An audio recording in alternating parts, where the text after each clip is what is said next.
the educated Belizeans. Dr. K, you're still at UB or no longer? Okay. He says there is nothing that the government can do. The same man who organized these marches. The man who says nothing now says nothing can be done. And Mr. Naida me gone on a march with the man, you know. She may believe her. She carried children on a march, Madam President, because she believed that change was possible. Right now, Madam President, 41% of the pump price of regular gasoline and nearly 46% of premium gasoline flows directly into the government coffers through revenue replacement taxes, through import duties, through excise taxes, through environmental taxes, and through GST. Nearly half of every gallon that a Belizean buys, Madam President, every gallon that fills the bus, that our workers catch to work, that our students catch to school, every gallon that the water taxi uses, when our people come from San Pedro or Kikaka, every gallon, nearly half of that goes straight to the government's pocket.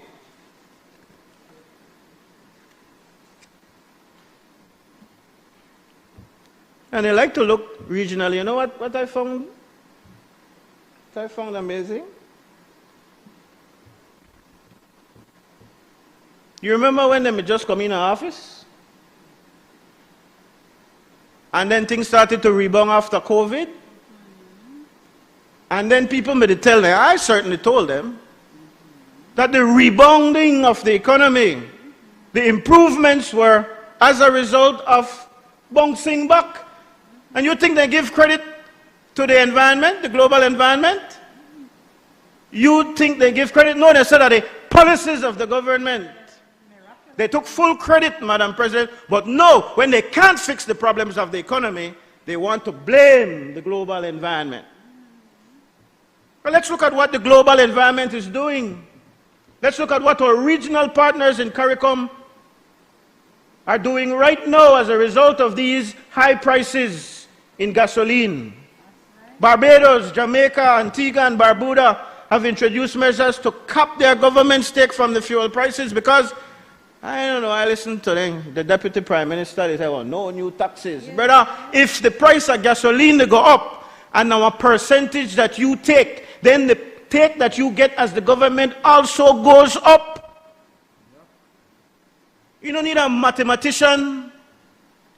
You don't need an accountant. You don't need a science major, brain specialist to recognize that.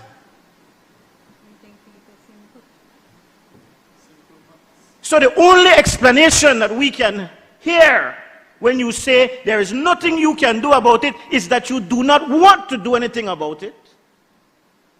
And the reason you don't want to do anything about it, welcome, brother. I hope you never made a sneeze up too much. You don't want to do anything about it because the same predictions for revenue that you spoke of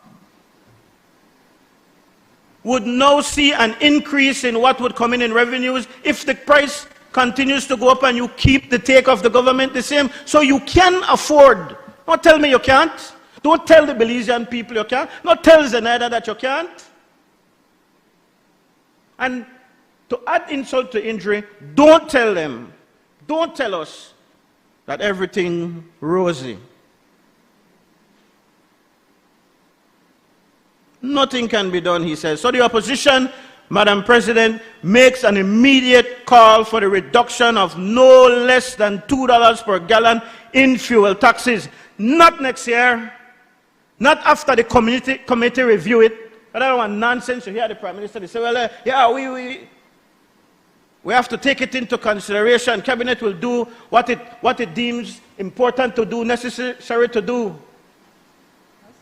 In the meantime, the people of this country, the people on the south side, the people in the south of this country, the people who live in poverty every day are going down and down and down further in poverty poverty, despite what your fancy figures say and your calculation says about inflation, about unemployment, about all the other, what I call clearly figures that I remember one year they come with a new calculation to decide how people poor. New formula. The Statistical Institute, I believe, changed the formula and then beat their chest a weaker poverty down, and they did absolutely nothing to take down poverty other than they reconfigured, they recalibrated how they calculate poverty. It is the same thing why unemployment has gone down. Because when you say that the people that were not actively they look for a job, the people that were frustrated, the people that were tired, we buck everywhere and go from find a job. Now say I know upon that.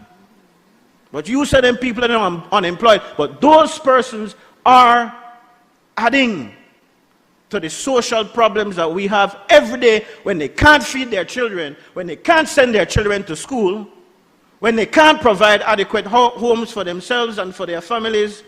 These things are a problem. But you prefer, the government prefers to sit here and sugarcoat it. Oh, unemployment is only this and unemployment is only that and inflation is only... Your reality is not Zenaida's reality. On the last, and I wait, Madam President, because they jump up like Jack in the box right now to defend the Prime Minister's budget.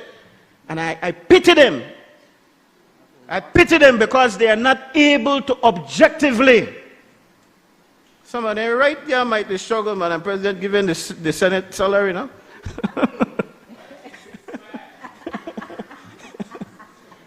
But you know, bound to say, hey.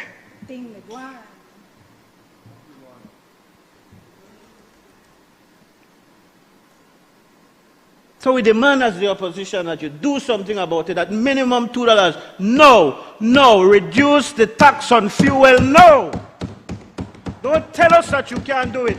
Don't tell us that you have to go to a committee. Don't tell us that you have to first discuss it. The people are struggling, and according to you, it got worse to get. No, wait till it get worse.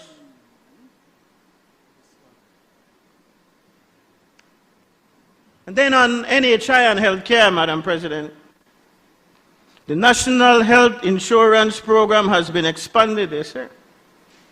This is true. I'm not going as far as some of the other one, you know. But it is true that NHI has been expanded.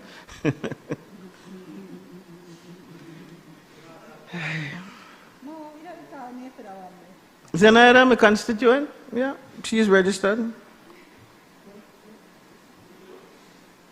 But she tell me that when you go to the NHI registered private clinic, the private provider is always collecting, the private provider collects 70 cents on every NHI dollar. I said that thing in the last Senate meeting and you tell me that the private providers, you shut it down, remember? You said the private providers, they are not the ones who are benefiting primarily. You went to great pains to say that it is the public institutions, the health facilities that belong, owned by the government, they are the ones who are really providing. Well, your figures show that 70 cents of every NHI dollar goes to private providers. And the public clinics that you boast about remain understaffed and remain underfunded, even though you have tried to include them in NHI. And then if you look at what happened at KHMH,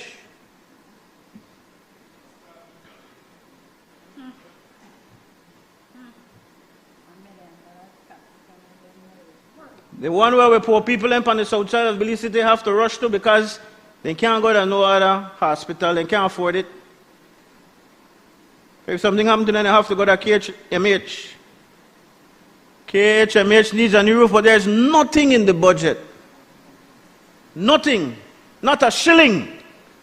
Not a dollar. Nothing in the budget for the roof at KHMH. Because according to you, the KHMH is not your priority. That's a statutory body. You know the millions you want to just exempt ASR, BSI, and Belcogen from? The tax dollars that were to come from that over the next 10 years could have helped KHMH and help to build some of the other projects that you talk about. Because the talk, hot one, you're going to take one piece of land in Belmopanka, big thing happen, I know you're nothing more. In fact, the money we want to pay for the land was enough, I guess. Slow down the building of the hospital because the amount we pay for the land. I'm sure you'll help me along if that's not the case, Senator Koyi. Oh, but you're not part of anything, no more, no? Man a consultant.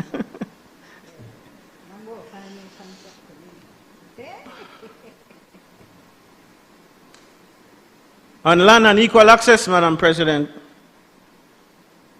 Then people that's outside of Belize City apply for land for years.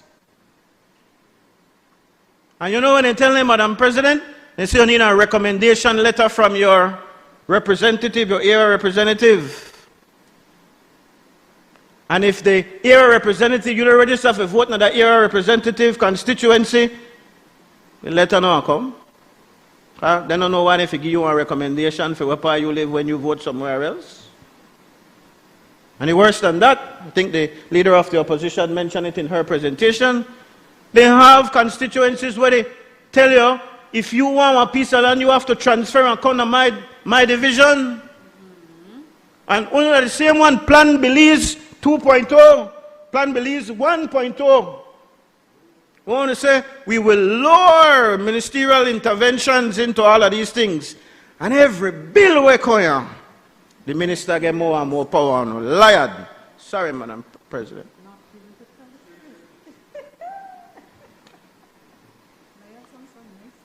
You promised it in your own manifesto. And a promise not kept, Madam President, is not just a broken commitment. It is a withdrawal from the account of public trust. This is why the people are at the point where they don't believe nothing we want to say. When you come and sing and dance there and give them whatever, and that the one to think when you got support, you will get a rude awakening. No, Speaker Farber says so because I've lived it. I've been on the other side as well. And you will remember that when I said and I started in this debate, this is not about what the UDP may do or what the PUP may do, because like my constituents and I had to tell you, tired of the song and dance from both sides. We need to start working for the Belizean people and we need to make sure that what we bring in the budget, that big book with a lot of numbers, translate into a change in the life of our people on the streets.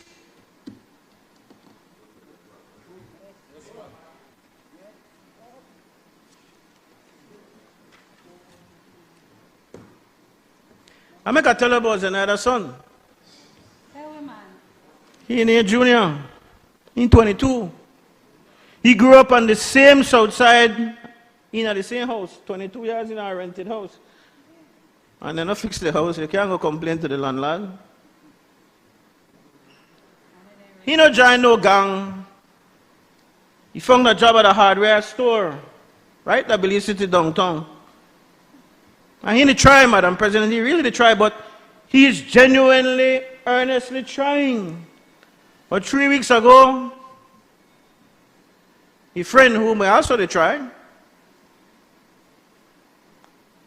never joined no gang likewise.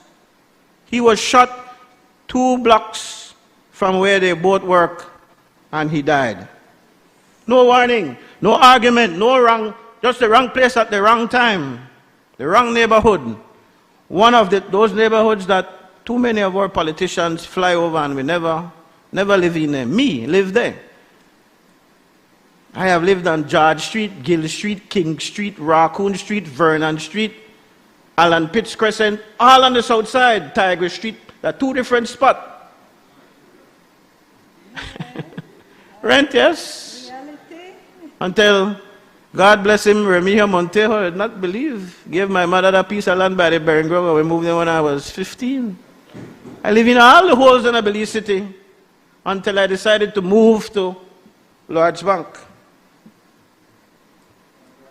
But anyway, yeah, my granny live in Allen Pitts. But then I got time when I lived there, because I couldn't go nowhere else. But you want too much details, man. Huh? Who? Oh, good man, good man. He was with the wrong party, but he was a good man.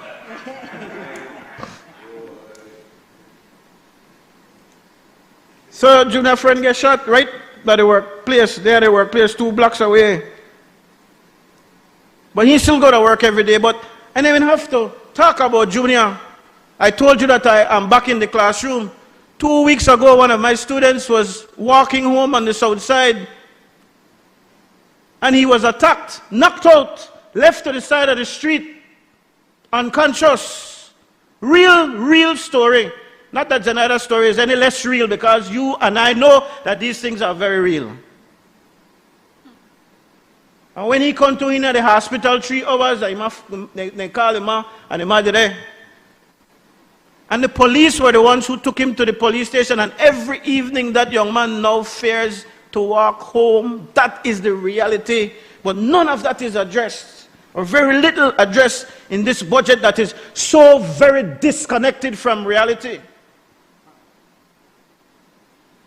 You could try walk one different route, but you better get home before you dark too. And your parents not breathe a sigh of relief until they see you come through the gate. Madam President, this budget, all 1.2 billion of it, does not contain a coherent, funded, comprehensive national crime prevention and community safety strategy. Are you hearing me? You don't think, given all what we people go through, given the amount of murders, given the amount of stories, Senator Wade, that you report on Plus TV daily, of who gets shot because they're in the wrong place at the wrong time, or mistaken identity, or you're in your house to sleep and bullet to fly. Not even in your house you are safe. You would think that given all those concerns that we have about safety in this country, and we to spend 1.92 billion with a B, you would think, Madam President, that this crowd would allocate some serious money to having a coherent, funded, comprehensive national crime prevention and community safety strategy. Zilch, nada. Prime Minister not talk about that, none at all in the budget, because he is aloof. He has departed from the reality. He don't have no connection with these people on the street anymore. My student who has to beg for a ride every day, he not worry about that. Nothing. Then they pass all kind of thing you hear, they come every minute, but one DNA and one camera system and blah, blah, blah, blah, blah, only to find it. Nobody they operate the camera there. Nothing they go on.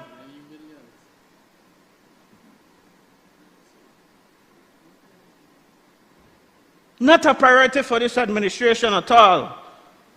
And they say Rambotown they come back. Not they come back, they are. With the fine bodies. Out of the $1.92 billion. You know how much they put for national security, public security? 218 million. Yet this is one of the biggest problems that we have.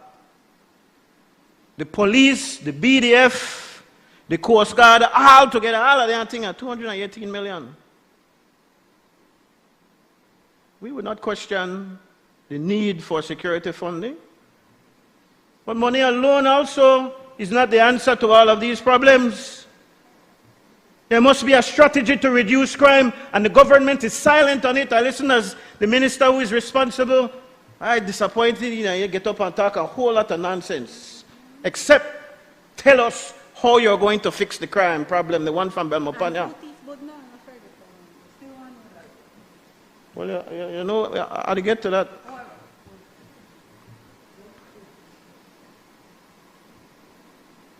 Madam President, it is a fact that Belize's homicide rate remains among the largest per capita in the Caribbean. I think only Jamaica the beat way. But then Baleano got nothing to say about that.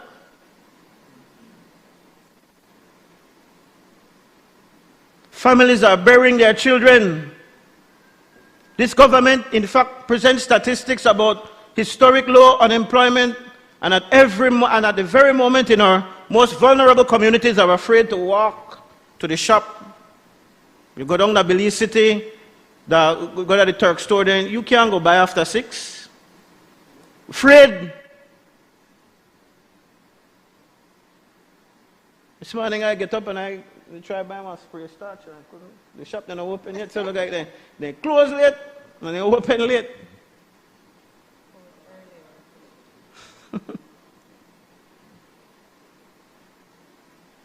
Our homicide rate remains high, but we're not got no plan. Where is the plan, Madam President? The budget has no funded community violence interruption programs. There is no investment in the credible messenger models that we have worked in communities from Kingston to Baltimore. Programs that place former gang members, counselors, community leaders in breach between a young person and a destructive path. No funding, no funded national gang intervention strategy. Or maybe there's one, but it's just not non-existent. Because they may have a lot to say. I remember when Musa was the minister, I had a lot of criticism when he was the shadow opposition person and he criticized the UDP administration about all the strategies that the UDP did, only to turn the minister afterwards and employ the very same strategies in a week. I know if it exists now, because they're not for no interest of to find out how we could sell, how we could buy smart, and make one money, and how we could buy the hydro dam. But I don't got time for all of that today. No serious investment again on mental health infrastructure in this country. Crazy people, as you call them, which is wrong terminology. Those who are mentally challenged. Then you walk around, they assault other people, and then what your fix for that is to have the police arrest them and lock them up in a cell. And then if you lock them up with somebody else, that person get killed. These are real stories, they're not they make them up. But you all don't feel that this is a priority. Oh no, jump up like Jack in the Box in a minute to defend the budget. And when the opposition tells you that we are not going to support this budget, and say, but they don't support this and they support. A lot of things missing, brother.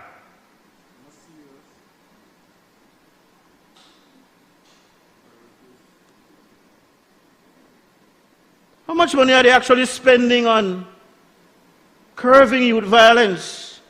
The Youth Anti-Violence Multi-Sectoral Program, 4.5 million in a budget of 1.92 billion. Senator Faber, I remind you, you do have about 5 minutes. No, ma'am, I have, according to my watch, 7 minutes, but all right.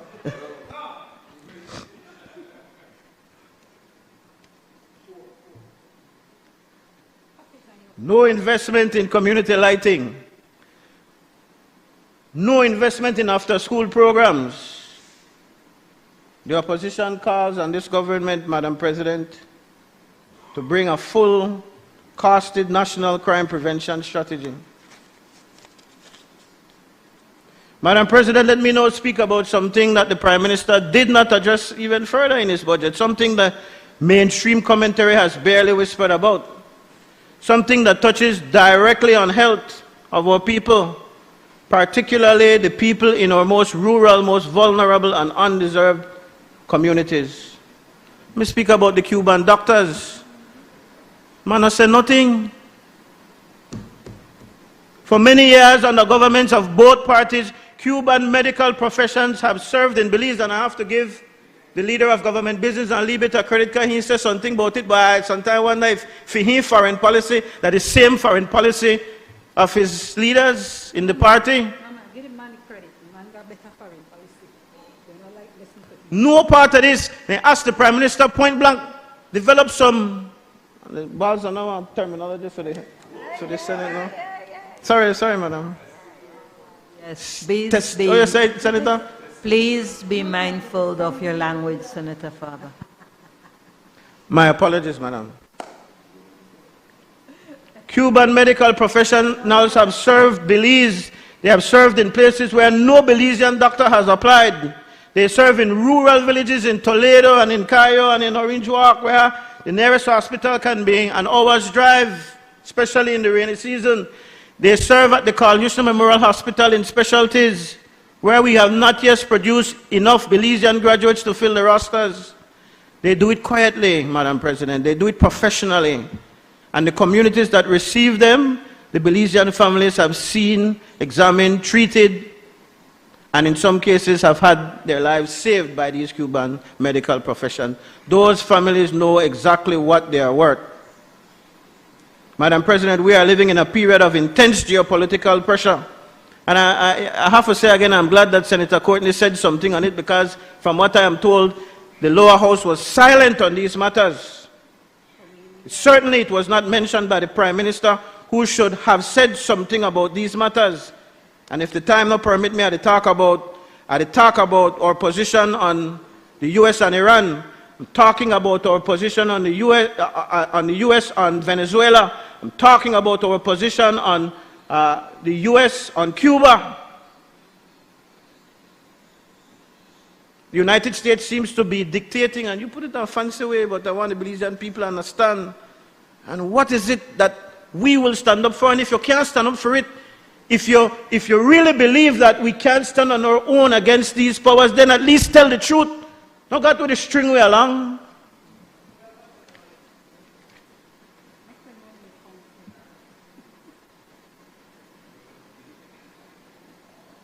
This needs to be addressed, Madam Speaker.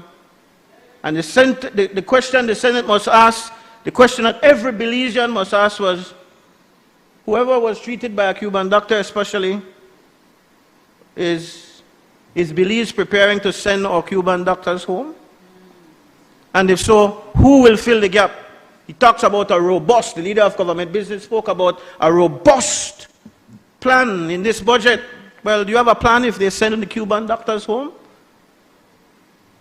The Prime Minister, again, did not address these matters, and there needs to be said something.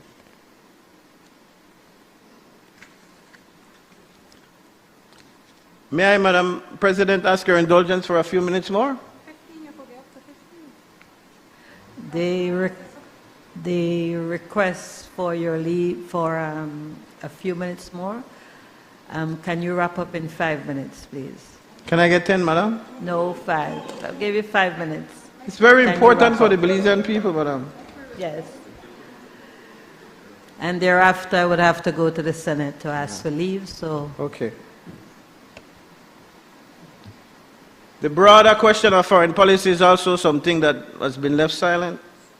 This budget says almost nothing meaningful about the ICJ hearing on the Belize-Guatemala territorial dispute. I didn't hear it from the Prime Minister. Don't know if the Foreign Minister touched on it, but I didn't hear. Which may not be the most consequential legal proceeding in Belize's history as an independent nation, but I think it is. They don't seem to think so. $2.5 million, when we dig up in the figures, is buried in the foreign affairs estimates, but there was no mention of this in the budget speech. No update to the Belizean people on the status of the case. No update to us. Maybe you can help us along, Senator Koi, as to what is the legal cost for this, and what is the strategy. I understand you can't talk about the strategy. And this is not a political issue. This is both the UDP and the PUP have traditionally or over time supported that we go to the court. That's not what it is. And then there is the case of the proposed prisoner swap. How embarrassing for the Prime Minister. He's been known to go on the record to say that Belizeans don't have any talent.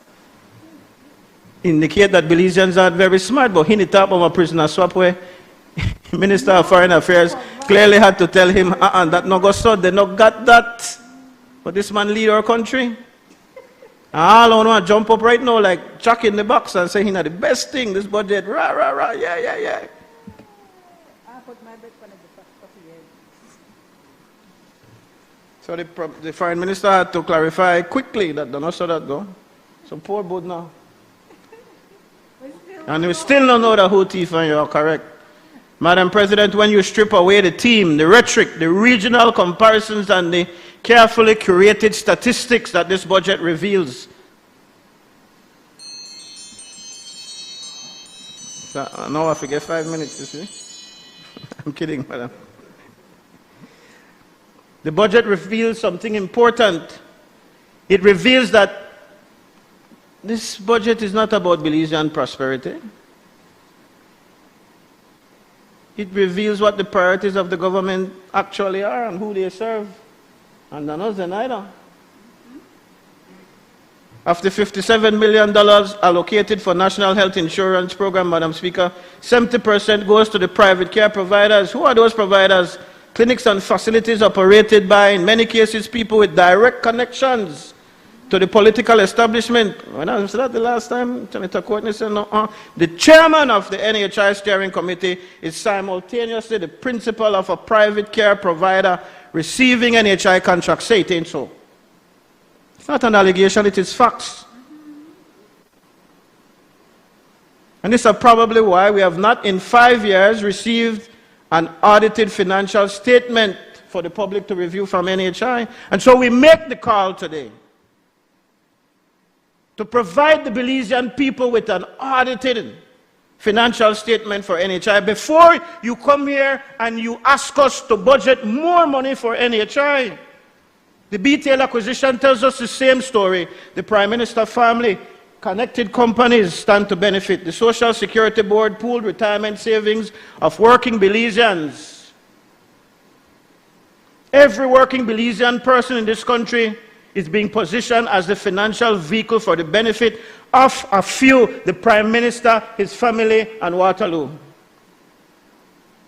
And the people who raise concerns are numerous, the Chamber, the trade union, the civil society. Everybody with no government, Senator Inya pretty much said it.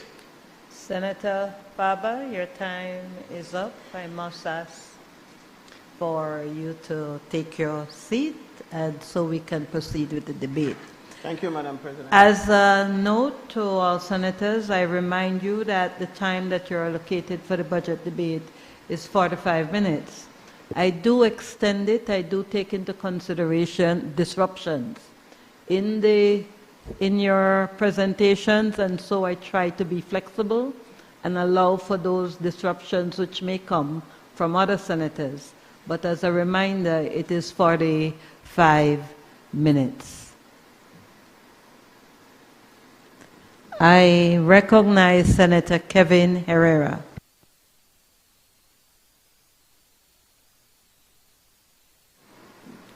Thank you very much, Madam President.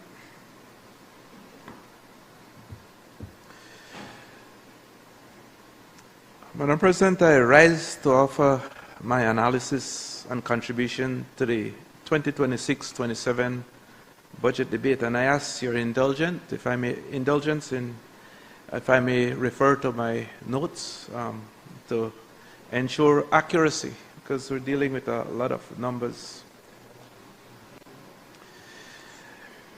My presentation, Madam President, will really be looking at the past budget, the past financial year, as well as the budget that is in front of us.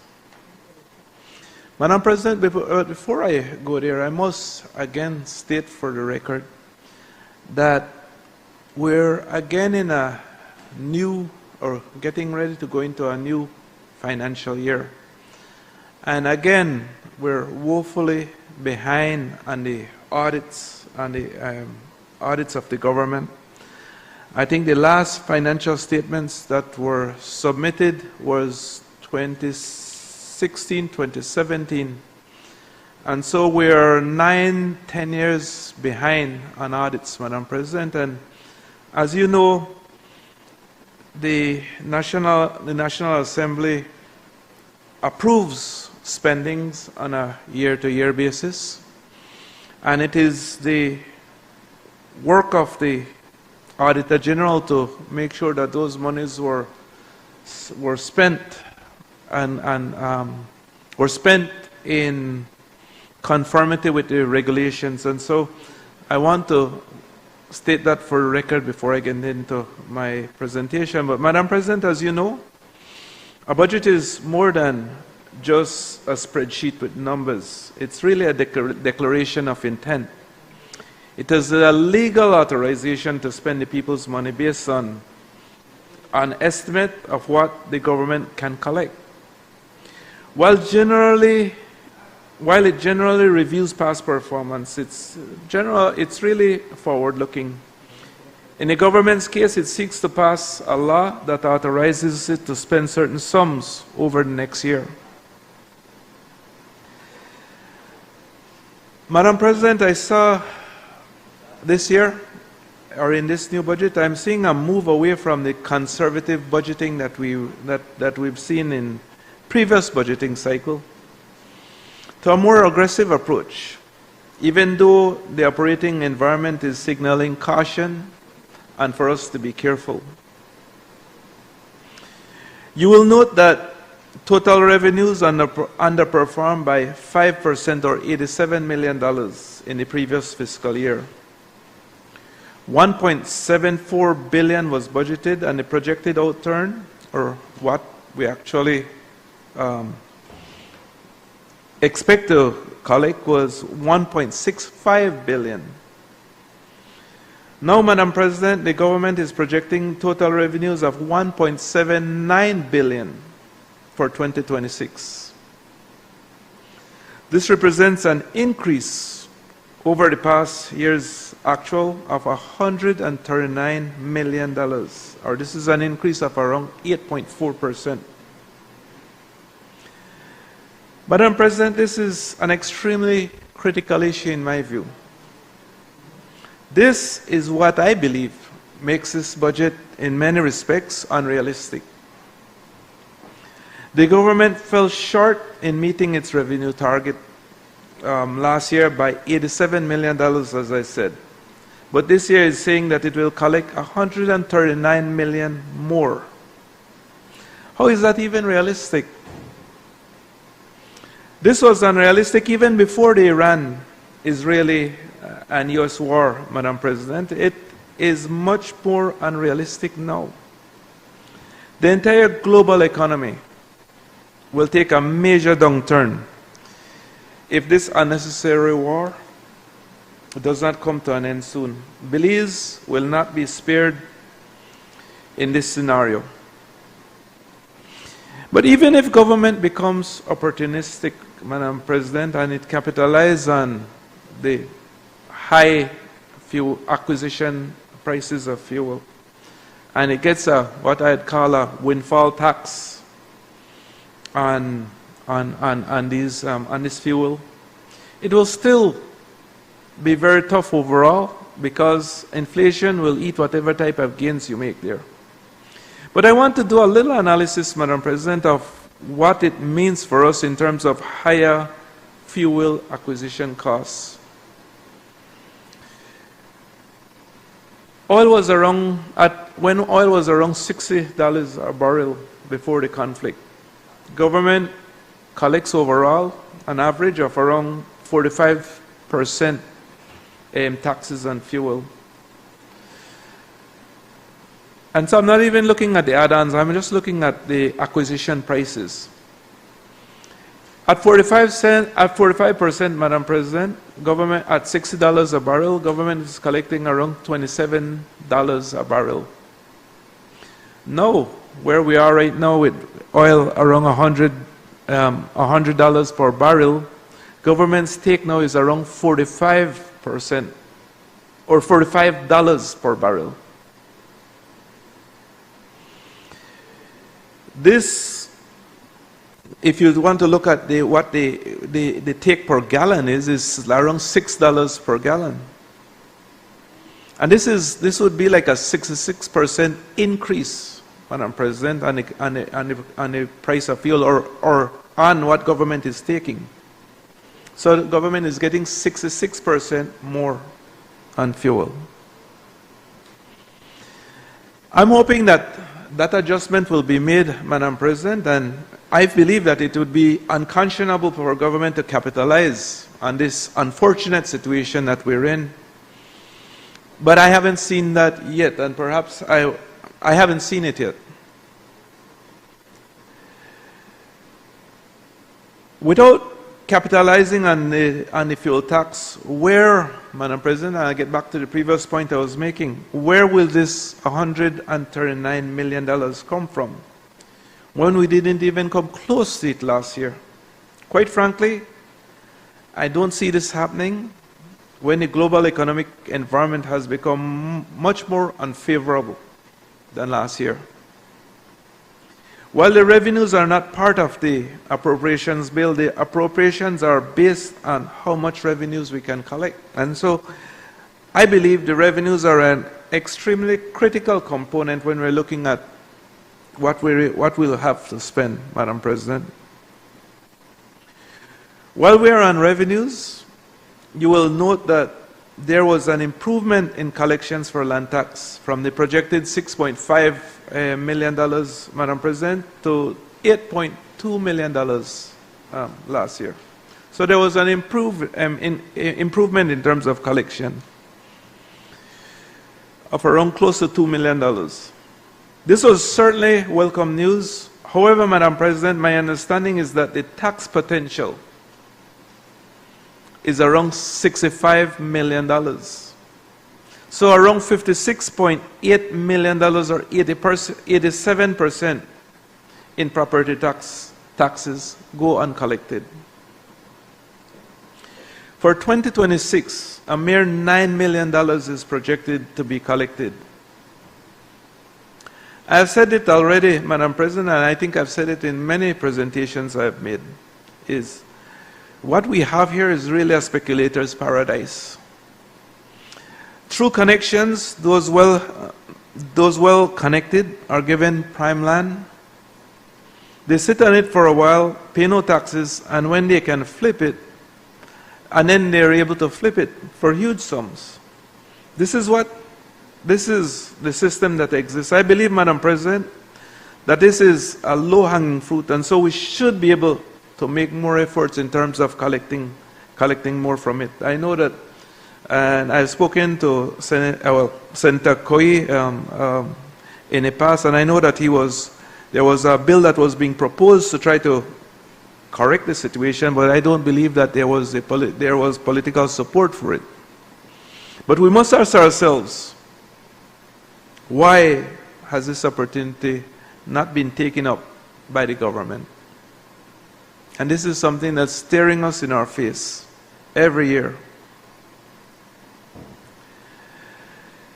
Madam President, total expenditures outturned for 2025 was $1.68 billion, when the budgeted for that same year was $1.78.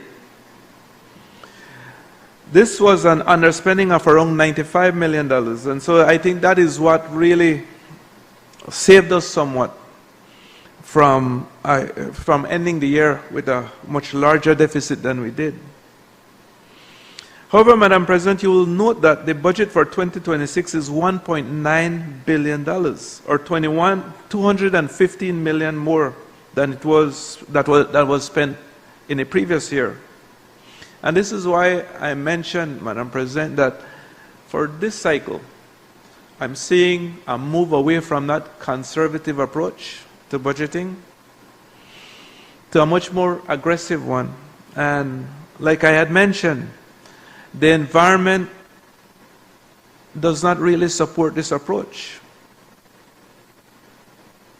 You'll note, Madam President, that I believe that the BPOs have plateaued and probably did that last year.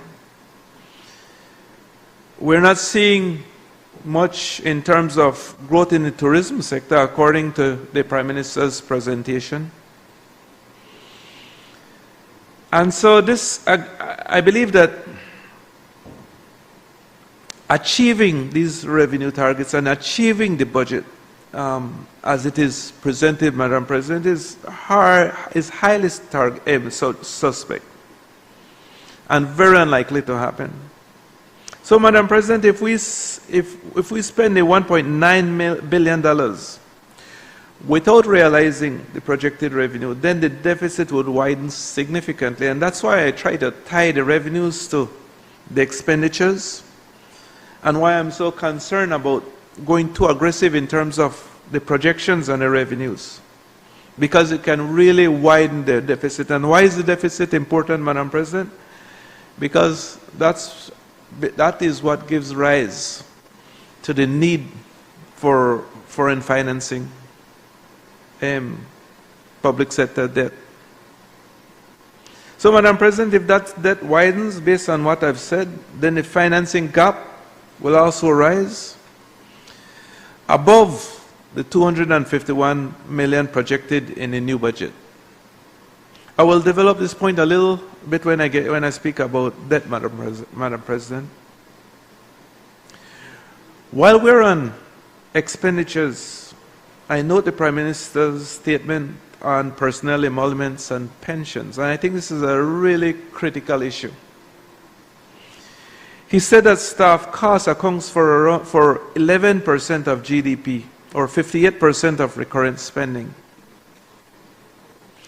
And if measured against recurrent revenue, it represents 45% of all revenues collected. He lamented that it was the highest in the region. Madam President, I think that we all agree that this is sustainable, but let us look a little closer to see if government is really being responsible and honest in this regard. Last year, the government budgeted for a workforce of 9,219 staff or employees. But it closed the year with 10,335 employees, or an increase of 1,116 new staff. And this is over what was budgeted. Madam President, if there was ever a case of padding the payroll, this is it.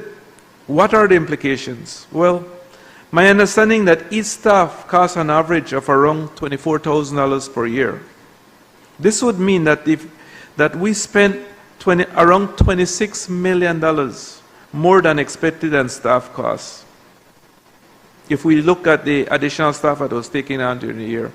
Now, Madam President, if you look a little further, and you look at what was overspent on personnel emoluments and pensions, it was around $24 million. And so you'll see the calculation and that figure almost matching perfectly.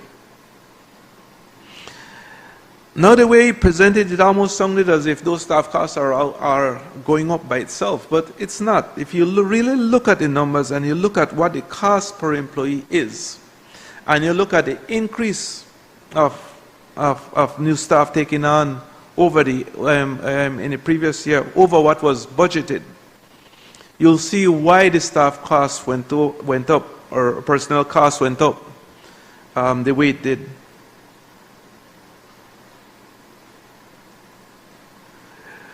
So, Madam President, if you look at it, the public sector staff is ballooning at an alarming, unsustainable, and I would say irresponsible rate.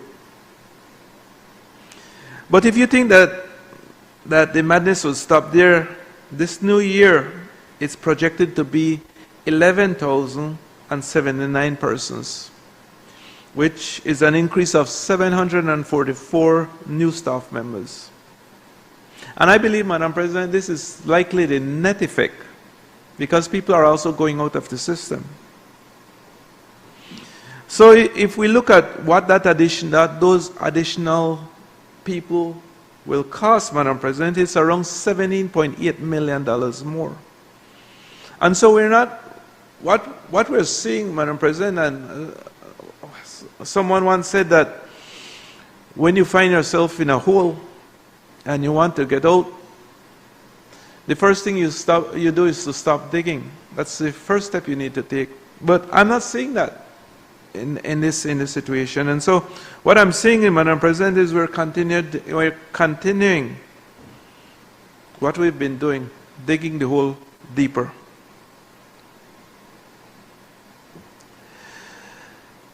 Madam President, the infrastructure development does not happen under recurrent expenditures. It really happens under capital allocations. So when overspending happens in the recurrent, or when you have that type of imbalance in the recurrent, what it does is it really crowds out what you have to spend in capital. And capital is really what you use for your developmental projects. Recurrent expenditures account for 72% of total revenues. This leaves really 28% for capital expenditures. Of course, we know that all capital expenditures does not come from what is left, because you also have debt that you take on to carry out some of those projects under Capital 3. But I note the Prime Minister's presentation that he said that 60% of all secondary students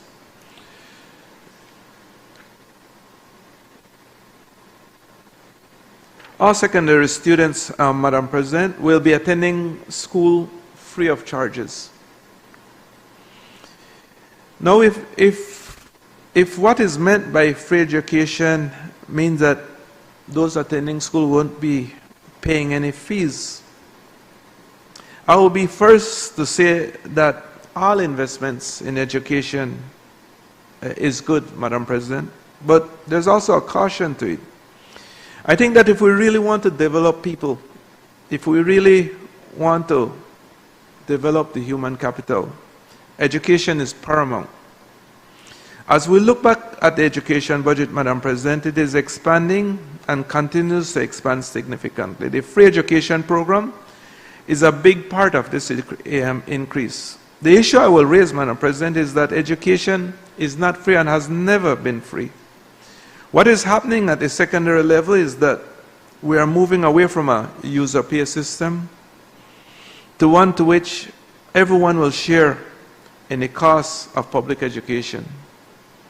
Further, the challenge will be, I believe, to maintain and improve on the standards of education, even as we transfer the burden from parents to taxpayers. And this is what I'm afraid of in this type of scenario, Madam President, that we will be so consumed with meeting the additional expenditures that we will probably lose sight of the need, or even lose the ability to continue improving on education, so that those who we are educating in the system will meet world standards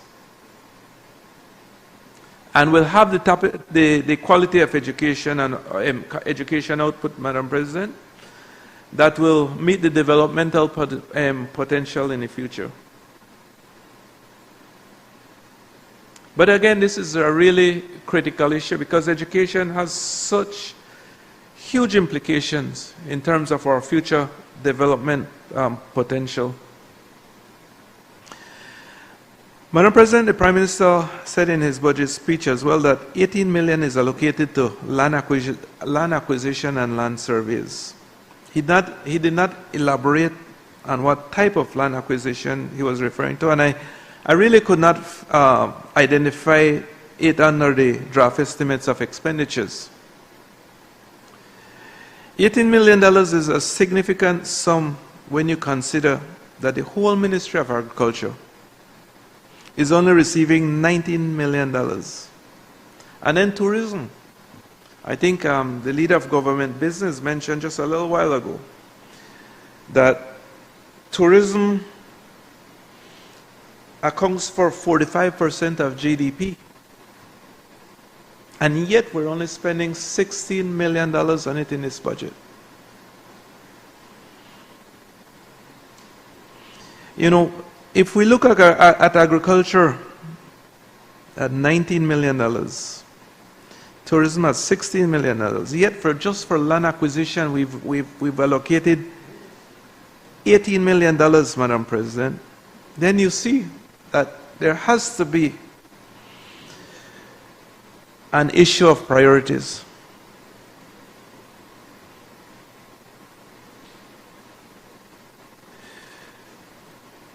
I think in the speech, Madam President, the Prime Minister also mentioned that agriculture was one of the main drivers of the growth last year. And then, of course, we know that tourism is one of our important anchors in the economy. How, then you have to ask yourself, Madam President, how then is land acquisition more important than either agriculture or tourism? I mean, for years we've been seeing agriculture, the total allocation for agriculture around 14, 15, 16 this year, $19 million. But it has to be better than that. I think the leader for government, the business, again, spoke about the potential of cattle, of beef farming in Belize. And then you look at the challenges farmers are facing in that area. I mean, we've seen rabies outbreak. Someone just called me, a farmer just called me yesterday, stating that he lost around 11 heads over the past week on one farm. My brother up in Isabella Bank lost about 9 in 1 week as well. And so the losses are there, and the challenges in agriculture are significant. You look at the weather patterns. It's either raining too much or it's too dry. And so there are tremendous challenges in there. And so in my mind, it's really difficult for me to reconcile in my mind how agriculture can be a priority, but we're only allocating $18 million to it, or $19 million, I should say. Madam President, what I believe and is that land acquisitions have been a big part of the hustle over the past years. Again, by the well-connected, land is inappropriately given to a favored few at a pittance. Then it is reacquired by government at market rates. We all know this scheme. It has been happening for so long, resulting in a windfall for the players involved. This results in a double whammy for the people of Belize. They are left on the hook for these ridiculous reacquisition costs, while they continue to lose their land to these schemes. And so these, Madam President, in my view, are corrupt schemes, and I'm hoping that at some point they can be addressed, but for some reason, no one seems to be too bothered about it.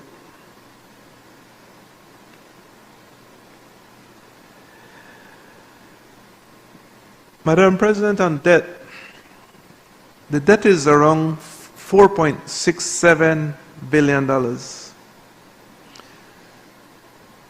This is around 66% of GDP, but I want to use a different measure.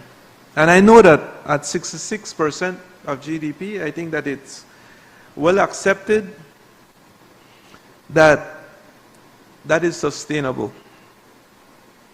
But if we look at it in terms of our national budget, debt accounts for 245% of our national budget. 245% of our national budget, I should say.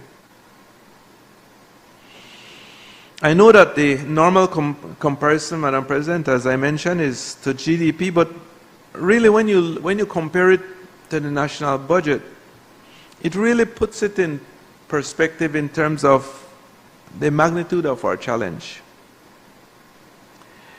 It is a challenge, Madam President, because each year we need to borrow for budgetary support to pay for capital expenditures, but also to close the gap, the financing gap, which again is part of what the debt gives rise to. So let me go a little deeper into it. This coming year, we will borrow $251 million in budgetary support. If we borrow $250 million each year for the next 10 years, Madam President, we would have borrowed $2.5 billion in 10 years. And this would be an additional debt. This year we are paying $140 million down on our debt. So these are principal payments. And so in 10 years, if we use the same 10 years to calculate, we would have paid down $1.4 billion of debt over the next 10 years. This would give a net increase in debt of around $1.1 billion. And so if you look at it, Madam President, is the trajectory is not going down, it's really going up. And so I believe we have to continue, and this is really a very conservative estimate, because generally I think that it goes a little higher than that, than what is projected and what is budgeted. So, Madam President, I mentioned this to say that we have to continue to be prudent in terms of our approach, in terms of how we acquire new debt, how we manage it, how we spend in these budgets, and what we decide to spend on.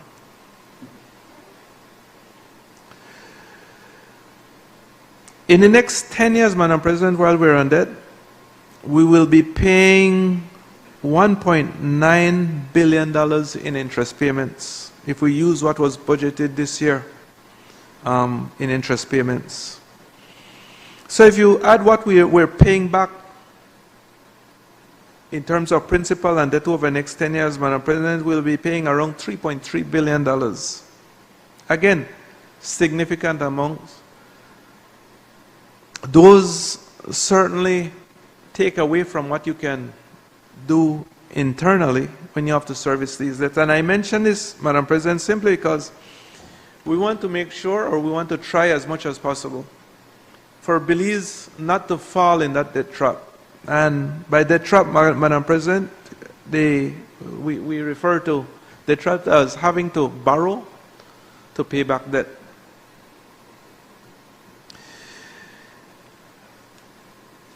I would like to, if you'll allow me, Madam President, to just highlight a few of the ministries in terms of what was budgeted and what was spent. And I'll try to do this as quickly as possible.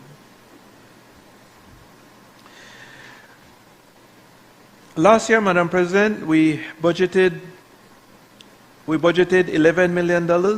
$12 million were spent.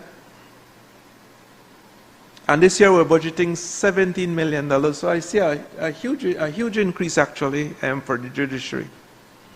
And I believe that, a lot is going on in that area. I mean, we've seen several initiatives in that area. I'm just highlighting it.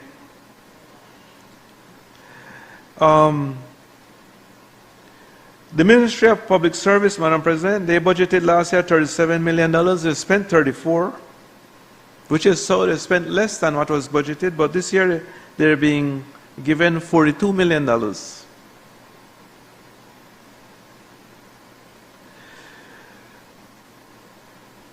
The Ministry of Finance budgeted $570 in the previous year, Madam President. This year they spent $500 million, and this year, again, it's being budgeted at $575 million.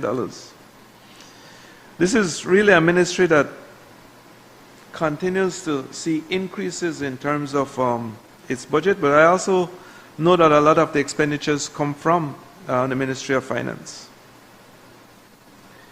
to pay. Ministry of Health budgeted last year $181 million, spent $180, and this year $199 million is budgeted. And I note, Madam President, that there was also a reallocation or a reclassification last year. So in the recurrent expenditures of around, I think it was $185 million, I believe, or $85 million. The Ministry of Agriculture, and I've mentioned this previously, Madam President, they budgeted $18 million last year. This year, they spent $18 million, and this year they'll be given $19 million. I've always felt that agriculture should have more to work with because of its importance to the economy. Tourism budgeted 13, spent 14 million, and this year they're budgeting, the budget is $16 million, Madam President. Now the one that I was not able to completely understand, Madam President, is Ministry of Home Affairs. And this is, I believe, this is where the police comes under. So what was budgeted was $115 million, and then we spent $128 million. But I noticed that the budget for this year is $122 million. And so in my mind, I'm thinking that there are normally police recruits and their additions to the police department. This would be on page 16. But I'm not seeing that. So perhaps that, you know, the police department will stay where it is. But when you listen to what the Senator Faber mentioned, and you're looking at the threats we have right now, you're looking at the cartels up north, the threat of the cartels throughout the country, I believe. When you look at the challenges we have in the inner cities, it's difficult for me to understand why there wouldn't have been an increase in home affairs. And perhaps there could be perhaps there's a plausible explanation for it, but I could not. It really did not jump out at me when I was reviewing the numbers.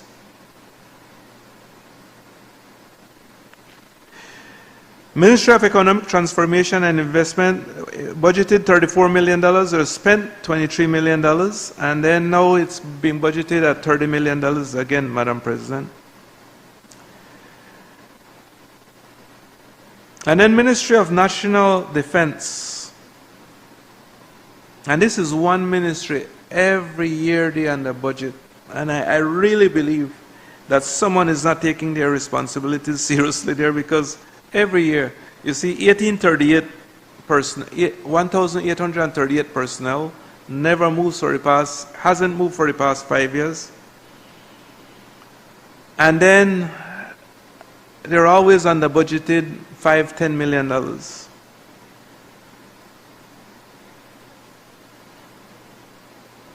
And the last one I'll touch on, Madam President, is Ministry of Immigration, Governance and Labor.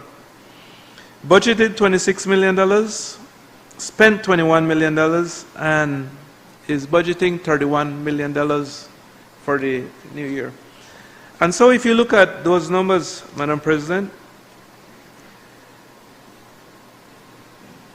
you'll see that for many of the categories, you'll see a significant increase in terms of the spending for this year. And like I had mentioned at the start, Madam President, is that I think we have to bring more of a conservative approach, and that is the big reason why I felt that many of the things in the budget were unrealistic.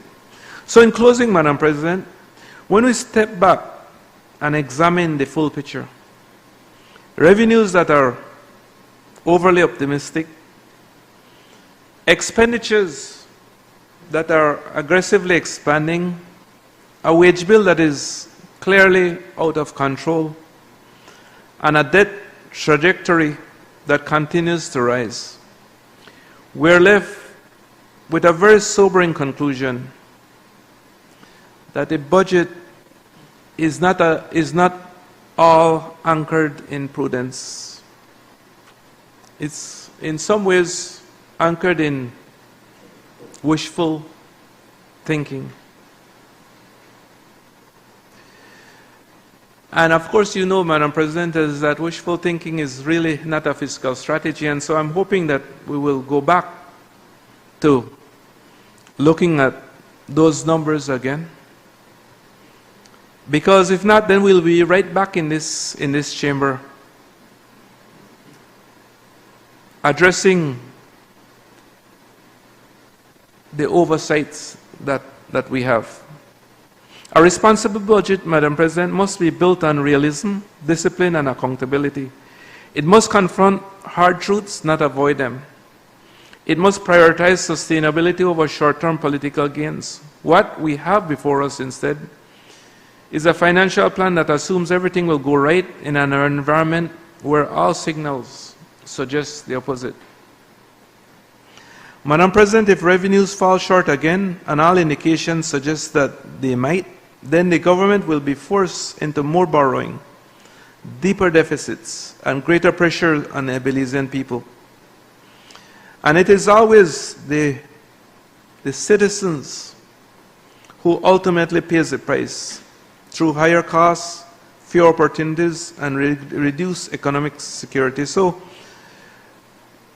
as we continue down this path, Madam President, as we move to expand the economy, let's do it in a prudent, wise fashion, and let's hope for the best, but really expect the unexpected. Thank you, Madam President.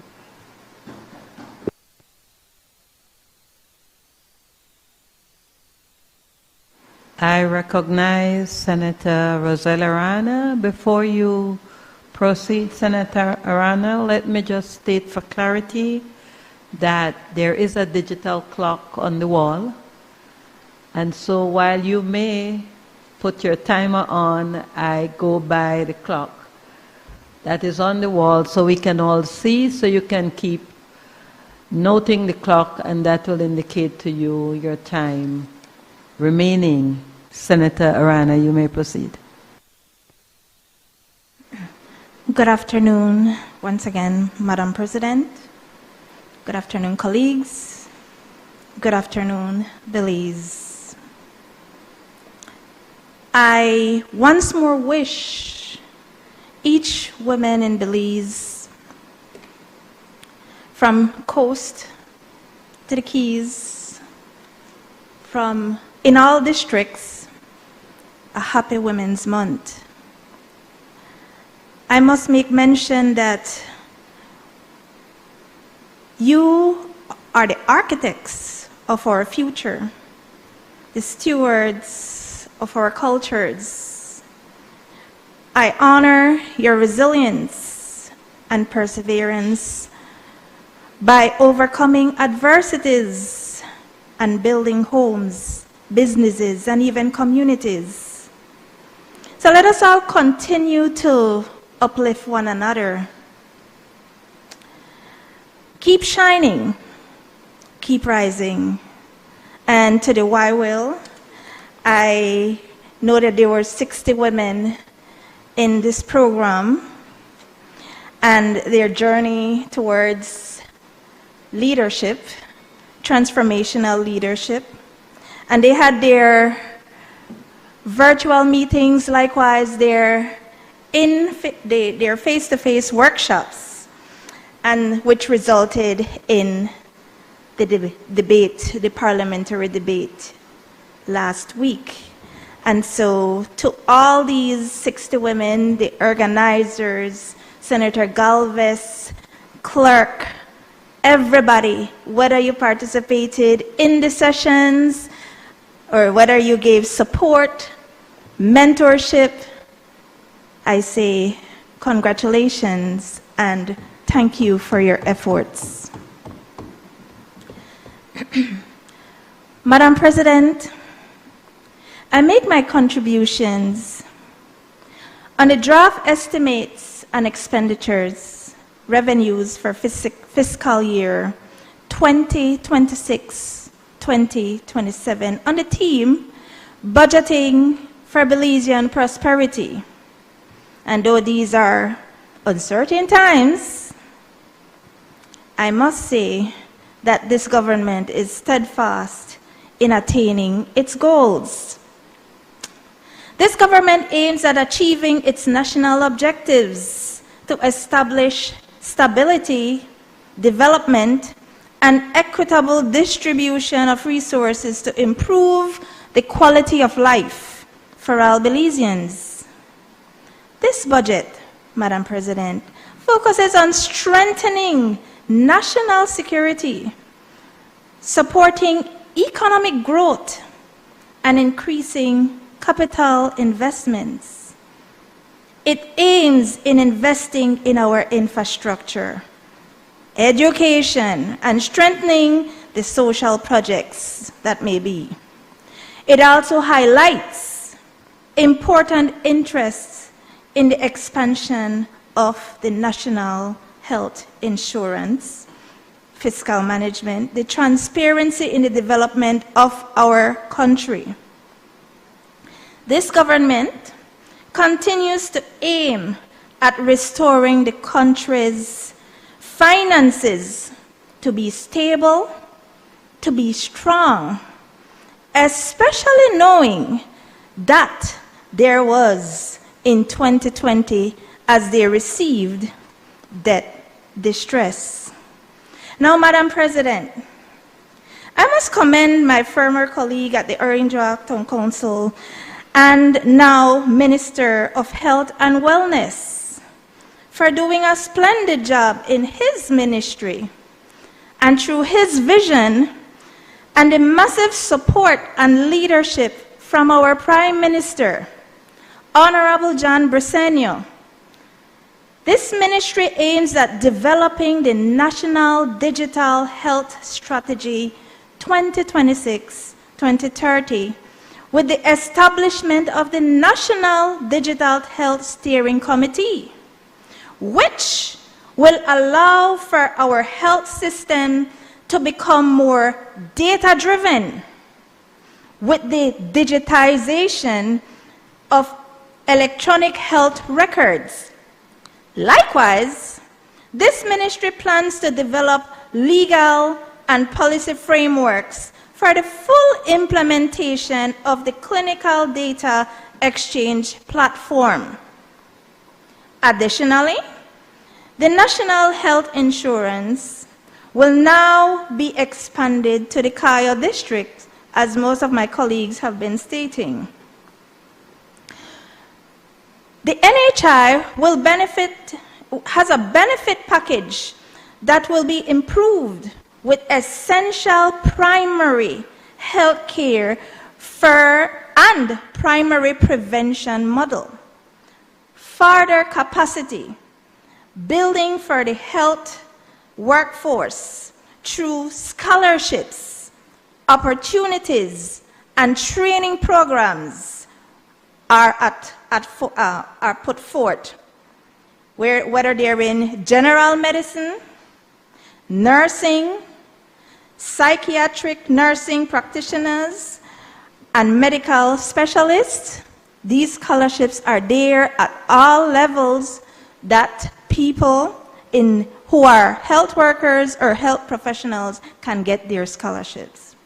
There will be a development of the National Strategic Plan for the Prevention and Control for NCDs and Mental Health 2026-2027. So when I listened earlier to the Senator Faber, there is something in mention in this budget as it goes on to health, mental health in particular. In education, I must first start by starting with this quote, as the former First Lady of the United States once said, "The secret to life is education." Education helps to foster national development. It helps to reduce poverty and helps in building a strong, skilled, and resilient workforce. And so, with the Belize Education Upliftment Project, it helps to keep young people out of the streets or off the streets. And so with the free education program that they have instilled, as what the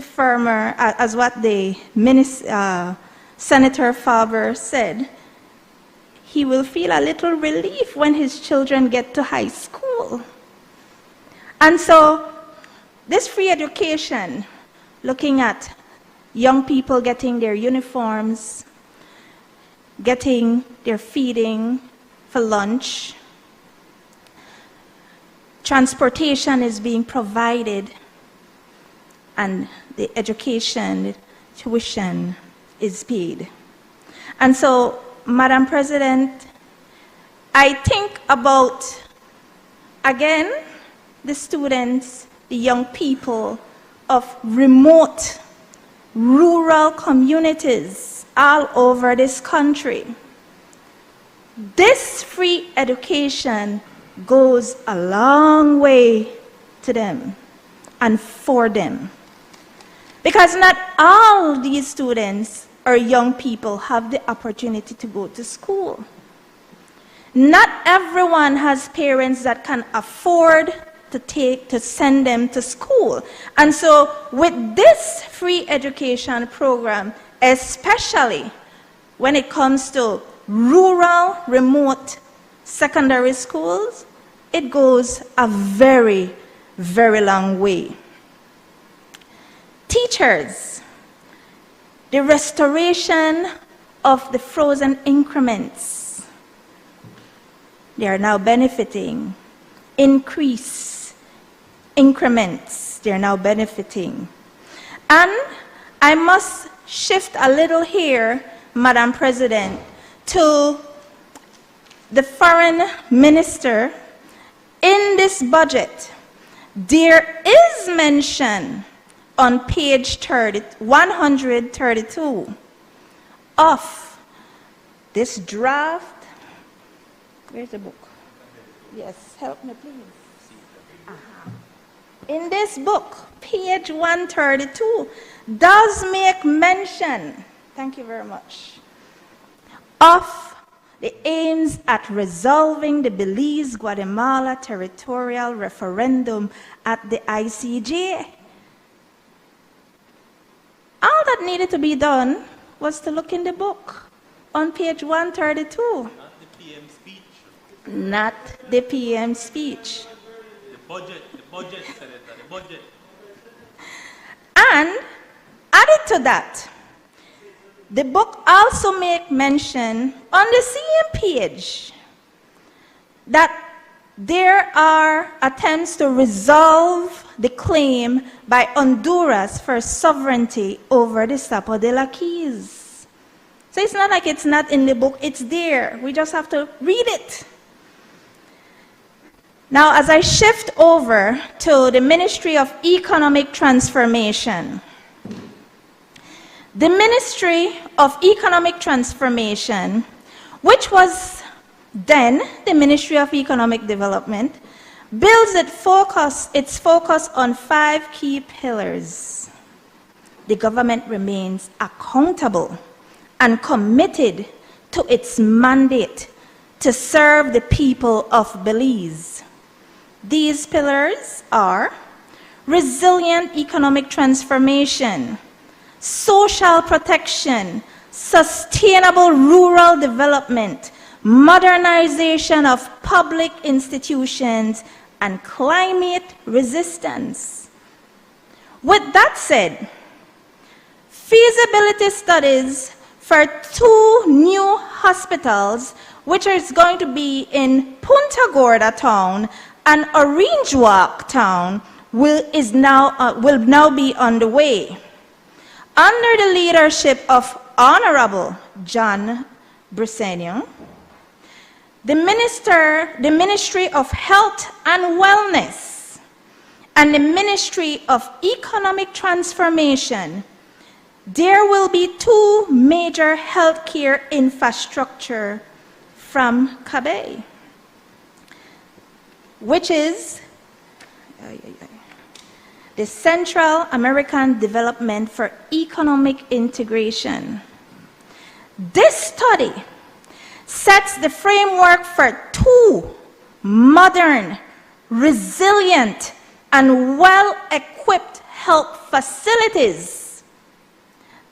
Also, it proposes developments aimed at enhancing service delivery, patient care, and operational efficiency.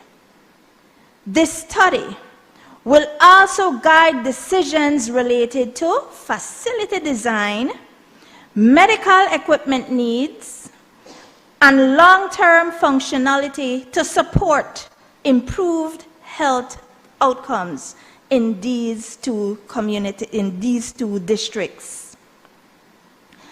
Under economic transformation, again, with the investment from the Green Climate Fund, the building the adaptive capacity of sugarcane farmers in the northern Belize project will deliver climate-resilient seedlings, improving drainage and irrigating system while creating capacity building for farmers, ensuring that the industry is not only recovering, but also future-proofed of disease, virus, and fungi. Santander, on the other hand, is constructing a sugar refinery in Belize. They will generate local manufacturing jobs, adding value to local sugar, increasing the value of exports, and enhancing food security in CARICOM, which has to impact all its refined sugar. And again, this is going to benefit our country, Belize. Additionally, a $40 million Belize dollars project for rural and urban electrification program with IDB will take place, whereby all communities with no electricity, including those in the Toledo district, will be electrified. The objective of this program is to contribute to improving conditions and economic opportunities for remote rural populations in Belize through access to electricity services and to enable the promotion and the use of electricity in rural areas. This is going to enhance businesses, schools, households, and even farming, to name a few. As we look at Monkey River in southern Belize, they face a severe long-term coastal erosion crisis where the sea literally dissolves homes. The football field erasing, and the cemetery over the past 26 years is going slowly. This erosion is caused by a combination of so many factors relating to climate change, reduced sediment supply from upstream, deforestation, and waterway changes. Today, with the help from the government of Belize, through the Ministry of Rural Transformation and Climate Finance Unit, a seawall has been built to restore the land in that area. Now, monies has been allocated to repair the Monkey River village front dock. And as I shift from the Ministry of Economic Transformation, I now go into the Ministry of Sustainable Development. Under solid waste management, the ministry is investing and expanding in solid waste separation and organic waste management.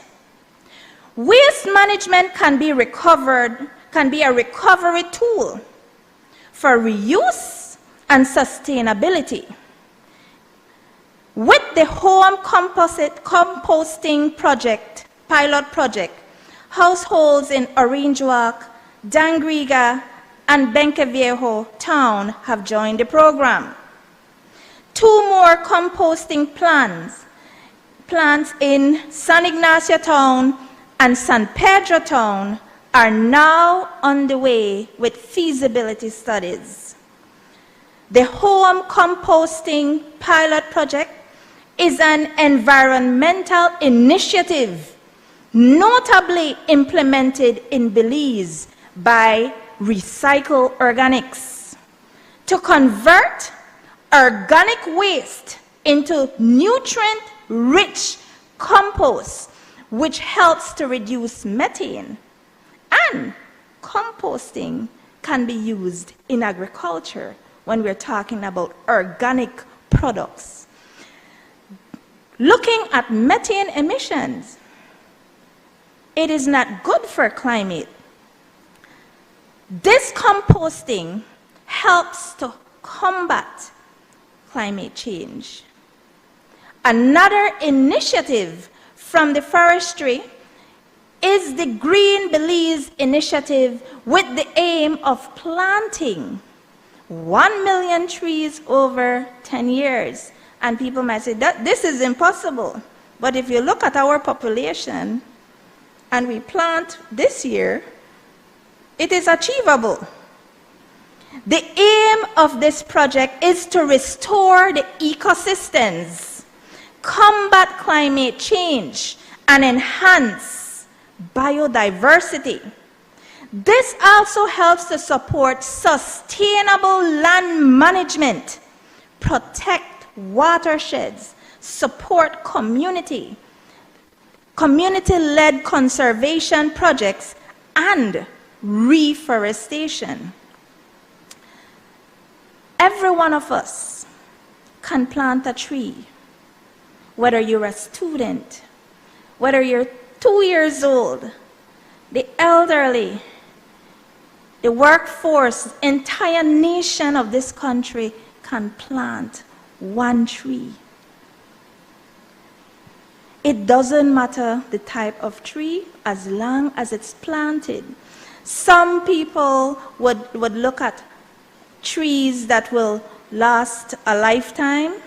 Go for it. At the end of the day, these trees help in also combating climate change.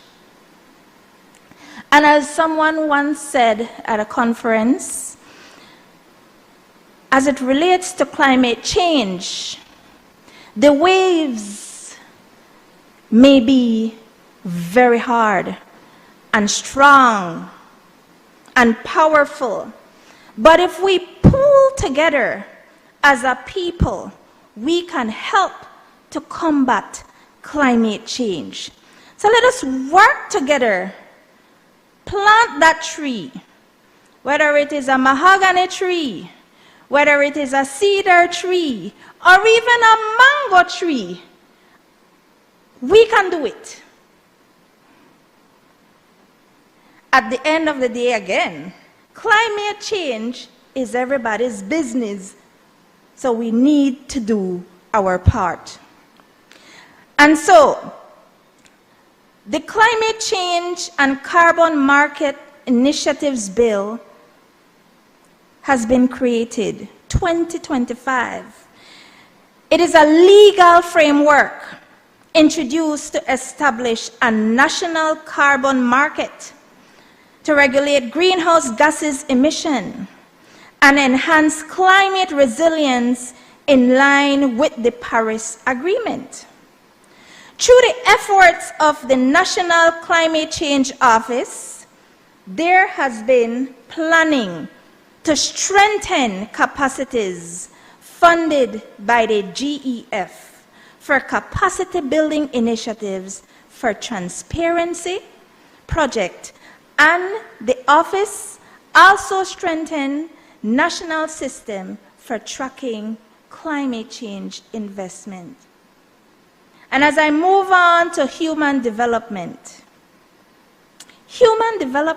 Madam Speaker, Madam President, is a fundamental part of a nation's capacity, where it enhances freedom and well-being.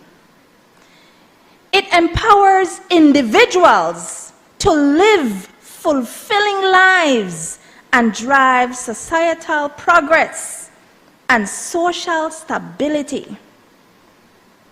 And when I was digging into my research and doing a little bit of research, I found this quote under Roots for Action, a United Nations Development Program, which states, human development is about giving people more freedom to live lives they value. This means developing people's abilities and giving them a chance to use them. And after listening to the Minister in charge of Human Development, Family Support, and Gender Affairs, I was touched because her ministry is doing a lot, advocating and empowering people to appreciate the value of being given a second chance in life. Whether it is in strengthening child protection systems for our Belizean children, or advancing the family bill, or even strengthening the rehabilitation system, it is worth working for. She and her team are impacting lives and giving it value. This ministry has implemented the Women's Empowerment Project. They have advanced the Gender-Based Violence Action Plan. With the help of the Justice of the Peace Association and the Attorney General's Office, they will be introducing the Domestic Violence Bill. They are strengthening elderly care and expanding Boost program to individuals and households in this country. The ministry's work is not limited to what I have just mentioned. There are so many other things that they have been doing. However, in 2026-2027, they will continue to finalize and adopt the operationalize the social protection policy and strategy, which includes the Boost program. Public assistance and care services advances the gender-based violence legislative reform, strengthen the child and family protection frameworks, finalize, prepare, and roll out the new parenting policy and curriculum.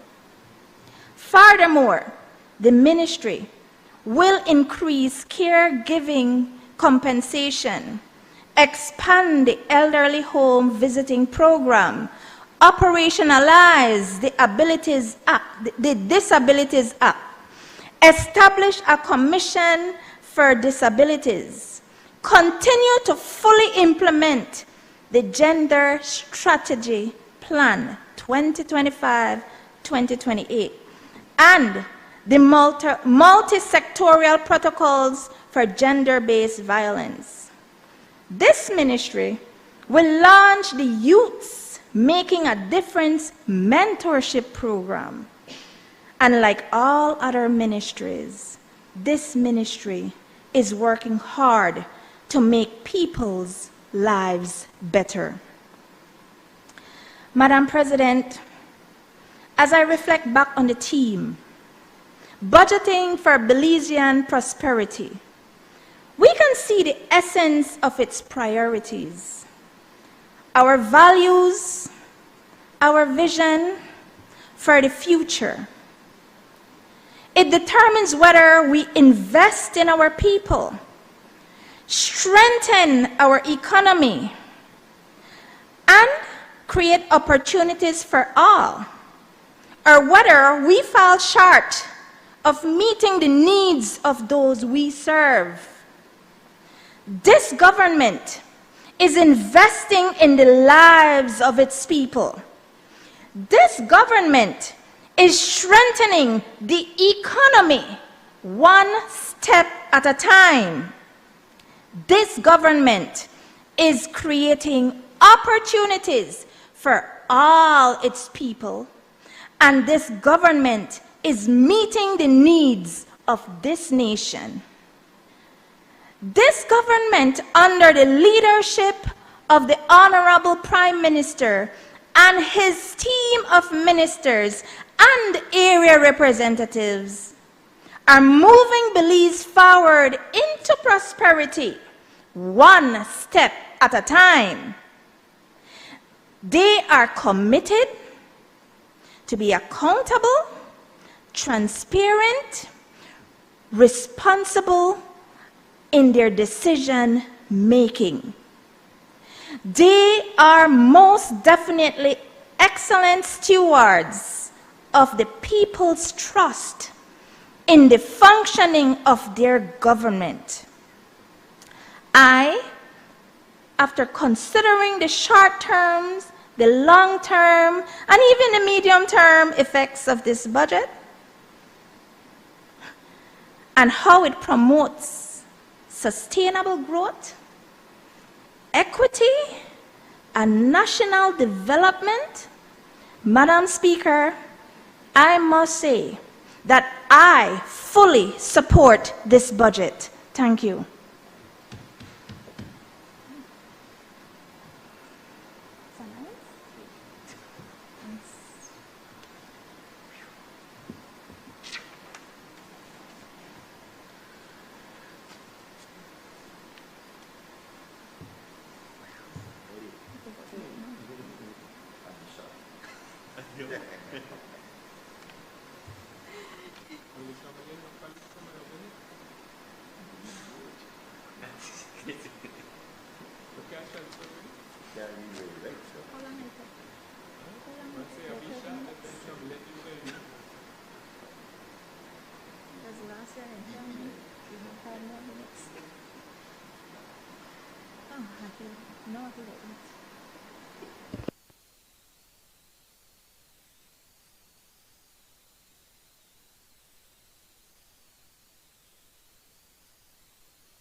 I recognize Senator Passed Away.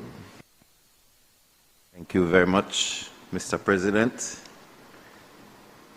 My speech is laced with Madam President, so I trust that you will forgive me just in case I make errors. With your indulgence, Mr. President, can I please read from my notes? Well, I rise to speak on what is only my second speech on the nation's budget. Less than a year ago, I was cutting my teeth on draft estimates of revenue and expenditure 2025-26. And just like that, here we are again. This year, I tried my best to prioritize listening to as many budget presentations as I possibly could. That of the Prime Minister, the Leader of the Opposition, Deputy Prime Minister, key ministers expounding on the achievements of their ministries, as well as those of the opposition representatives as they gave their honest opinions on the state of the economy, rising cost of living, efficiencies in the system, etc. It struck me that we are growing and maturing as a nation. There was less bantering, more facts. Yet, of course, there were some heated moments from both sides. But we got to see and heard some opposition members even the leader of the opposition, commending the current administration for certain achievements and decisions. Assistance to her constituency, some bipartisan support for certain initiatives, certain aspects of the NHI, aspects of the community vote, and even across the aisle, certain ministers were praised for their work, their assistance. There were even some cheers from the government side as the opposition acknowledged some of these things. I know this might irk the traditionally polarized party hacks who prefer a speech full of opposing views, but I see it as a positive development in a maturing democracy in Belize. Hopeful that when the tide turns, because it eventually turns, you know, that the same will continue. That the same will continue. Not to say that there wasn't intense debate, you know, on certain budget items, for example, low-income housing, a project, by the way, that I've said before, that I'm proud to associate myself with. I also heard some ministers of government bemoan rising costs of living of ordinary Belizeans. Rather than just tote the traditional victor chant that all is well and that the state vessel called Belize is smooth sailing and sparkling waters, instead some acknowledged mistakes along the way, commenting that many Belizeans, despite the progress made, are still struggling and that more can still be done.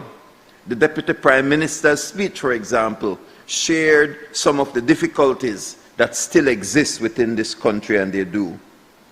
How to improve the lives of Belizeans. I heard the Deputy Prime Minister publicly chide rabid political land department workers for rejecting or denying opposition land application forms, saying this must stop now. I heard the Minister of Tourism speak directly to the Belizean population about the many illegal garbage dumping sites, chiding us to do better and to keep our country clean. Another unusual yet positive move in our democracy. As we debate the budget, the government side should also be able to point out difficulties as we move ahead, just as the opposition has been able to say certain areas that they believe is going well. I believe this is progress. This is also development. I too have my highlights of the last year, and I welcome further development that is going to take place or has begun to take place. Number one, the issue of infrastructure development. It is close to my heart. I've traveled to many parts of the world, and every time my plane lands back in Belize, I feel that sense of we're being left behind developmentally. And so the previous administration under the UDP, there was a lot of infrastructure development in some of the municipalities and highways. And so I welcome more infrastructure development. The George Price Highway that is going to be, there's an ambitious highway upgrade, new bridges, etc. that are slated. I welcome the parts of the budget that will help our country to look more modern. Let's catch up with Chatomal. They have a train now. Melchor looks far different than when I was a child growing up. I come from the south of the country. I'm proud of my southern roots, and some parts of the south look the same way when I was a child, even though I am now 56 years old. Celebrated my birthday this past weekend. I want to see development across the length and breadth of this nation. 22nd, you're 21st, and belated happy birthday. But I am happy to see that infrastructure, now of course we will have to as a nation discuss how we are going to move through all of the traffic jams that are going to take place. It will be a major test of our resilience and of our patience. Infrastructure. The second is education. $13 million earmarked for educational grants. Free tuition for all government schools. I applaud that there is this move. But remember, I am also the senator representing the churches. Sometimes I feel as if we are trying to penalize parents who send their children to religious institutions. When, if you go to a government school now, a high school, they are going to get free education. But if you are the kind of parent like I am that would prefer my child to get education at a religious school, then I have to carry the burden. Even if I am religious, and I am, I pay taxes too. I have business as well. We work as well. So there's no such thing as secular tax and Christian tax or religious tax. There's just tax. So I look forward to free education rolling out into religious schools as well. Now I must pause here and recall that a few months ago, teachers from religious institutions did get that additional, I think it was 40% to cover religious schools, did get something. So that now 100% of teachers' salaries are being paid, which I stood up and I thanked the government at that point in time. But we're moving forward. Now, after the government gave that 100% to the teachers, I understand that they're trying to bring church schools now under the smart stream system, after there was a commitment that that fund would continue to come to these religious institutions and then they would pay the teachers. So I would like that to be addressed, because there was a commitment that was made. I've just said, parents should not feel that they are penalized because they prefer a religious institution or religious instruction for their children. So I look forward that as we continue to move forward as a nation, that students who go to religious secondary schools will also be able to benefit from this great move of free education. Number 3, health. Again, I think these are very good things that are taking place within our country. My district, the Kayo district, will now get NHI. We are now on NHI. The budget says $57 million, and it represents a $7 million increase over the previous year. And I didn't hear that the first time from the Prime Minister's speech. I got a telephone call from my wife, who of course runs Plus TV, and she said, we're going to send in our names to be on that list. And so I was very excited when I found out that NHI would come to the Kayo district. Again, Alafan the South, so I look forward to the full national rollout. Everything is a process, but it's time for the entire nation to enjoy this NHI. And of course, government, hospitals, etc., around the world, sometimes they get a hard rap, they are slower. I'm going to speak about a student, I'm not going to call any names. Belizean student over in Mexico got sick, went to the government hospital, was there at 1 o'clock in the afternoon, did not get to see the doctor until 8 o'clock that night. 1, 2, 3, 4, 5, 6, 7, 8. I have relatives and friends in the UK under the government system where when it's time for them to see a specialist, it's a 7-month, 6-month schedule to go. So there are some areas that we are doing better than other countries, but by including NHI with some of these private clinics, Belizeans are able to see specialists in very, very short period of time. I won't get into the Cuban the Cuban crisis. I have my own opinion and philosophy on those types of stuff, so I will move on. But we do live in a time when I don't think that as the government we should try play bad man or push out with chess. We really need the proper diplomacy in this day and age to make sure that Belizeans have, in this changing realities and the global realities, that we make wise decisions as a small nation and as we move forward. Number 4, again, a highlight that I see is housing. $8 million allocated for low-income housing. This is close to my heart because I was asked to sit on the committee that selects people.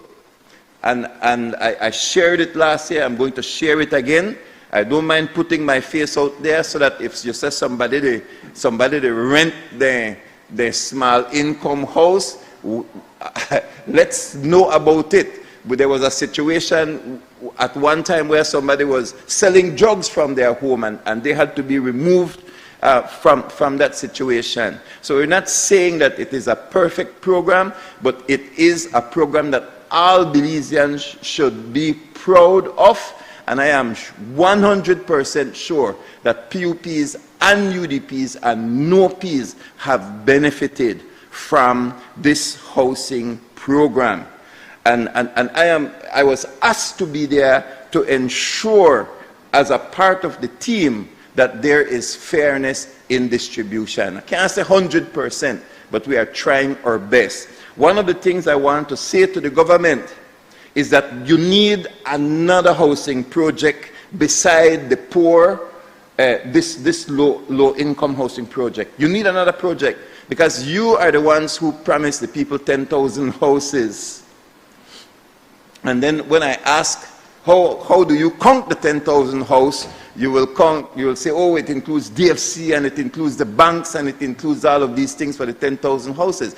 Okay, that may be so, but if the project that the government is directly responsible for is the poor, is the low-income housing, then everybody is trying to get in. Even if they don't qualify as low-income earners, they will try to qualify. When they fill out that application form, they will tell you how bad they are doing. They may not be necessarily doing that bad, but you can't fault the Belizean if they want to pay $100 a month too, and that's the only program you have. So the pressures are high. And one thing I find out, if that Belizeans really want to get in, they will try to qualify themselves. It's, I poor, things really bad. And it can also shadow some of the real people, some of the people who really need it. So I am asking the government, and I've said this before to the other members of the committee. So where's the project that maybe they pay $300 a month or $500 a month? Why am I standing here like this, talking like this? Well, previously, when there was a housing project under the then Right Honorable Said Musa, I was able to get a house. I paid for it, but it was a public-private partnership. I proudly live in an area that is called the Habit Housing Area. I am a beneficiary of a program. I love the program. I go home Every time I go home to a well-built home, ferroconcrete, beautiful, plus TV is in one such building. It was a government project, but we paid. So yes, congratulations to the government for these 100 a month. As I say, I'm a part of it because I want to see the housing stock improve. And I think there's a problem as it relates to San Pedro Kikaka, because they pay some of the highest rent. I think they pay by week. And some of the houses are from plywood because the people are struggling. And yes, you can travel to any part of this country and you will see those ferroconcrete structures. And if you go to those places, you will not find them. You will not find them. So I love the small income housing program, but we have to find how to reach San Pedro and Kikaka. We have to find how to reach them. And government, we need a second project so that everybody knows. They say, I poor, and I only can afford 100. So it will take the pressure off that program. Let's have that other program.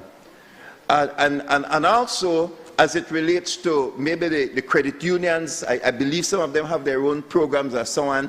Let's advertise it if the government is helping with seed financing so that those banks and credit unions can give loans with better credits. Let's do it. We're counting on you. This is an excellent program. I support it fully. I would like to see one where people don't have to say, I'm poor. They can say, I can afford it. I can afford it. It's affordable. But they end up with a house. So that house I got, that I paid for, but the government made available through its policy, changed my life, changed my economic situation, allowed me to start a business, and has changed my entire economic trajectory. I'm not here to talk PUP or UDP. I just here to tell you these programs move people out of poverty. I can add more to that. That some of these single ferroconcrete structures that some of these people have now gotten, you go in there, you look like states. You look like Instagram. It has, I see some of the photographs inside and I can't believe it is Belize. They just needed a hand up. It looked like Instagram, it looked like picture from Instagram. I'll send you some, as I said. Some of these things they're close to my heart. So I'm a pastor. I care about people's living condition. And I'm not worried about their color. Color is great. Colors change, you know. And you do good, you get the vote. You don't do good, you know and get it. And so there is another thing that I want to speak positively about as well. National Bus Company. That's a risk. What a big risk. Why do I call it a big risk? And I think a necessary risk. Because if the government is out of what is supposed to be called public transport system, it's supposed to be a public transport system to keep prices low, to keep people moving, but then all of the routes are given out with many, many different licenses to the private sector, and then everybody to do their own thing. How will you get cash to infuse into the public transport system so that they can have better buses? That's been the problem. And so I congratulate Dr. Zabane and his team. I think it takes a lot of boldness to say, let's do something radically different. So now government is back in the bus industry and will be able to attract the money to upgrade the bosses. I'm not saying that there aren't problems to iron out, etc. But I like to see bold moves. One of the things I can't talk about is the port. Why? You have, how the island name, that's why I tell you I can't talk about it. You have State Bank, and then you have the Belize Port Project, and then on the, is it the Sibun River, the mouth of the Sibun River, the magical. You know, I tell you, for me, it's not a political issue. For me, I just want somebody win. I just want the place look better. I want something beautiful. We need something beautiful in, out, or around Belize City. So I'm not into the who and win and who and lose. I want it to be fair. I want it to benefit the Belizean people. I'm not going to tell you which one I believe in or not believe in. But we've been going around in circles for years. And I understand, yes, it has to be done in an environmentally sound way. But for me, I'm not saying which of the three I want. I'm just saying, can the right one please step forward and let's have a beautiful face for the country of Belize, so that the next time I land in, we could have one next place that we can be proud of. So how many years will the port thing drag out? As I'm saying, I'm not putting my vote in any of the three. But I want something that Belizeans can be proud of, that can change the face of Belize City. But I want it to be fair, and I want the right one to be done that benefits everybody. So I don't have a favorite. I just want a good one win. So we're going around in circles and circles and circles, and then Chetomal, it have train. Before you know it, Chetomal will beat you and have the port. If we just keep going around in circles. I want to see my nation developed. All right, now, that's based on the speeches and the things that I like that are taking place.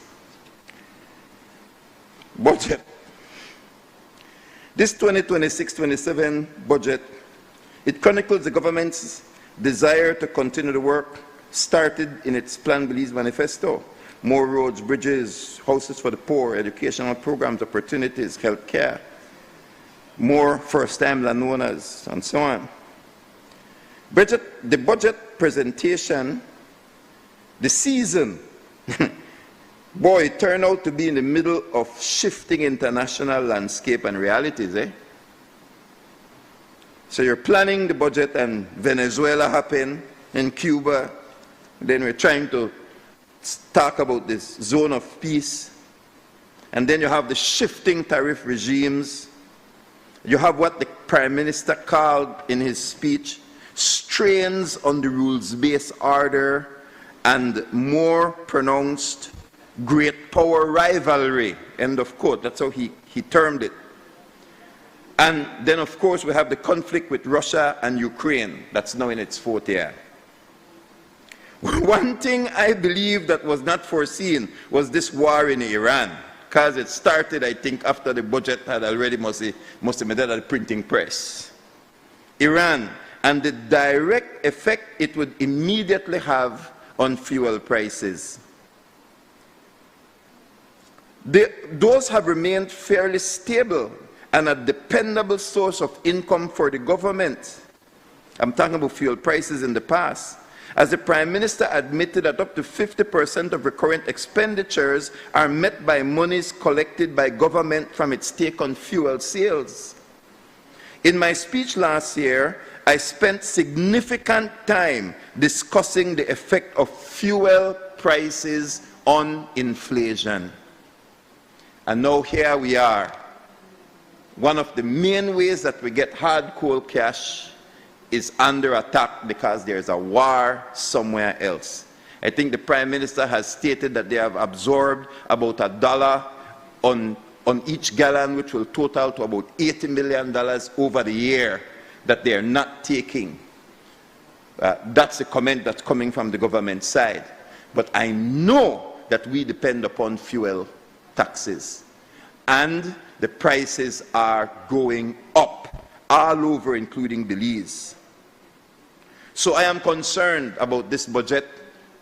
I am concerned about whether or not the numbers on the page mean what will express what we get to see, both from the revenue side and the expenditure side. I am concerned because of circumstances beyond our control. And we have said already that we depend too heavily upon this fuel tax. In last year's figures, government touted a GDP growth of 8.2 for 2024. And I want to ask the public to follow my numbers here, because these are the numbers that you, the government, gave us. You told us that GDP growth in 2024 was 8.2. That is a massive growth rate. A historic 3% unemployment rate. And then you also said that a debt to GDP ratio that was down from 132% to 61. Those were numbers that you gave us as the government. You stated that Belize is surpassing regional performance. Your words, government. But in this year's budget speech, the 8.2 that you touted last year disappeared, and you used 3.2 for the same year. That's less than half. So you sold us 8.2, but you delivered half of that, less than half of it, for the same year. Prime Minister in this year's speech said this. He said, last year our economy grew by 1.9%. This year the projection is 2.3%. The latest employment report by Statistical Institute of Belize shows a historic low of 2%. Your numbers. Government is also claiming in the Prime Minister's budget speech that in 2025, Belizean households experience a meaningful ease of price pressure. I'm going to repeat that. That's what the Prime Minister said. This is what he said. I will repeat it. In 2025, Belizean households experienced a meaningful easing of price pressures. He said inflation fell. I'm quoting his speech. I have it in writing. He said inflation fell to 1.1%, down sharply from 3.3% in 2024, and the near record high of 6.3% in 2022. So the Prime Minister is telling us that inflation is going down. Down from 6.3, down to 3.3, and now to 1.1. Inflation is going down in Belize, according to the speech, according to your numbers.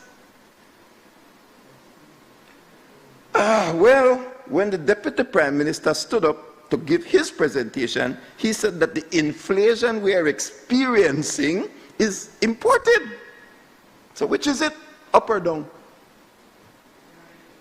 One is saying it's going down, the other one is saying it's up, but it's not us, it's imported. He said we don't cause higher prices, that's inflicted.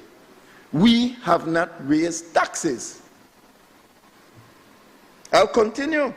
The CEO of BTL, in explaining why he wanted to acquire Smart, said it's because of the high inflation.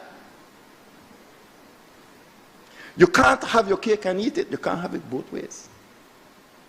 Where when you want to do something bad, like acquire Smart, Then inflation is high, and this is how you are going to juggle things to make it work. And then when you come for the speech, you're tracking low inflation. Huh?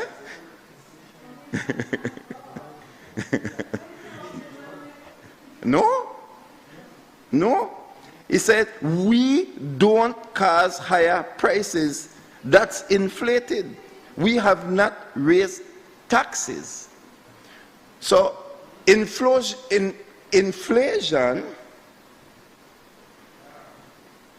you know, tacos. So, otherwise we're going to have an academic, mathematical discussion on rate versus ratio versus percentage. Make a talk tacos then. Because I remember 4 tacos for $1. Then it became 3 tacos for $1.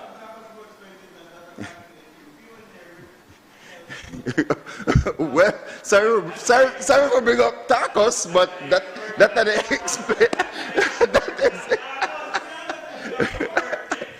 Okay. Anyway, Mr. President. Members, please let We're not us allow talking about ingredients. Please let us allow the senator to continue in his presentation. I still want to use tacos, but we remember when it was 4 for $1. And then it was 3 for $1. Now, some are selling 2 for $1, and if you get the 3, you have to put in the extra shilling. So we could talk mathematical, and we could talk analytical, and we could versus ratio to percent to this to that. But at the end of the day, you know what the people want to hear about inflation, and you know how they want it to affect them. They want it down, and they want their money to stretch more. They want to be able to buy what they used to could buy, or at least close to it at the end of the day.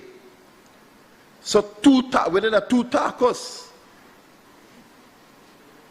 And I know that you know that the dollar van costs $2. So there's it's still called dollar van, but the $2. Yeah, that. So to me, it matter whether by the street or how the people feel. See? Now, SIB announced that from January to October, inflation was at 1.2%, and that it went up by 0.9% in October. So that's 1.2 plus 0.9. No? All right? No problem. But they said that the reason why inflation went up was food, water, housing, electricity, and gasoline. San Pedro and Burgess Key experiencing the highest inflation rates at a whopping 3.2. I'm sorry for San Pedro people. I'm sorry for people who go out to San Pedro to go to work. They work for 6 months and they make very good pay, and when they're finished, they don't got no money. They come back on the mainland and they try to survive until our next tourist season come again. So that which they make is gone even while they are out there. I mentioned the fact that in Cancun, there is a tourism zone. There's a Cancun that is the tourism zone, and then there is a Cancun proper that is the municipality.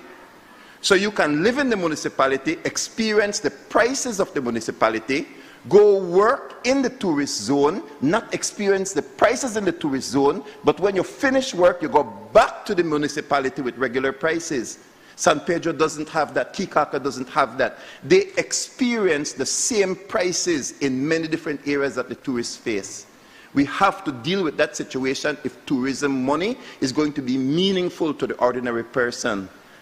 So they separate the tourist zone where the prices are different. And then you can go to a supermarket in the very same Cancun and experience some of the same prices you experience in Chetumal. So,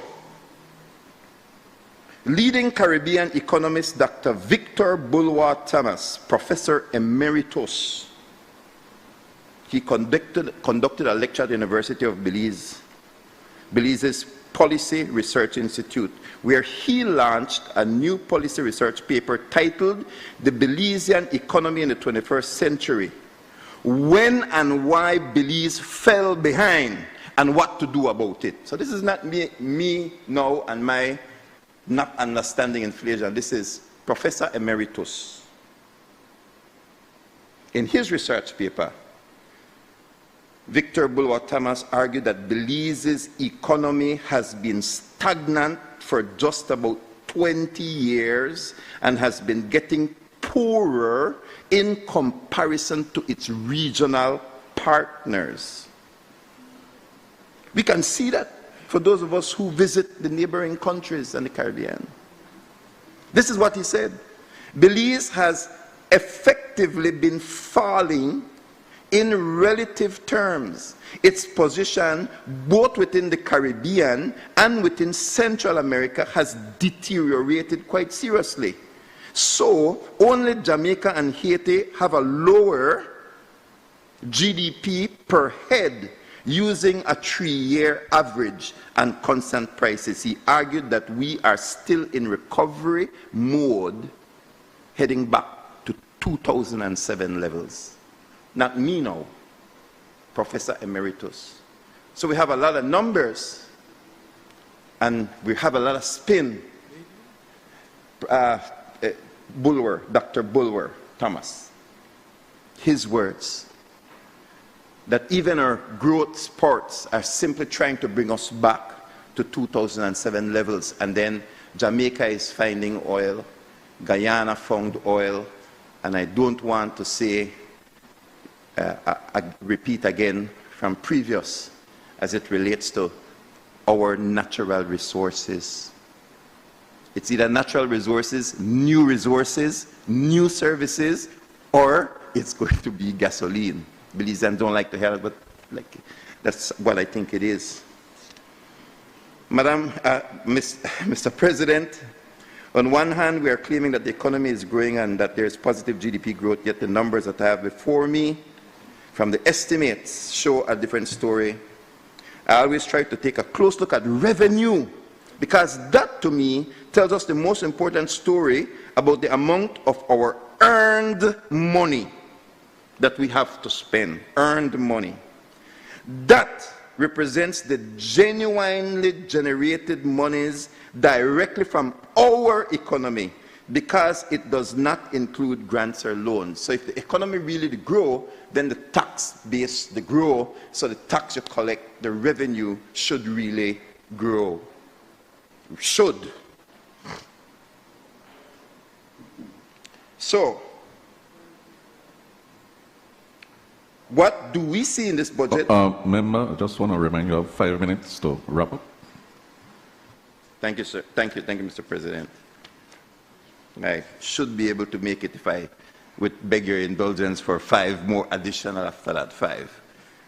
Some other people were helping me with my speech, so, but anyway, we're yeah, not AI, not AI. It's IA.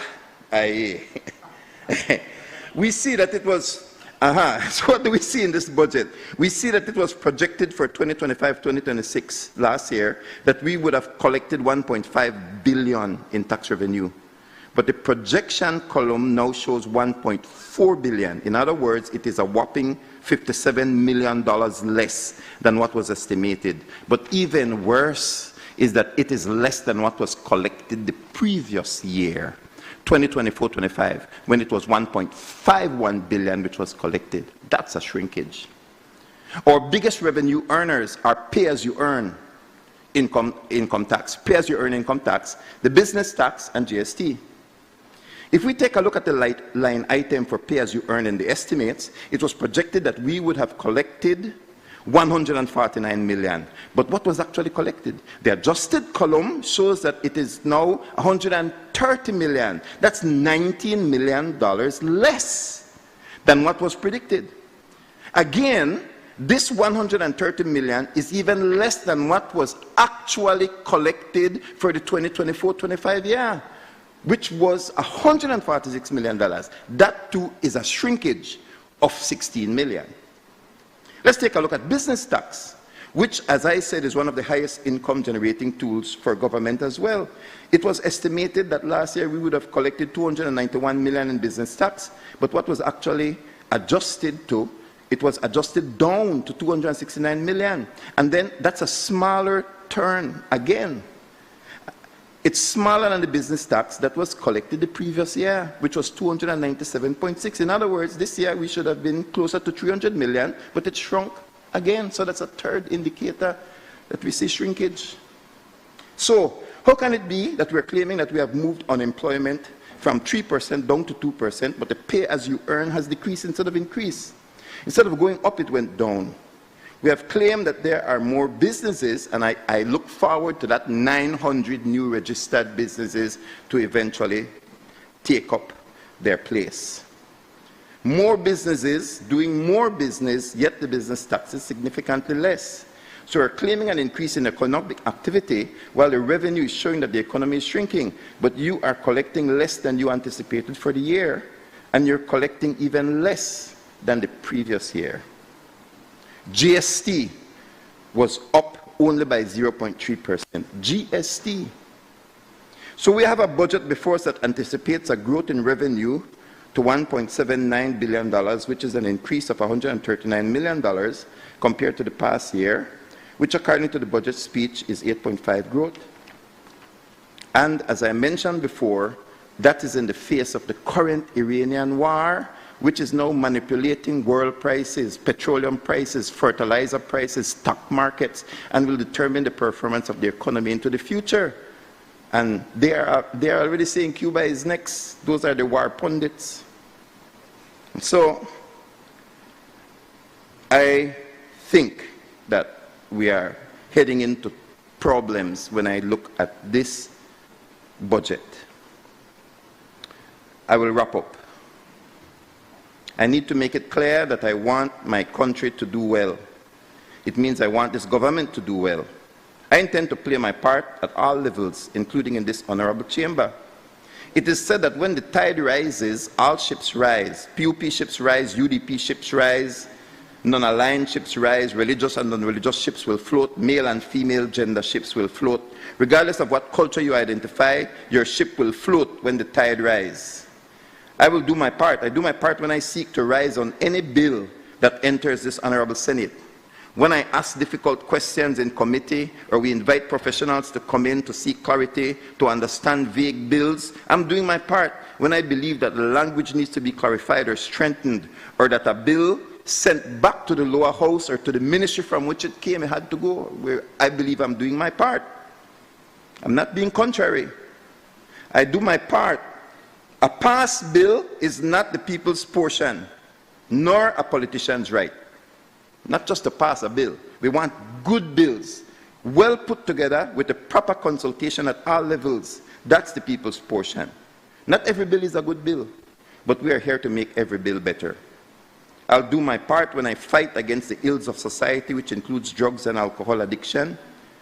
Whether I preach from the pulpit or on the street, I do it when I join together with my fellow independent senators to speak and act against any decision or suggestion or policy that makes us morally or economically in the wrong direction, contrary to the clear and vocal wishes of the people of Belize. I'm doing my part.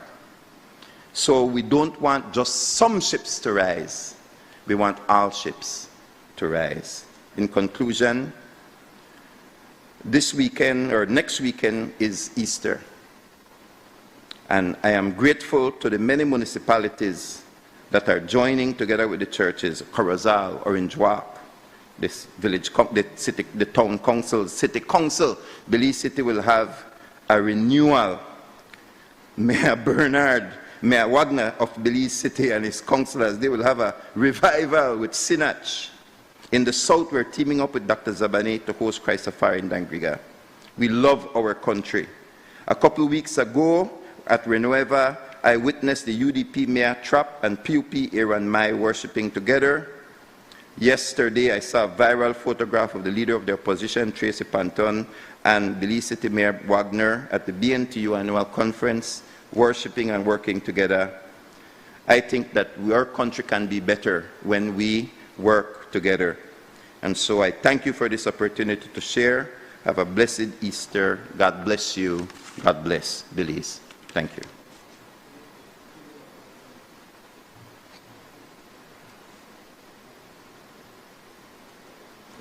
I recognize Senator Kay. Thank you, Mr. President. I now take the opportunity to make our interventions on the 2026-2027 budget. But before that, and since it is Women's Month, and I see that Senator Galvez has joined me, as well as Senator Pitts in wearing bright colors, I just want to say Happy Women's Month to Madam President, to Madam Clerk, Senator Galvez, all the fellow women here today, and congratulate them on the incredible effort with involving our young women in debates and engaging in parliamentary sessions or mock parliamentary sessions. The reality with women's empowerment is that the latest statistics show that for our country, for example, we have really already surpassed the gap when it comes to tertiary education for women. We have been narrowing the gap when it comes to equal pay. We have been narrowing the gap when it comes to longevity and health issues. But where we really are falling behind, way behind, and in fact, Belize is actually has the largest gap in the region of the countries that are measured in terms of the gap is political empowerment of women. And yes, we do have women senators, but we also need elected women officials, and the decision making, when we have that balance, I think it's always for the better, having balanced decision making. So I just want to point that out, and thanks to the women for the solidarity in narrowing that gap, especially the women parliamentarians. As the NGO sector, we share and echo many of the remarks already made on the 2026-2027 budget. There were many of these that celebrate things that the new budget will bring to us. I think everybody is in agreement that health and education are key to our country, and we see where the government is making strides there. But we also have many of the same concerns and questions that several of the fellow senators have brought up. Therefore, I will not repeat these, but rather I think we want to intervene today in a different way, in a way that hopefully helps us to reflect on the current budget and to envision a way forward with future budgeting for our country.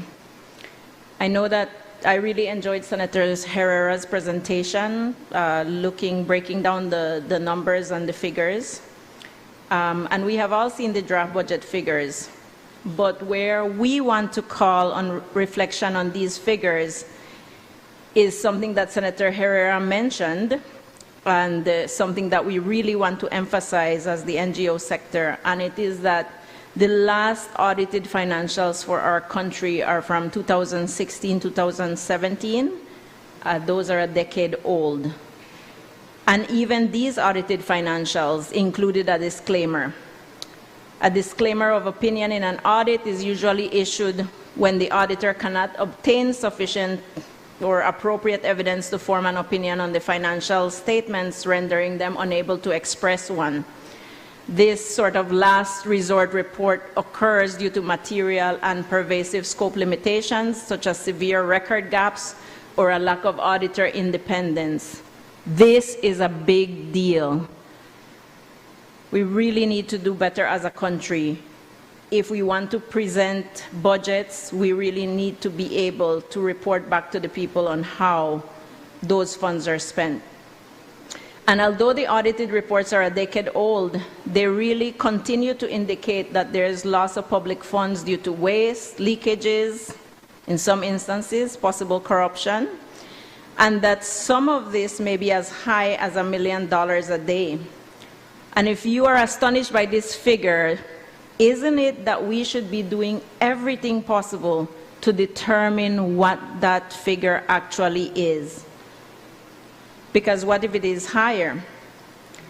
The hearings of the Joint Public Accounts Committee, Mr. President, in this very same space where we are today, also continue to reveal that the constitutionally appointed office of the Auditor General is being outrightly rejected. It was very recent in the news that the Auditor General has testified that her representatives were denied entry to not one, but 2 different publicly funded offices. This is a big deal. And here is the real big deal.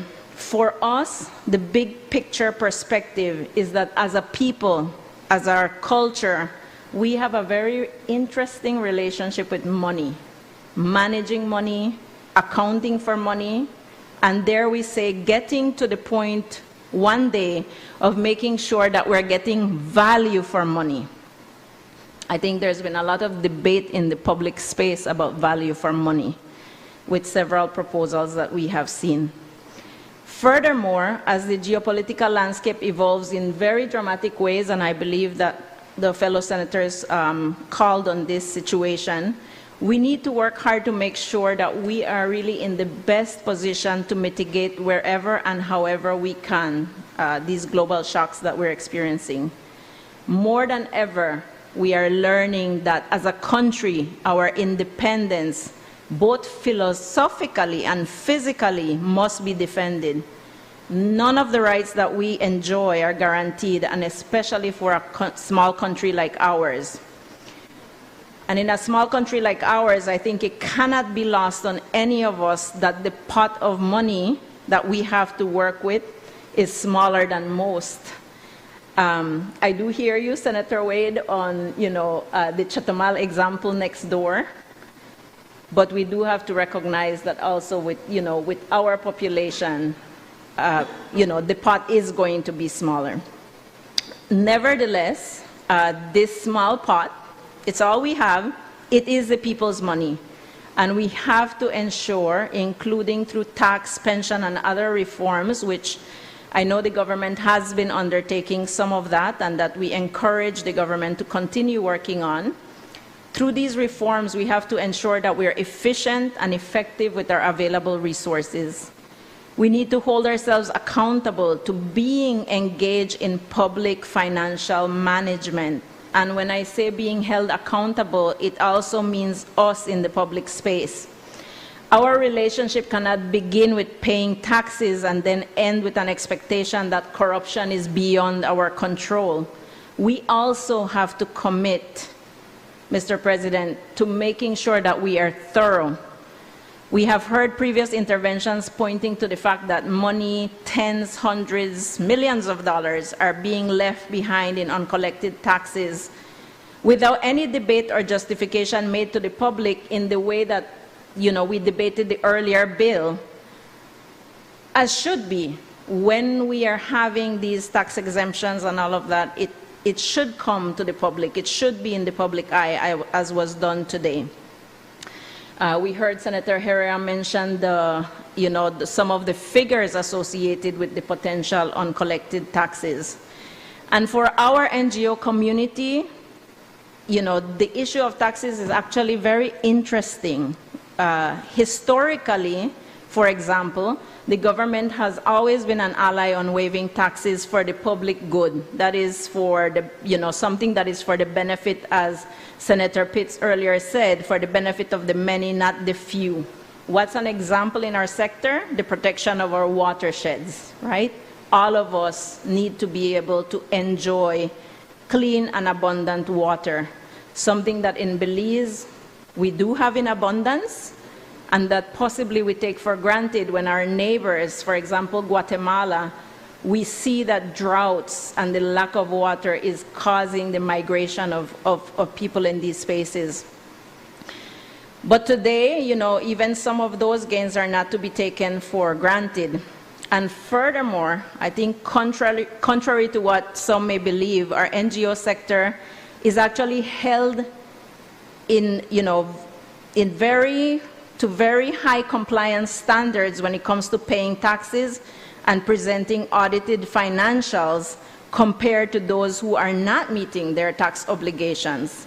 I know that sometimes there's a narrative out there about everything that NGOs get, but the reality is that it is our sector that is holding some of these very same neglected spaces in the budget.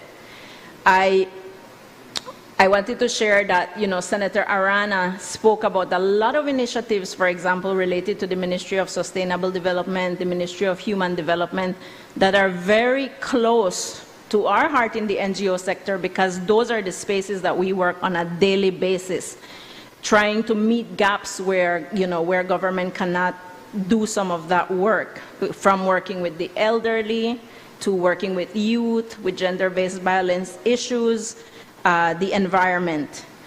And while it's nice to hear of those initiatives, when you look at the budget figures, especially the recurrent budget figures for those key ministries, the budget doesn't really bear the importance of these issues to our society.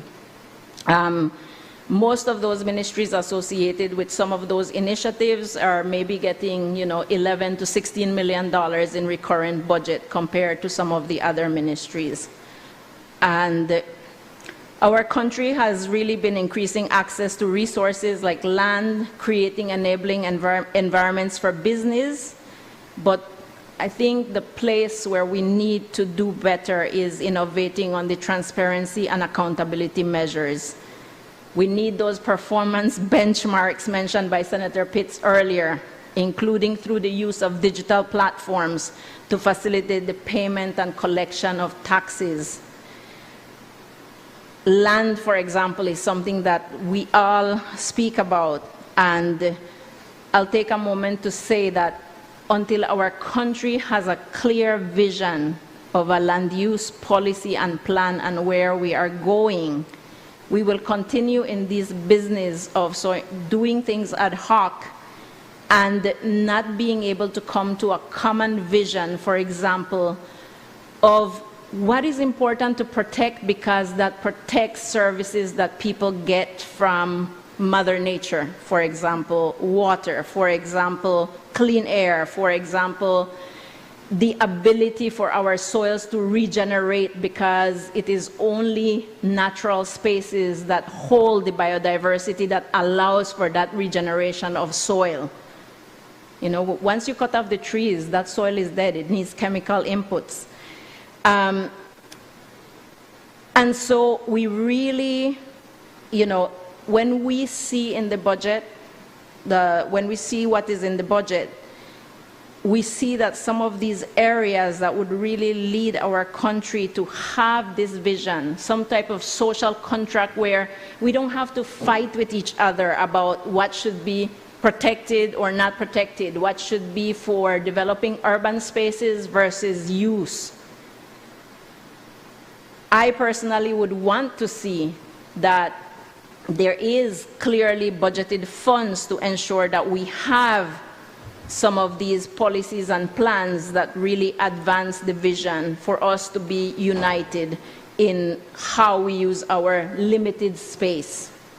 And I mention land because land is finite. We only have these 8,867 square miles, right? We cannot make any more land.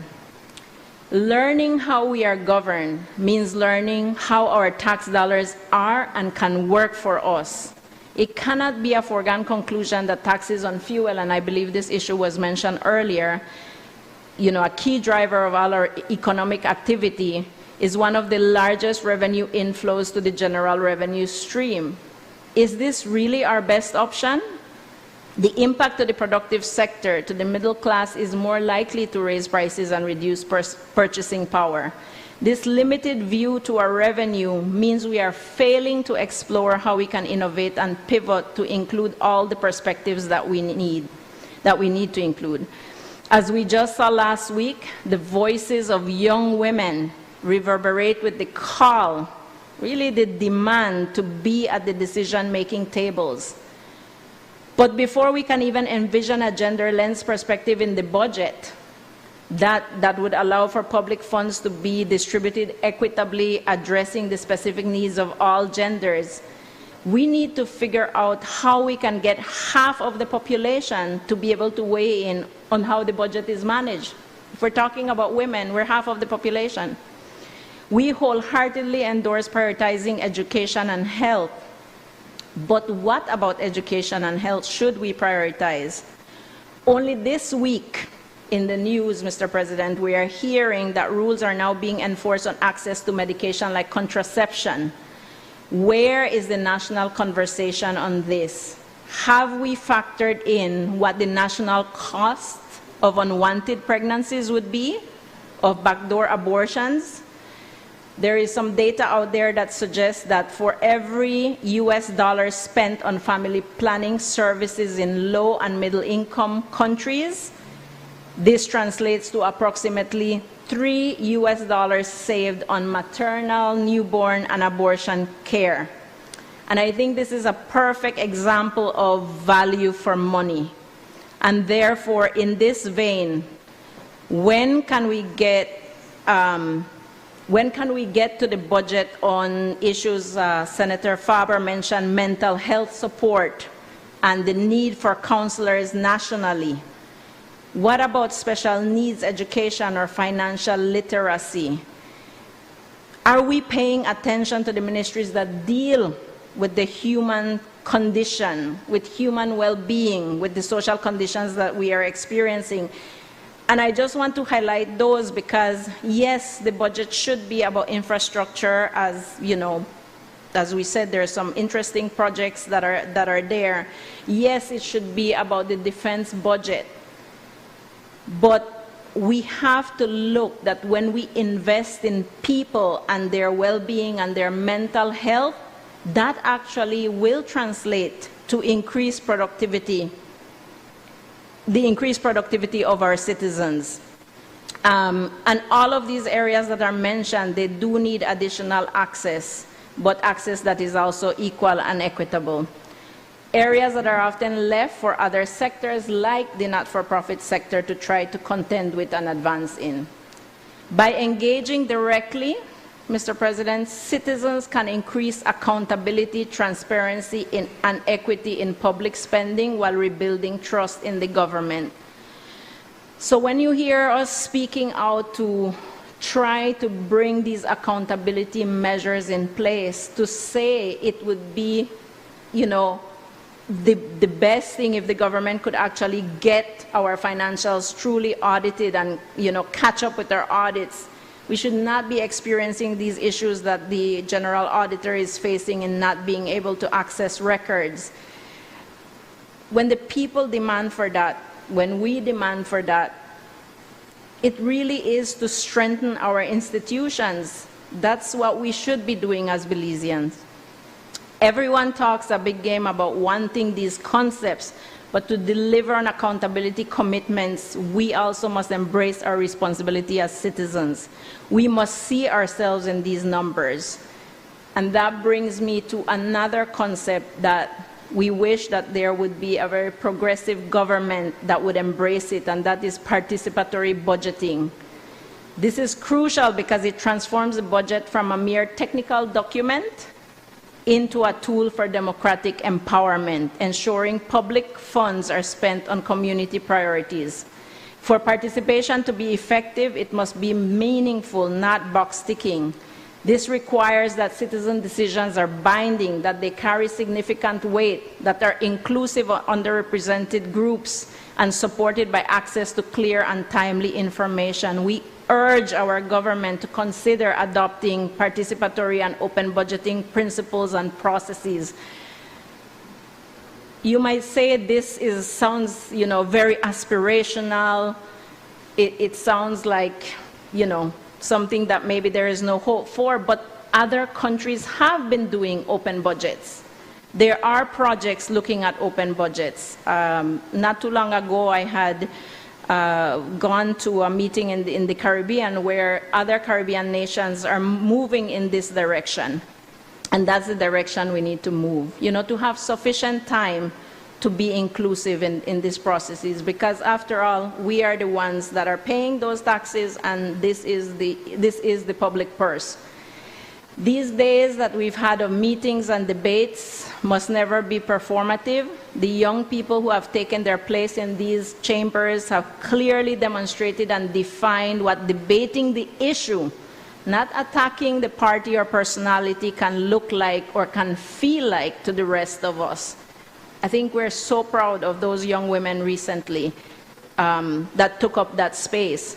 The Senate continues to be the voice of sober reflection, and as the responsible leaders that we are in our respective realms, we need to reconcile to our conscience and to our fellow citizens that our tax dollars are working, and working in the ways that we need them to improve the quality of life, as everybody has said, Senator Faber, of Zenaida, and of all the citizens of Belize, to turn weaknesses into opportunities, to measure and monitor so that we can be accountable.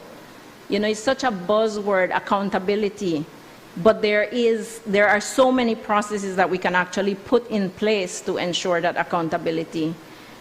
And why do we need to do this? Because every single number in the draft budget estimates actually represents a fellow citizen, a fellow man, woman, child, urban, rural, rich, poor. Those numbers in that budget represent all of us as Belizeans. Thank you.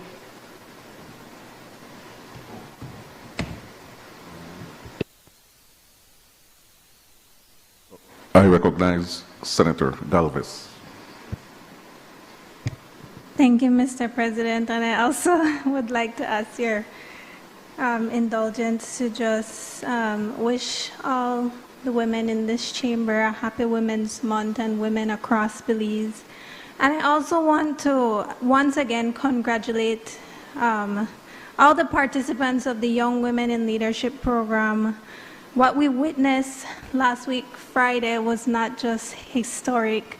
It was inspiring to feel the energy, and we all sat up there in the gallery, and we heard about female farmers, women in STEAM, women in our rural communities, and that's why for us this program was so important, because it involves women in sharing their perspectives, sharing their voices, their lived experiences, and that is something that needs to be heard. And again, I join with Senator Pitts in talking about this program was not about excluding men, but about giving women the opportunity to stand up in spaces that were once inaccessible to them. And so I just want to once again thank everyone who was involved in this program. Thank you, Madam Clerk, all the staff at the National Assembly, and all our partners who made it a success. Now, Mr. President, to get into my contribution for this debate, I'd like to ask for your permission to refer to my notes.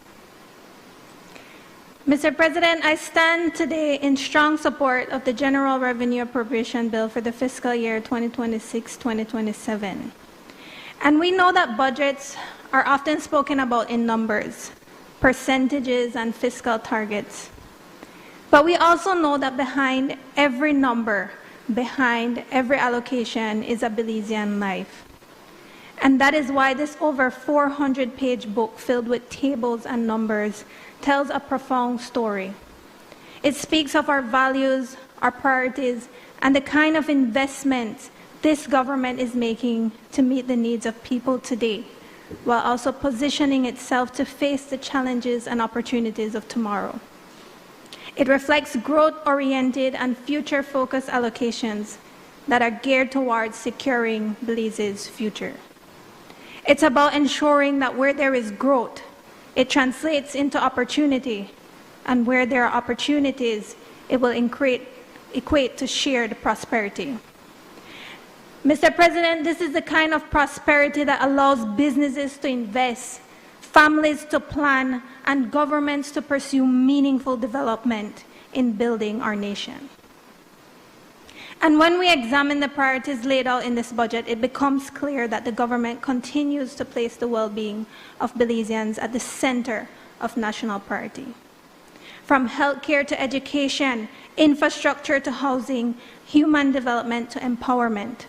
This budget is about investing in resiliency, investing in opportunity, and most importantly, investing in people.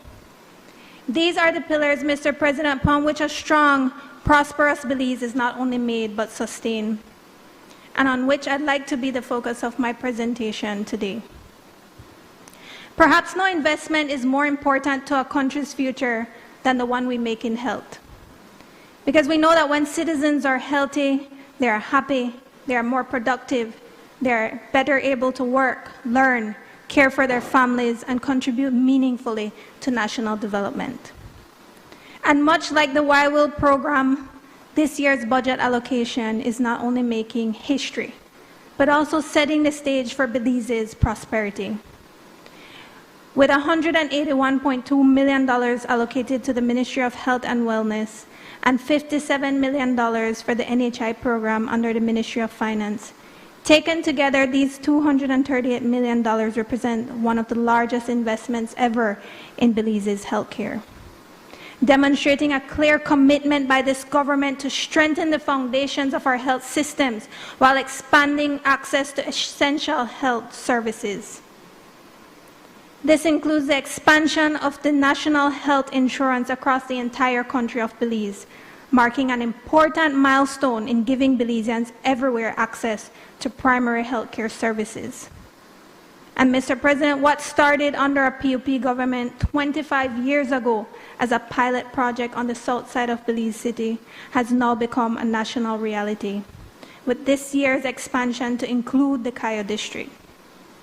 That means more than 80,000 additional Belizeans will have access to primary health care service, bringing the total number of beneficiaries to over 325,000 Belizeans nationwide. And Mr. President, this is not just an expansion of a program. This is a transformation of our health care system.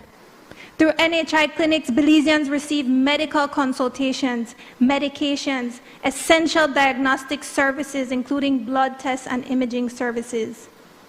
And Mr. President, the impact of this program is particularly evident in the management of non-communicable diseases.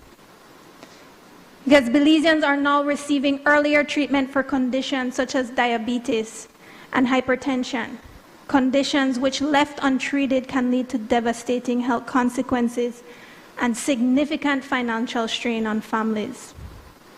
Through the NHI program, thousands of Belizeans have also received specialized eye care, including diabetic eye examinations, cataract surgeries, and treatments to prevent vision loss.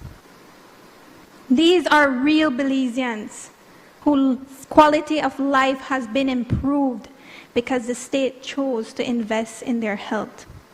Still, Mr. President, what is possibly most significant about this expansion is how it has been made possible. For years under the UDP, the revenues from Bolida operated in a way that benefited a selected few. But today, under this government, the revenues from the Believe Government Lotteries Limited is being redirected to support healthcare access for the entire country. And just like that, what once benefited a few now benefits thousands of Belizeans. And like Senator Faber, I also speak to people on the ground. And Mr. President, I've had the privilege of speaking to several persons who have accessed care through NHI. And through these conversations, I recognize a common theme in many of their responses. Because for many of them, every doctor visit meant difficult choices, often between fulfilling their prescriptions or buying groceries, between affording a blood test or rent. But today, because of the national coverage of health insurance, Belizeans can walk into a clinic and receive care at little to no cost. Think about what that means for a single mother who can afford to take her sick child to a doctor. Think about what it means for a diabetic patient who doesn't have to ration their insulin supply because it's too costly. Think about what it means for someone who got diagnosed earlier because they didn't have to postpone care due to financial constraints. For them, this is life-changing and exactly what this budget is designed for, to change Belizean lives. And that is why the ministry is also investing $7.87 million in strengthening primary health care. This means increased support for community clinics, which serves as vital access points to care. Comprehensive maternal and child health services designed to ensure the well-being of women and children. Proactive vaccination programs aimed at safeguarding public health. Early disease detection to identify health issues before they escalate. And preventive health services that promote wellness and help reduce the incidence of illnesses within the community. Through these efforts, the government is committed to investing in primary care now, paving the way for greater savings and reduced burdens on individuals, families, and our health system in the future. Still, Mr. President, the government also understands that access to care requires infrastructure, personnel, and systems capable of delivering services effectively. That is why this budget also allocates an impressive $66.1 million specifically for hospital services, ensuring that our medical facilities are well equipped to provide the highest quality of care. An additional $41.2 million is dedicated to the procurement of essential medicines and advancements in health technology, which are crucial for modernizing the treatment options and improving patient outcomes. Furthermore, a $1.47 million will be directed towards community-based health programs, promoting health initiatives that reach individuals where they live and work. And to ensure that our health system operates efficiently and effectively, $64.5 million is earmarked for strategic management and administration. Additionally, the ministry is dedicated to bolstering our health workforce and increasing its technical capacity by recruiting more community health workers and pharmacists and providing over 100 scholarships for nurses and medical personnel, thereby enhancing our ability to serve the community and address our health needs comprehensively. Mr. President, the vision for healthcare in Belize is clear. By focusing on preventive health services and primary care, while upgrading infrastructure and service delivery, Belize is not only improving outcomes for patients, but also reducing long-term pressure on hospitals and public finances. And Mr. President, that is the kind of leadership that secures a nation's future, not by merely funding healthcare, but by building a healthier nation. Now, as I shift over to education, Mr. President, we know that education is the foundation upon which every other sector depends. And through this budget, we see one of the most significant investments in modern Belizean history. This fiscal year, the government has taken a step that many once believed was impossible. Because when the Education Upliftment Program began in 2022 on the south side of Belize City, it served fewer than 1,000 students. At the time, some said the concept of free education was unrealistic. Some said it could never be feasible. Some even called it a reckless promise. But Mr. President, in less than 4 years, this program has expanded nationwide. And under this fiscal year, $15 million is allocated to cover more than 14,000 students across 27 secondary schools, marking a 1,000% increase in the number of beneficiaries since the program first launched. And I know I heard Senator Faber says he's not clear about free education, but I don't know what is not clear about every student attending a government secondary school, accounting for over 60% of our secondary school population benefiting from free education. And Mr. President, I really want us to think about the significance of that. Think about what it means for a family struggling to make ends meet. Think about what it means for a child who might otherwise have been forced to leave school early because they simply could not afford it. It means opportunity. It means possibility. It means hope. And for many Belizean families and students, the cost of secondary education was once a financial constraint. But today, that barrier is being removed for over 8,500 families, giving Belizean youths across this country every reason to stay in school. And I recall watching a video that captured the real impact of this program at Julian Cho Technical High School. And Mr. President, I got emotional watching it and even thinking about it now. Because to hear 3 young women speak about how this support has allowed them to focus on their studies rather than worry about the financial burden on their families is a powerful reminder of why this investment matters. And while we know that a high school diploma is often a stepping stone to future aspirations, for young women in particular, completing at least 12 years of education is not only essential for their own lives, but for the well-being of their future families. This is because according to the Global Partnership for Education, women with a secondary education are 4 times less likely to lack control over household resources, experience domestic abuse, or be married at a young age compared to those with only a primary education. Another study found that each additional year of schooling a girl receives also reduces the likelihood of infant mortality by 5 to 10%. And as reported by the World Bank, even a 1% increase in women with secondary education can boost economic growth by 0.3%. Therefore, when we invest in students having access to secondary education, we are not simply funding schools. We are making a generational investment, one that strengthens families, empowers women, and drives national development far beyond what we can measure today. And still, Mr. President, the investments and impact do not stop there. Because under this fiscal year, the government is also allocating over $16 million to support students with either partial or full tuition from pre-primary to tertiary levels. And I know I heard Senator Faber talking about he feels for his UB students, but he did not listen to what the Minister of Education said when he mentioned 4 out of 5 students at the University of Belize receives financial assistance. It's on the recording.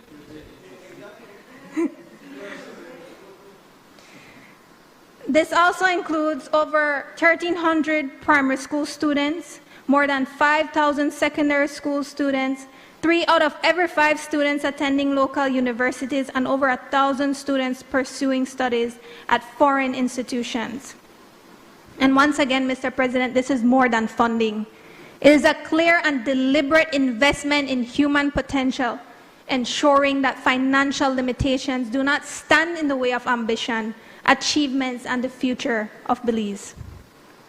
Likewise, through the ConnectEd program, internet access will continue to expand to reach over 280 schools across Belize, benefiting tens of thousands of students and teachers, estimated to be an annual investment around $2 million.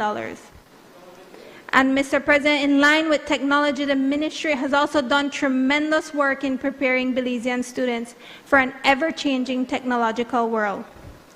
This includes targeted investments in TVETs and STEAM education, the expansion of coding programs, and the integration of AI-powered tools through the 501 Academy to strengthen innovation, digital literacy, and critical thinking in our classrooms.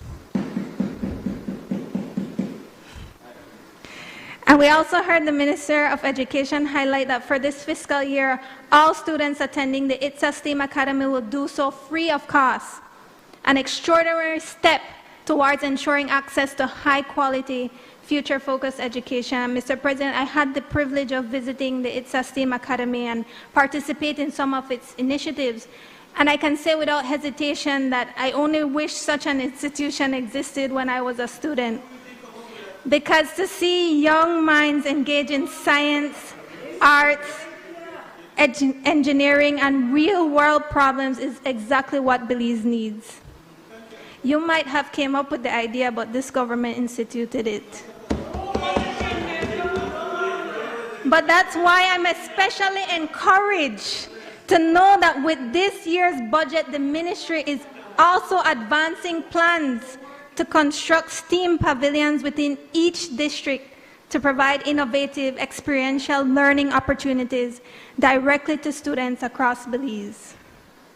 Still, Mr. President, we know that a child's future is built in the classroom, but the ministry is also ensuring that hunger is not the lesson they take home. Because through the Healthy Start feeding program, a school meal becomes more than food. Because to a child, it is a lifeline to learning, a foundation for development, and a promise to be nourished both mind and body. And for this fiscal year, this program will see an increase in investment of $2 million, bringing the total allocation to $10 million. This will enable the expansion of the program, providing around 20,000 children across numerous primary and secondary schools with a nutritious meal. Complementing its investments in school meals and tuition, the Ministry of Education has also taken decisive steps to ensure that access to transportation is not a barrier for over 14,000 students and teachers nationwide. Within this fiscal year, the school transportation program will expand from 280 to 295 bus runs, supported by an investment exceeding $1 million per month. This reflects a government that is firmly committed to investing the necessary resources to make education work for every Belizean learner. Yet amidst all of this, Mr. President, we must not lose sight of the critical funding being allocated to uplift and empower our teachers, the very backbone of our education system. They are the ones who stand at the front of our classrooms each day, shaping minds, nurturing potential, and ensuring that every child receives the quality education they deserve. In the last fiscal year, approximately $217.7 million was allocated towards teacher salaries and service benefits. This includes a $14 million increase to support enhanced salaries and benefits for teachers and support staff across the country, an investment that received unanimous support in this honorable House. And so, Mr. President, as I reflected in what I outlined today, when a nation invests in feeding its children, empowers its students, and supports its teachers, it is not merely spending. It is a nation preparing itself for greatness. And now, as I shift over to infrastructure, when it comes to the Ministry of Infrastructure, Development and Housing, this government is not only creating opportunity, it is engineering it, project by project, across this nation. The ministry continues to stand as a central driver of national transformation, not only advancing economic growth, but strengthening resilience, improving connectivity, and elevating the quality of life for Belizeans in every district. This includes the upgrading and modernizing of our two major highways, along with allocations to replace aging bridges like the Belcan Bridge with modern, reinforced concrete structures designed for safety, durability, and future demand, while also advancing the long-anticipated swing bridge replacement with international partnership support. Still, the ministry is not focused solely on major highways, but is also investing in village roads, agriculture, access routes, and community infrastructures. From San Esteban to Guinea Grass, from Bullet Tree to Spanish Lookout, ensuring that development reaches beyond urban centers and into the productive heart of this country. These investments, Mr. President, do more than improve transportation. They reduce the cost of doing business. They connect farmers to markets and communities to essential services. They expand access to education, healthcare, and employment opportunities. And importantly, they generate jobs, creating real income for Belizean families through construction and infrastructure development. Because infrastructure is not just about concrete and steel. It is about mobility. It is about access. It is about opportunity. And it is also about resilience. And we see this even in the transformation of national institutions, from the full retrofitting of the National Assembly to the construction of modern multi-purpose schools designed to international standards. At the same time, this government continues to invest in low-income housing, ensuring that development is not only seen in highways, but felt in homes. Through initiatives like the Highland Estate Project and the Starter Homes Initiative, the government is delivering homes to low-income Belizean families, turning the dream of home ownership into a tangible reality. And so yes, Mr. President, from highways to homes, from bridges to schools, from urban centers to rural communities. This is a government that understands that development must be inclusive, resilient, and national in scope. This is a government that is not waiting for the future, it is building it. And this is a government that is quite literally building Belize forward. Now to my final ministry, the Ministry of Human Development, Family Support and Gender Affairs. They continue to stand as a social support of our nation, helping those who need it most, ensuring that no Belizean is left behind. This ministry understands that what happens to the least of us affects all of us. That is why its mandate is far-reaching and deeply consequential. Supporting survivors of violence, protecting our children, assisting families in crisis, caring for the elderly, advancing inclusion for persons with disability, and championing gender equity across Belize. And Mr. President, under this fiscal year, we see a significant increase in the Boost program, rising from 3 million to 5 million, directly strengthening support for children, pregnant women, the elderly, persons with disabilities, and victims of violence. This expansion builds on programs that already supports thousands of Belizeans across hundreds of households, expanding its reach in meaningful and measurable ways. Over the past year, the ministry has also strengthened child protection systems while also responding to hundreds of domestic violence reports, providing critical intervention, support, and pathways to safety for survivors. As well, through its social assistance program, direct financial aid has also reached over 1,600 Belizeans, ensuring that families facing hardship are not left to navigate crisis alone. At the same time, this government is recognizing the realities of an aging population. Today, hundreds of elderly citizens are receiving residential and community-based care, supported by new initiatives including home care pilot programs and expanded caregiving training. And Senator Faber, I wish you had listened to the contribution by Minister Thea Garcia Ramirez, because you said you saw no support for mental health or after-school programs. But under the Ministry of Human Development, they are providing mental health services and through their counseling unit. And they've seen 274 clients, as well as the Hub Resource Center serving 751 youths, including 85 to 90 young people accessing after-school support daily. That's 85 to 90 young people daily, Mr. President. Member, I was quiet when you were giving your contribution. Please do the same. I would appreciate that.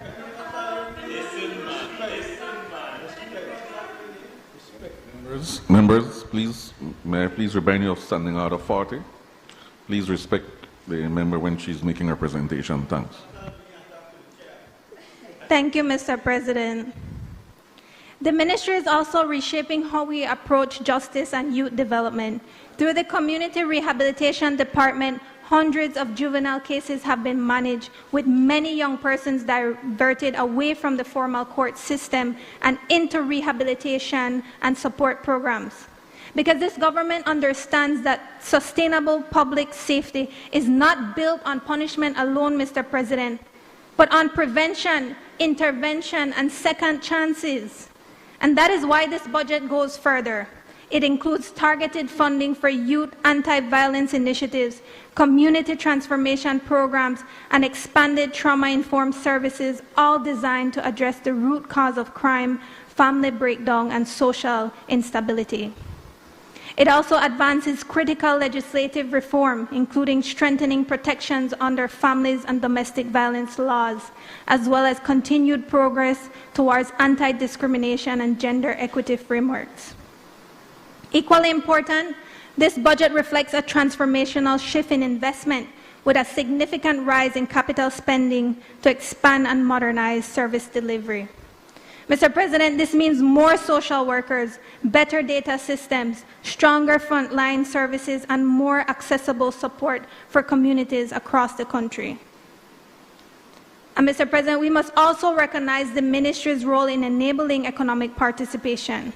Through initiatives, for example, the Community Daycare Center and support for working families, they are removing barriers, particularly for women, so that more Belizeans can participate fully in the economy while knowing their families are supported and protected. This, Mr. President, is not just social spending. This is nation building at its best. Because the true measure of development is seen in the safety of our children, the resilience of our families, the dignity of our elderly, and the opportunities afforded to the most vulnerable among us. Still, Mr. President, of course, no budget debate would be complete without hearing the voices of criticism. Some will say the government is spending too much. Some have said the vision is too ambitious. We even heard the term unrealistic. But Mr. President, we have heard those arguments before. They said universal health care could not be expanded, yet today NHI serves hundreds of thousands of Belizeans. They said free education was impossible, yet today thousands of children attend school without paying fees. They said Belize could not recover economically after the pandemic, yet today revenues are growing and investments are expanding. Therefore, we cannot solely look at the budget for how much is being spent, but instead reflect on what it's enabling us to afford. So I invite anyone who still cannot yet see the transformative nature of this year's budget to speak to a student from one of the 27 secondary schools benefiting from free education. I invite you to speak to a grandfather who can visit an NHI clinic and get his blood pressure and diabetes managed for free. I invite you to speak to a family who has a solid cement house to call their forever home. I invite you to speak to a woman who was fleeing abuse and found refuge in the supportive services offered under the Ministry of Human Development. This is a budget, Mr. President, that puts our money where our priorities are. Because when we step back and look at this budget as a whole, they tell the story of a government that is investing not only in roads and buildings, but in its people. It speaks of a nation that is providing financial relief for families while removing barriers that kept children away from school. That is why this budget is not merely about meeting the needs of today. It is about building the Belize that our children deserve tomorrow. A Belize where families have access to health care, where young people gain meaningful education, where communities are connected through strong infrastructure, and where citizens have the opportunity to build stable, prosperous lives. A nation that is resilient, thriving, and full of opportunity. Because when we invest in these areas, Mr. President, we do more than pass a budget. We build a nation. And for those reasons, I stand strong in support of this budget, because it's not simply about managing the next fiscal year. It's about securing it. Thank you.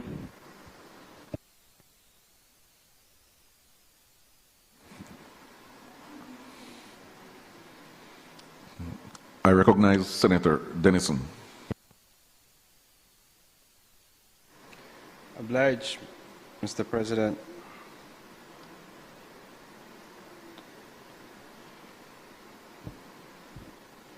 Mr. President, with your permission, I'll refer to my notes. Before I begin, permit me, Mr. President, in this Women's Month to start my presentation with an acknowledgement of the strength of the NTUCB, its women, particularly its women in leadership, those women who are at the helm of their individual unions. Sister Julie Passos, who is the president of UBFSU, Sister Leonora Flowers, president of CWU, the recently re-elected Nadia Callis, president of BNTU, and the recent mother who has brought a new union member to us, Rosani Novello, president of BEWU, and the stalwart of unionism and one of the giants of the NTUCB, president of the APSSM, Sister Sharon Fraser. Joining them at the helm of leadership in NTUCB is none other than our president, Sister Ella Waite. Without the contribution of these women, the union movement would probably be about 25 or 30 years behind.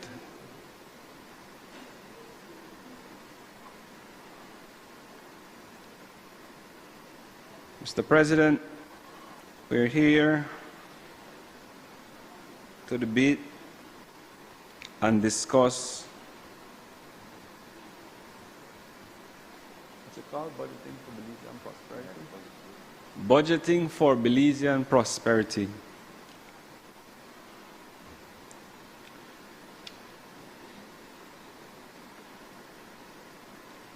Inherent in that, Mr. President, is a sad acknowledgement that for you to prosper, you have to start from somewhere.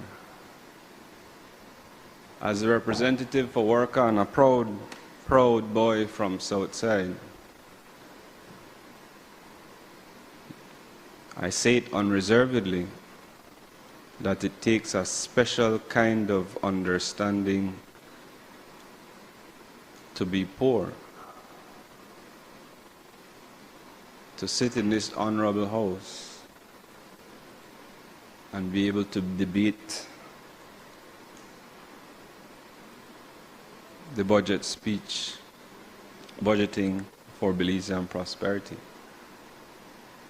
So when I share my thoughts and views, please appreciate that I don't expect many people in here to be able to relate.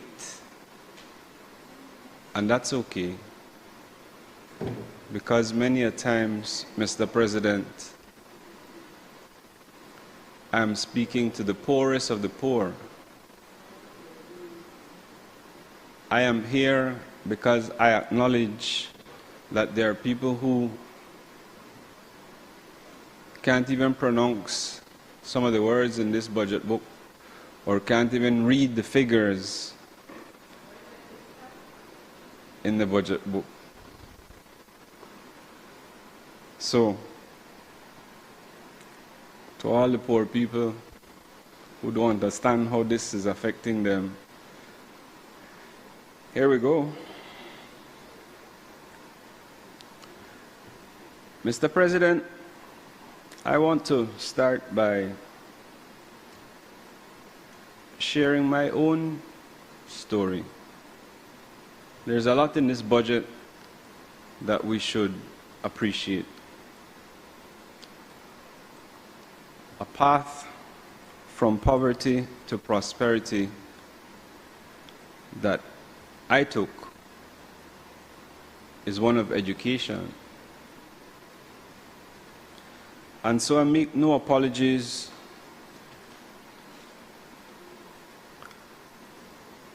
for the path that I took and where I am now. In fact, quite the opposite. I commend it to everyone. I can't stop myself, Mr. President, from telling any and everyone to go to school, to seek higher education, to change their lives through education. So, there's something that's not in the budget speech that I need to raise here. The power of financial literacy and money management as a means of wealth creation. You see, Mr. President, I'm currently in a struggle with the BCWG, where it was a little difficult for me to explain to some of the people the importance of fighting for their interest payments and the power of interest over time. But they understand it now, so they're going to fight. While I go through that, Mr. President, I'm going to touch a bit on health care. And I'm going to wrap up this presentation with what I'm here for the most, how it impacts on labor.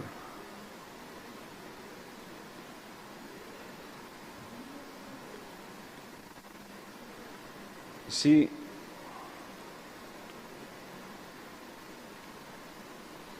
outside of education, health care should be given one of the highest priorities in any country's development. Because if you invest in education, healthcare, and your labor force, you are investing in your people. So, I heard my friend say she spoke to some people who accesses NHI, but she has my number. She didn't call me. You could call me, Brittany. I could give you my experience. I got an NHI like Tuesday. No, that must be last week. Integral Health Care, I want to big up Dr. Crespo. Hey, Doc. I hope they put this so you could see it. Dr. Carlos Crespo is a Cuban national who is now in Belize, helping to offer health care to the poverty-stricken areas of the south side of Belize City. I don't know if you're married or what. I'm a find out Belize and I'm married. I don't want to tell all Cuban whether they catch him. Find out Belize and I hurry get married. We are running straight through the system and giving up papers. Let's go. We have fixed that in a lot of ways to deal with foreign policy. Don't worry about that. Can't stop love.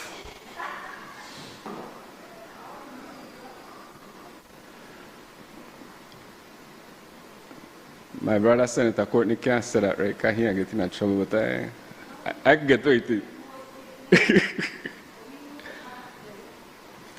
No, because I want to get to it, because I understand exactly how you affect KHMH.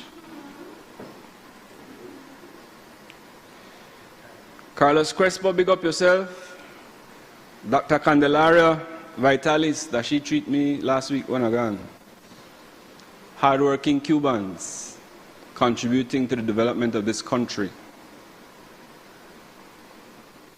I appreciate them. And I appreciate that they are operating in the NHI system. And I fight up who to make a lot of money, man.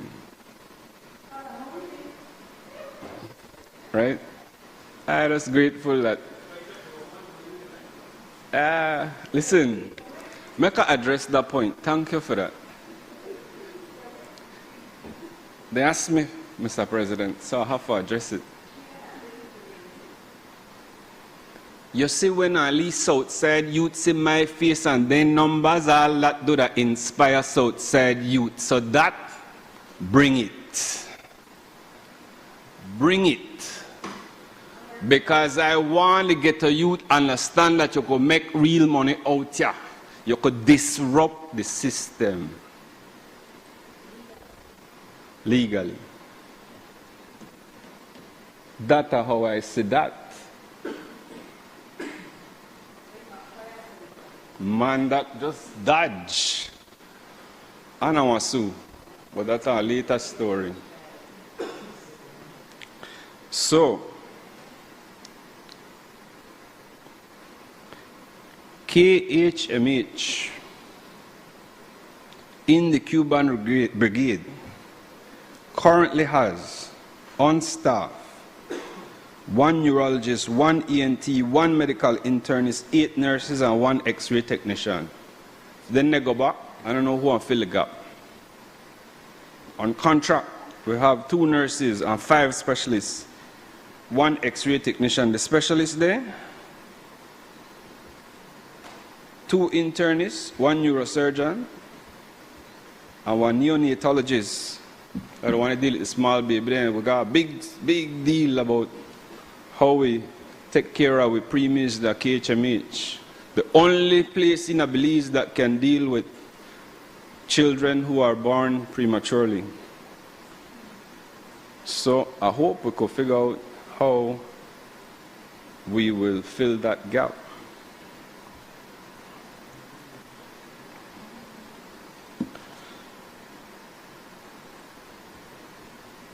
Mr. President,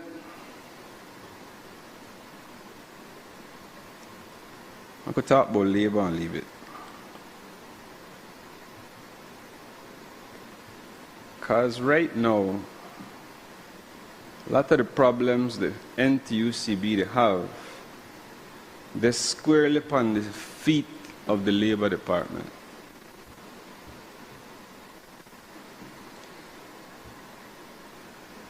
This budget is 1.903 billion, the largest in Belize's history.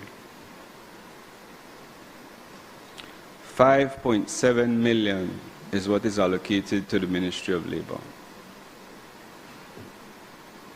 for the Labor Department.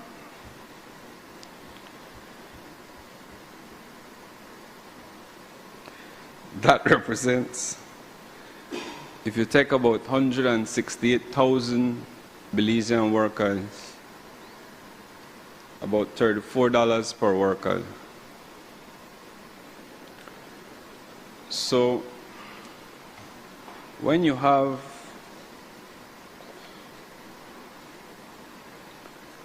ununionized workers like those in the BPO sector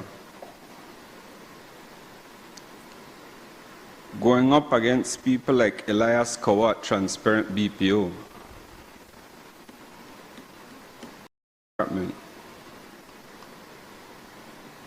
and the staffing there is so woefully inadequate that you can't get the type of help you need, or you simply can't check and balance the big powers. For me, that is why it is crucial that we invest in more resources at the Labor Department.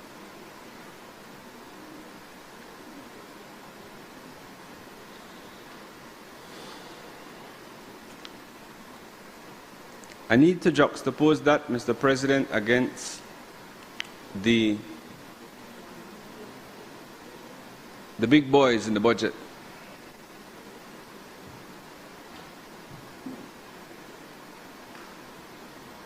Can't quarrel, the Ministry of Finance has 30.2% of the budget. No fight to that. I just state the facts. Foreign Affairs, Education, Culture and Technology, 19.2%. Right there I need to stick a leap in. Because when you broke that down, it looks like a lot of money, but Yeah. And right now, foreign affairs, we need for not just triple up, quadruple up, that. We need to start send our best and our brightest out of this country to represent us, because diplomacy is all we have.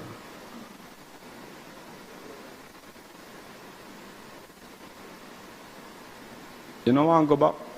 Remember? I don't want to go back. Just foreign affairs, nothing else. Special assignment. Foreign affairs alone, under your leadership, with the proper budgeting and staff allocation, will transform this country in ways we wouldn't even be able to understand. And I say that respectfully. I say it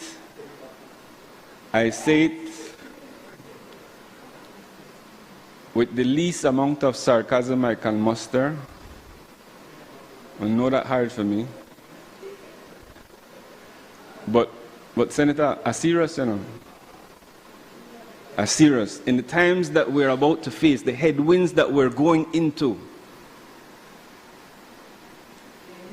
they need, Senator Courtney, I say it straight, we should have passed the motion now. Senator, serious or no? That ain't the budget, man.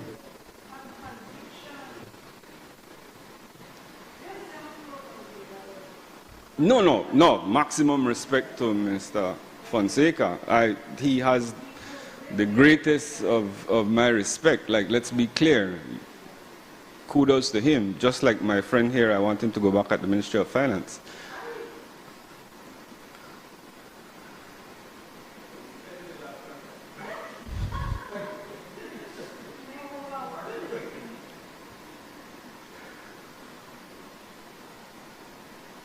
But on a serious note,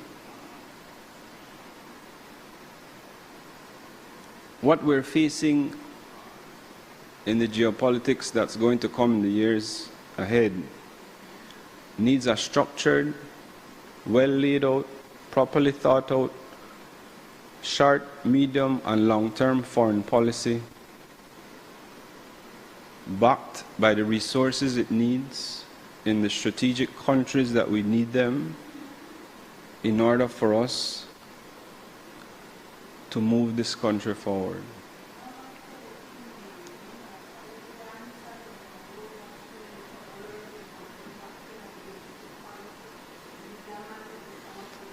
Me not set up on this mic.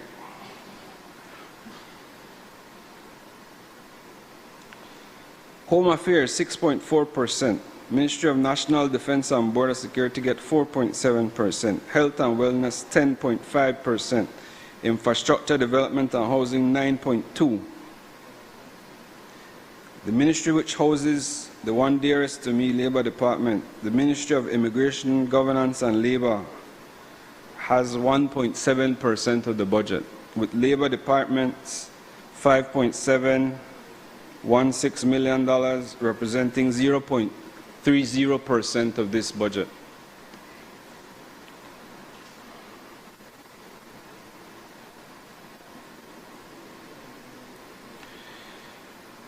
You see,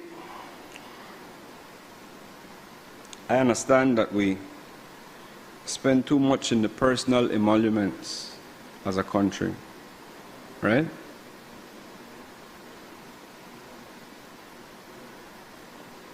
I know people leave it frayed when you talk about the AI. The AI is already here. Transcripts of this meeting are prepared by AI. It's proofread by our staff. When you're in court and the transcripts are running, it is artificial intelligence that is going through it. It's here. It's nothing to be afraid of. We must welcome it. We must use it. Not as a substitute for thinking, but as a tool to develop as a country. You use Google Maps, Senator Guerra? Congratulations, sir, you are in the AI age.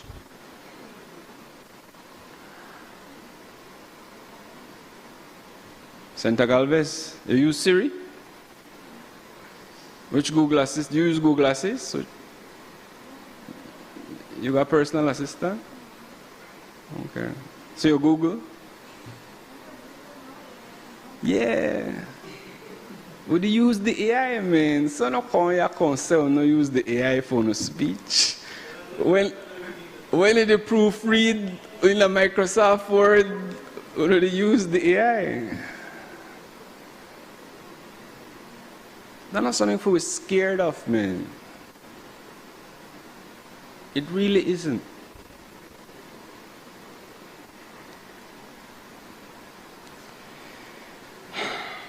No.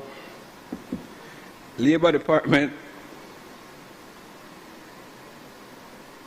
their stated mandate is to administer the labor legislation, mediate disputes, enforce employment standards, and align Belize's labor framework with the ILO and the SDG commitments. Right? But the amount of people who got problem mediating their disputes says to me that we really need some support for that office.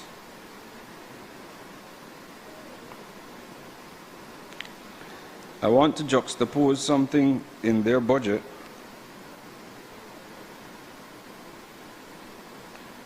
which has $715,000 under the heading Boards and Committee Meetings. That is second only to the personal emoluments, which is 1.7 million. But that 715,000, I want to juxtapose that against the $60,293 that is for staff training.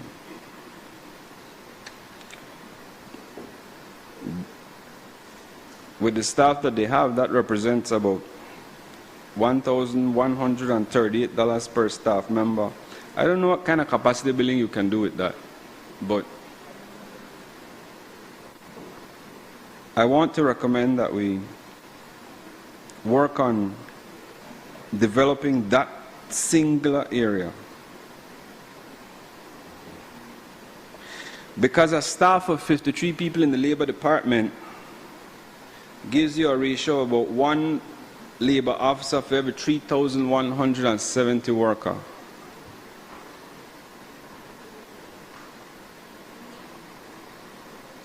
I want to suggest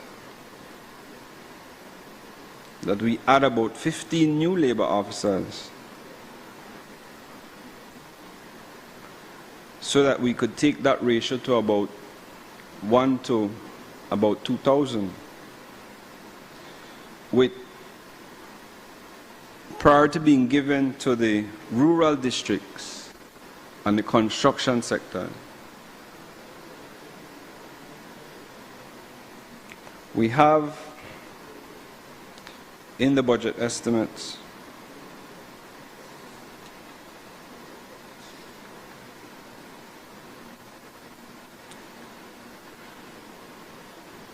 $800,000 for a comprehensive review of the Labor Act.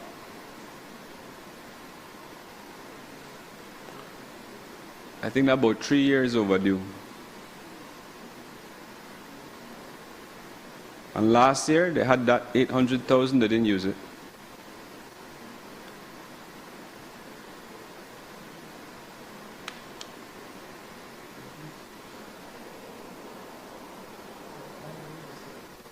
Good.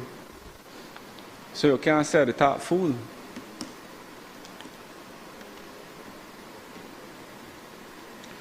So,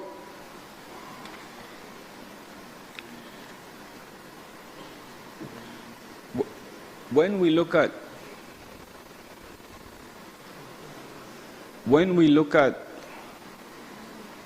the size of our economy in comparison to the others in the region, like Barbados, Jamaica, Trinidad.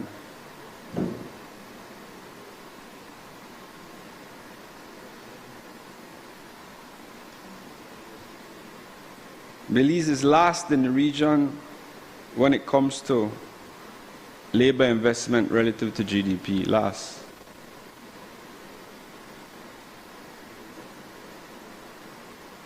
I don't like that you're not the Minister of Finance, no, Senator, because I like lean over and ask you their questions like when I ask you next. When will I get the $6, man? Write that one down for me, please. The $6 for me isn't as important as a discussion on a livable wage, because the way inflation is going, $5 barely kept those who moved to $5 floating, and by the time we reach the $6, it might not be enough. I know my friend sitting in front of me can tell me exactly what the strategy is going to be to ensure that there are not $7 we really need, or that we have a task force that's going to assess it every so often to ensure that the minimum wage keeps adjusting relative to the realities of the poorest and most at risk members of our society.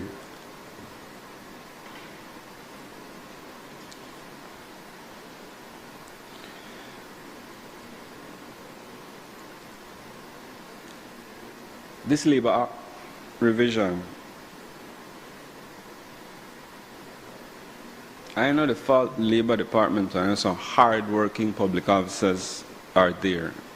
Like I said that straight, like Labour Department got some hard-working people. I don't know Labour Commissioner personally, but I know quite a few of her staff members. And so when I clamor for support for them, it's not an indictment on whether or not they're, not a statement on whether or not they're working, just whether or not it's enough to keep up with the realities of the labor force in Belize.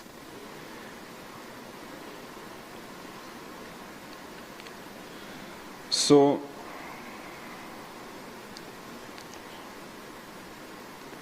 I want to make sure that they're given the staff they need so that when we do the Labour Act comprehensive revision, we can look at the deliverables and try to get that revision tabled in this House sometime this year. When we have in the budget $50,000 for the minimum wage review,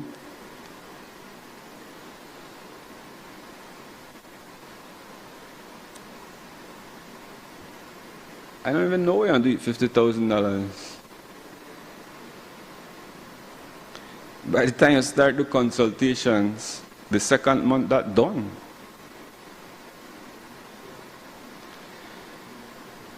So I genuinely think that needs to be uplifted significantly so that a proper review can be done. No make we talk about the implementation of the OSH.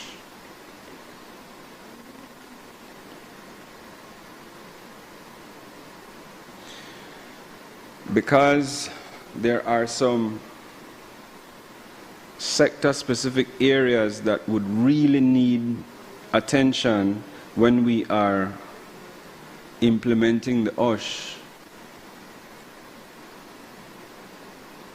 Construction sector, agricultural sector, manufacturing sector.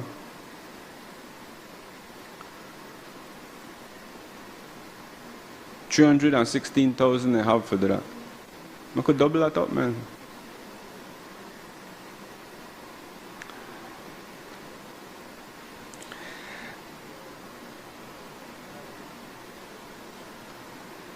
I go through a lot of analyzing the areas specifically and make recommendations for increasing of the budget areas, but the point of it is this. 0.30% of the national budget for the Labor Department, which is supposed to protect workers, just isn't enough.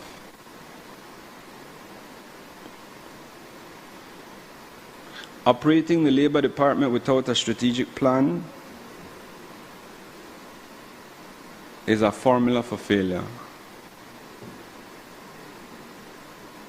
So let's sit down with the Labor Department to find out what is really going on there and what they need to strengthen it so that we could have a framework with measurable outcomes and deliverables that we can hold the department to task. Reporting on the issues that they're having,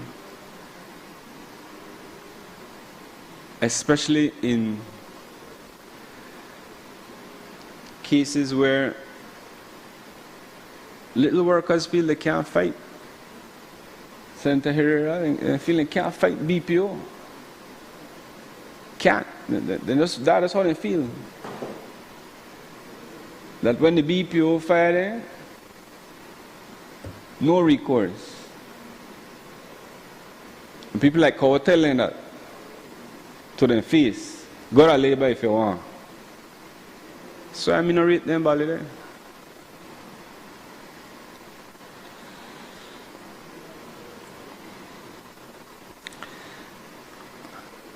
I know my friend in front here will agree with me that the informal sector needs to be brought in for some taxation. What you say, Senator Cohen? We need some revenues, man. Make we bring them in and make them pay them social and make them collect them, make them pay into the fund. With the left money out there, we got like 50,000 people or so who are in the informal sector with no sort of knowledge on what they're earning, how much money is out there, what taxes, right? Yes, they come in. But how do you do that? That has to be led by the Labor Department going out there, doing fairs, educating people, explaining the benefits, letting them know. I don't know that all the Ministry of Finance, or maybe it does, Minister, if it is. Maybe that is being done in Ministry of Finance. If it is, please tell us.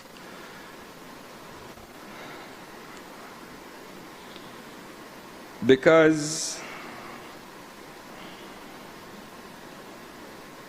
Social Security needs more contributions. And there are workers out there who can contribute. So,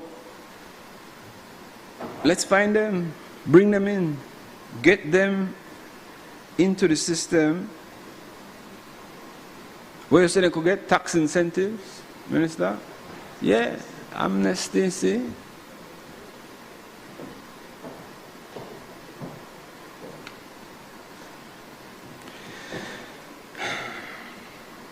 You see,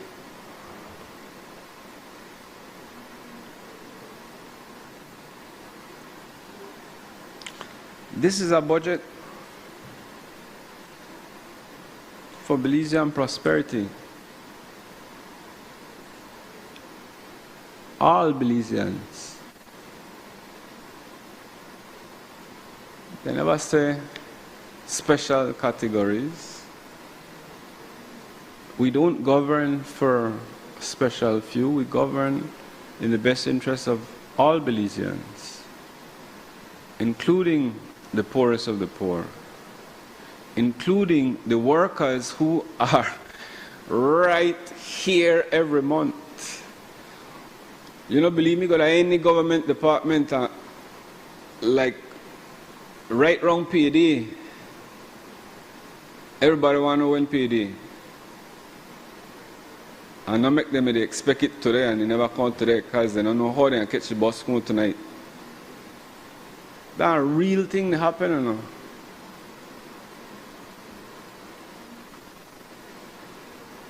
And then the next day they collect their pay. Sigh of relief. 3 days later they broke. I know the ass, no, I tell you no. Broke. Thankfully their bills paid. They don't pay the rent. How much bag of groceries they could buy? 3 bags of groceries. But you live to fight till the next payday.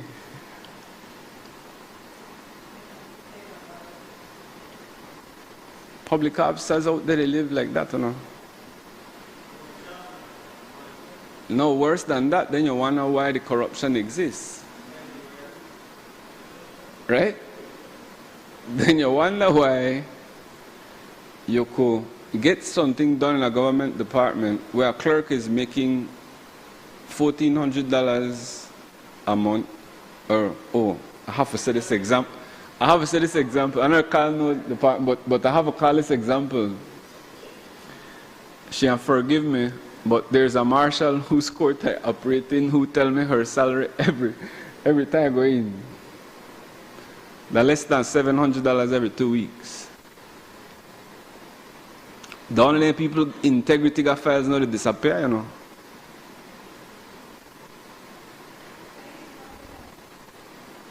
The marshals at the High Court need to be placed on the salary scale that is appropriate for the work that they are doing, because you are putting the justice system in jeopardy.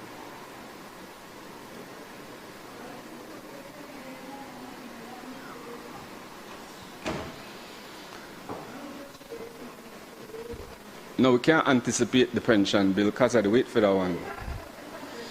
Okay.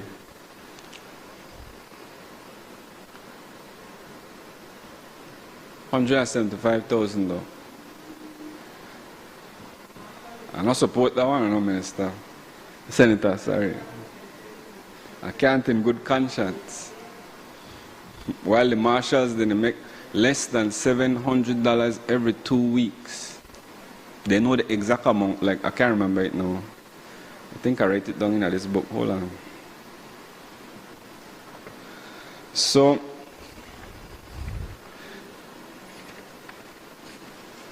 some of those leakages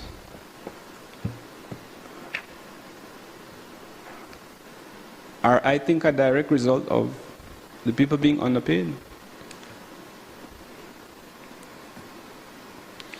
Overworked.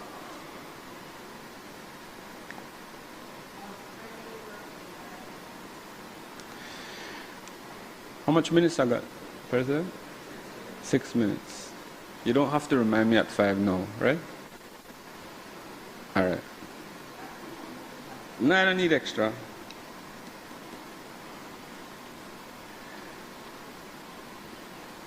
The 2026 draft estimates of revenue and expenditure for Belize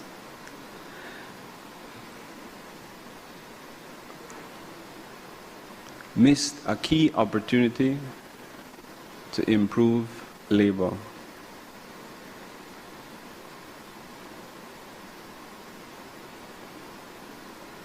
The government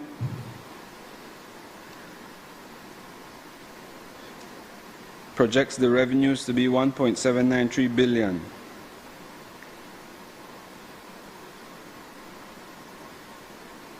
Belize has allocated 0.30% of its total expenditure to the Labor Department. The workers of Belize deserve better than $34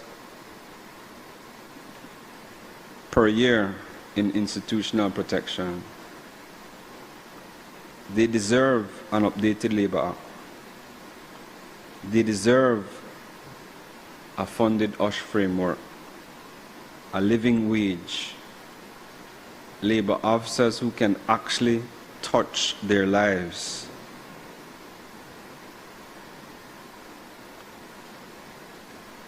The workers in the orange walk cane fields, the workers in the Belize City construction sites, those in the Hopkins resorts, and those at home doing domestic work. They deserve better. Let's do better for them.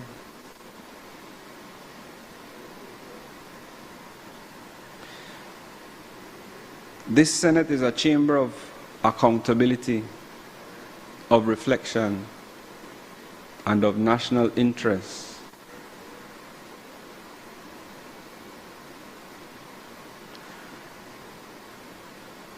I am not here merely to critique. I am always willing to help, to construct, to offer to the government my ideas, my thoughts.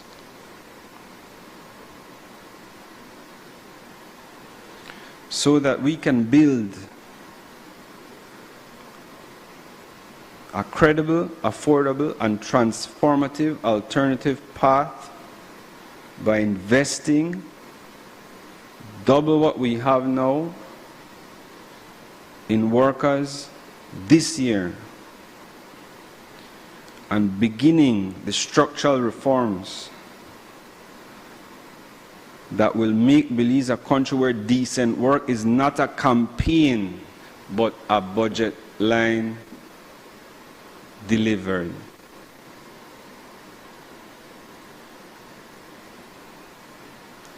As senators, it is our job, our duty, our collective responsibility, not just to criticize, but to help wherever we can, in whatever way we can,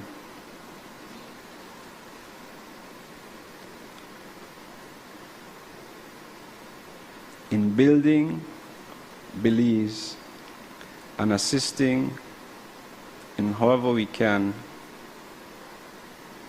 the budget for Belizean prosperity. I thank you, Mr. President.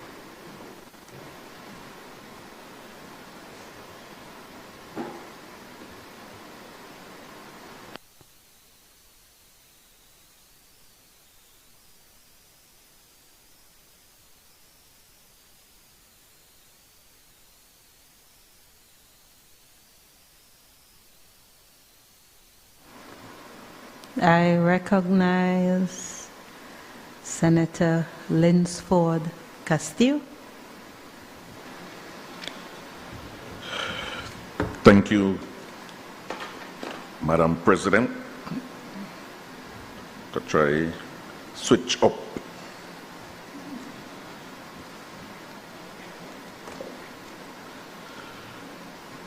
Madam President, if you would permit me before I get into my presentation to join my colleagues in congratulating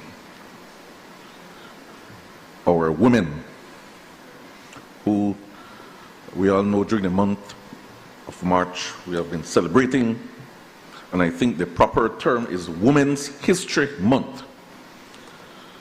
And I believe it was the 8th of March we celebrated International Women's Day. So I too want to congratulate, I want to big up, I want to give full recognition to contributions of our women who, I think someone mentioned it earlier, are really the backbone of this country. And as a result of the contribution of our women, we are where we are today. And so, even as we end the month of March, I want us to continue to celebrate the contributions of our women in this society, and not only in Belize, but in the wider region, in Central America and Caribbean, and in the entire Americas, and of course the world. So once again, let me say congratulations, and we celebrate with you. Madam President, I rise today, of course, to lend my full, unwavering support, unapologetic, I don't care what you call me, to this General Revenue Appropriation Bill 2026-2027 under the theme Budgeting for Belizean Prosperity. But, Madam President, before I get into the meat of my presentation, please allow me to respond to some of the comments that my colleague Senator Farber made in his presentation, because of course it is related to the budget based on what he shared. Madam President, I'm sorry, the Senator not in here right now because I really want to ask him some questions based on where he present. No, man, I can't wait because then I want to get in on my thing. But I know he hear me. All right. But before I ask any question, Madam President, the way Senator Farber spoke, if I never knew better, I would have believed that if the UDP, if they were in government, that there would be no inflation, the way he talk, that there would be no high cost of living that we're all experiencing, not only in Belize, but around the world, that preschool would have been free, the way Senator Farber was expressing himself, that gas would have been maybe $5 or $3 or $2 if the UDP be in. The whole Senator Farber song, like, all would have been well and good if they over that side been over here. That a way, or that a how he sung, Madam President. And then he make reference to one Zenaida. And I don't know who is Miss Zenaida, but according to him, it is a member of the Collect Division. And according to him, this good lady has confided in him and has basically came to him and said, man, this is the way to go through now. No, you say that in a constituents from Collect. Yes. Well, but I want to ask, Madam President, the Senator, if he was here, and I don't know if he hear me, why, when he in the position from 2008 to 2013, to 13 years, he never look out for Zenaida? Why? I was getting to that. Thank you, Senator. How come Zenaida is, according to him, the rent one house when he was in the position? He not only one powerful Southside area rep, he not a powerful minister of government, he not be even a deputy prime minister. And you want to tell me that he can't give poor Zenaida one house? You have to be ashamed of yourself. How much house UDP bill in a 13 years? You can easily help the young lady. Now he will come here and try to feel sorry for Zenaida. How come Zenaida all of a sudden have access to him? How come? All of a sudden he remembers Zenaida. The only Zenaida I know, then you may concern about back then, Senator Courtney, the one next one where they end up the kick out of the party, so maybe the sake of the name, The man never got nothing to do with this then either. Now all of a sudden, he is looking out for Miss Zenaida when he could have helped that lady and her children years ago. In the song now, like Zenaida is employed. Now, because I say it a part of the 98%, right? So how come it just to give her a job now, and when you were in a position to give her a job, she seemingly, because I'm not sure, was unemployed? These are some of the questions I really want to ask Senator Faber. Not try to come bring no Zenaida to me right now when you got all the opportunities to assist that young lady. And now because you are where you are, you want to seem or you want to fake pity. It won't work. It won't work. So those are some of the questions that I wanted to ask him if he were here, Madam President.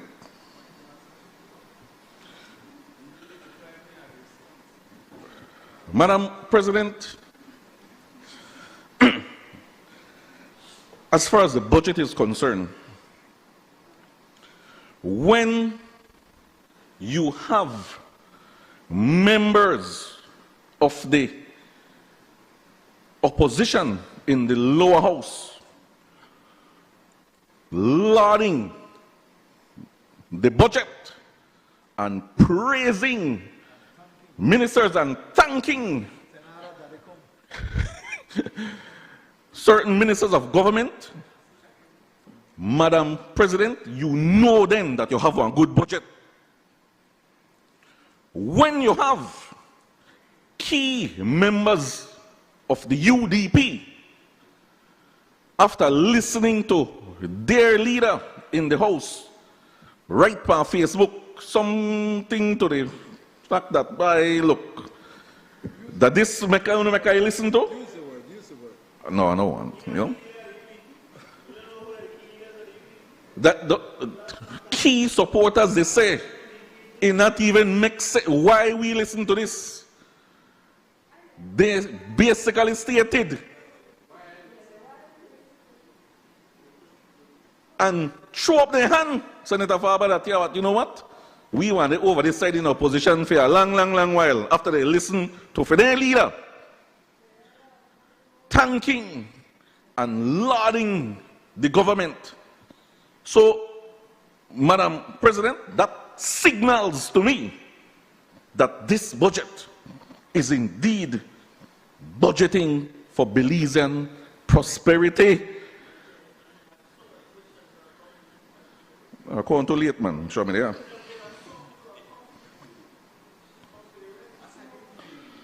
No, I got thing. But, Madam President, this budget, which was presented by Prime Minister John Briceño on Tuesday, March the 10th, reflects a government committed to responsible economic management, social investment, and long-term national development. This budget, Madam President, also represents a continuation of the government's broader policy agenda, one that prioritizes economic stability, inclusive growth, and tangible improvements in the lives of Belizean families. Madam President, let us begin with the facts. The total recurrent revenue projected in this budget is at 1.7 billion, up from 1.65 billion in last year's budget. And the total expenditure is around 1.9 billion thereabout, reflecting really targeted and expansionary investments, our GDP is projected to grow to some $7.42 billion, Madam President, reinforcing continued economic recovery expansion. And that's the other thing too that Senator Farber mentioned in his remarks, again and again. He mentioned and was criticizing the fast economic growth shortly after the People's United Party came to government and stated that, no, I mean, they tell you that I mean just a natural rebound from the COVID pandemic, and it would have happened anyway. And now we want to take full credit. You man say we take full credit for it. And I say to you, of course, we will take full credit. Of course, we have taken full credit for it. Because you know why, Madam President? The rebounding of an economy is not automatic. It not just happen right so. It takes prudent management to get it to where it is at. And make I tell you why we are take full credit. We take it then, and we will continue to take it now. Because, if you don't recall, Madam President, if you don't recall, you see? If you don't recall, your last Prime Minister, upon demitting office, just before he left, Senator Courtney, right? If there was automatic rebound, why then did he say the words, and the man not even only talking in English, he talking in French. Après moi le déluge. Right? Why then? Why if this man just naturally bounce back, this man say, boy, me sorry for who want connect. Me sorry. Because who don't want to take click because that down we going. So why you want to sit or stand here and say, man, this thing me just want to bong for rebound back? No! Cannot. Did not. Because it was because of the prudent management of John Briceño and this People's United Party government. And that is a fact.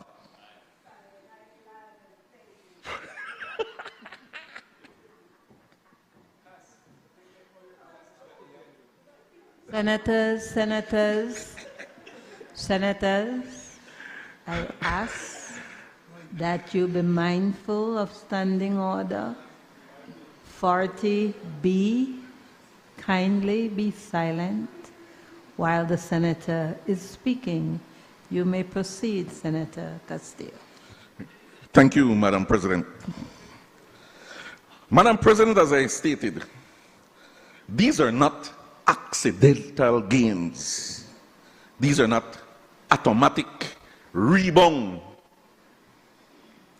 These are the results of discipline, governance, sound fiscal management, and deliberate sectoral investment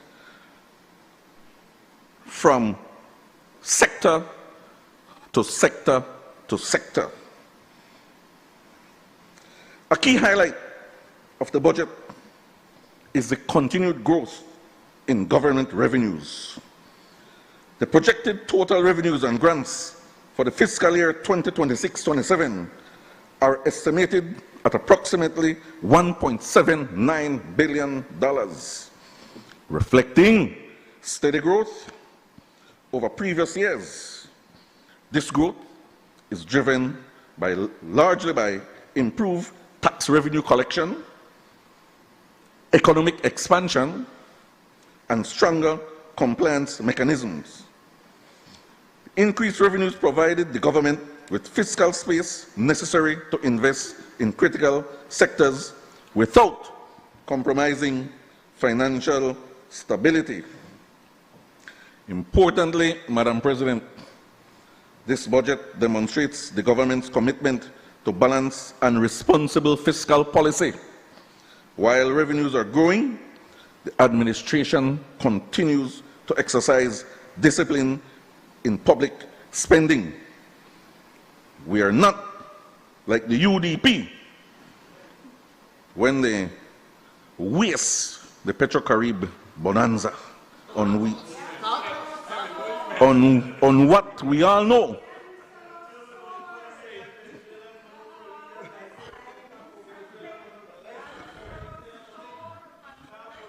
We don't spend 500 million.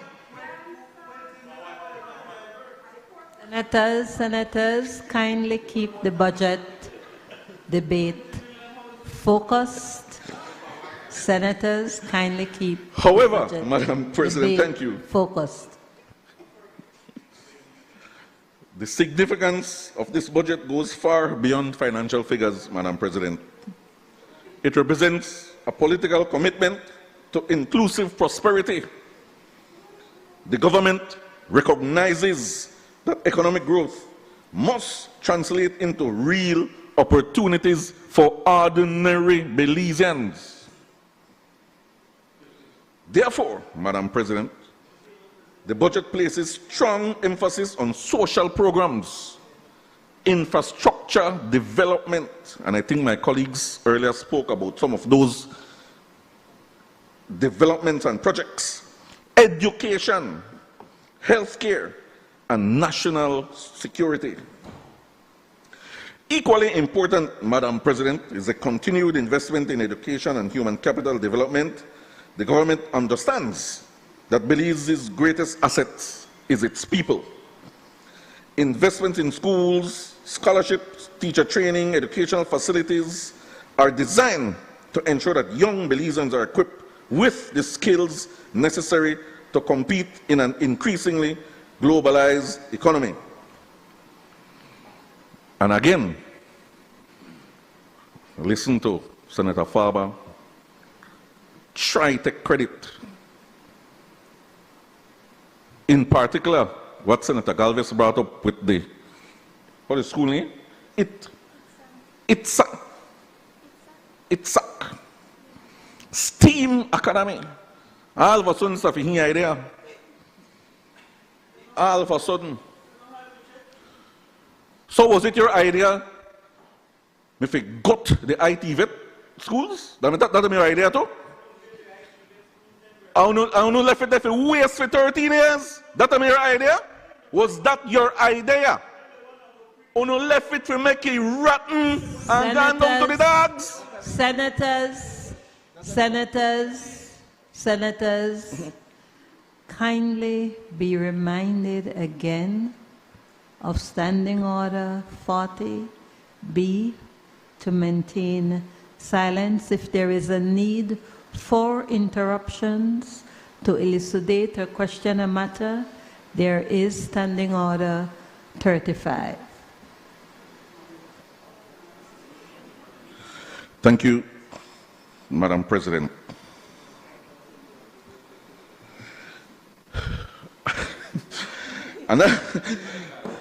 Another important dimension, Madam President, of this budget is the focus on economic transformation. Belize's economy is diversifying, with growth occurring in agriculture, digital services, and emerging industries. Government policy seeks to support this diversification through targeted investments, regulatory reforms, and incentives for private sector growth by fostering innovation and entrepreneurship. This administration aims to create new opportunities for Belizeans across all regions of this country. Madam President, from a political perspective, this budget also reflects a broader philosophy of governance. It represents a shift towards the buzzwords: transparency, accountability, and responsible leadership.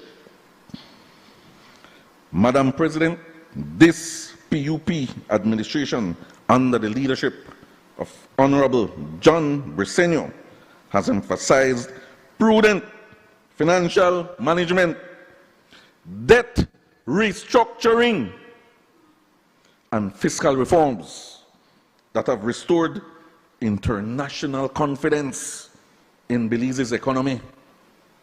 The IFIs, they believe in a way, they trust we, they want to work along with us. And that not just go automatic, Senator Faber.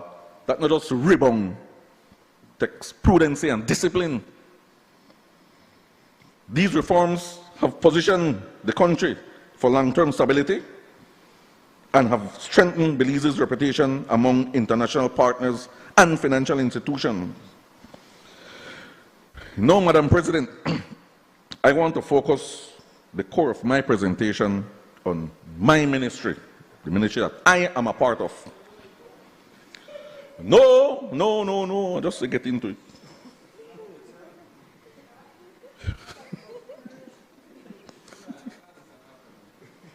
I am focusing now on my ministry, which is the Ministry of Tourism, Youth, Sports, and Diaspora Relations. Huh? Yes. This ministry, Madam President, also has in its portfolio the Border Management Agency, of which I am privileged to be a part of. Madam President, in terms of tourism, let us say it plainly. Tourism is the backbone of Belize's economy. Right, Senator Zetina?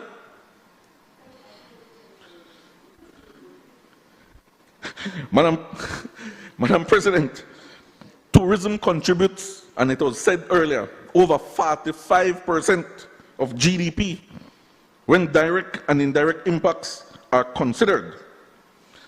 Thus, as a result of this, it drives employment across many sectors, not only within the tourism sector. Foreign exchange inflows abound. Consumption and tax revenues are on the rise, and investment in infrastructure services are becoming more and more a reality. Madam President, budgets are about priorities, and when it comes to the Ministry of Tourism, Youth, Sports, and Diaspora Relations, this government has made bold, unapologetic choices in this year's budget so that we can invest in growth sectors, empower our youth, elevate sports as a national development tool, engage the diaspora as economic partners, and modernize our borders for efficiency and security.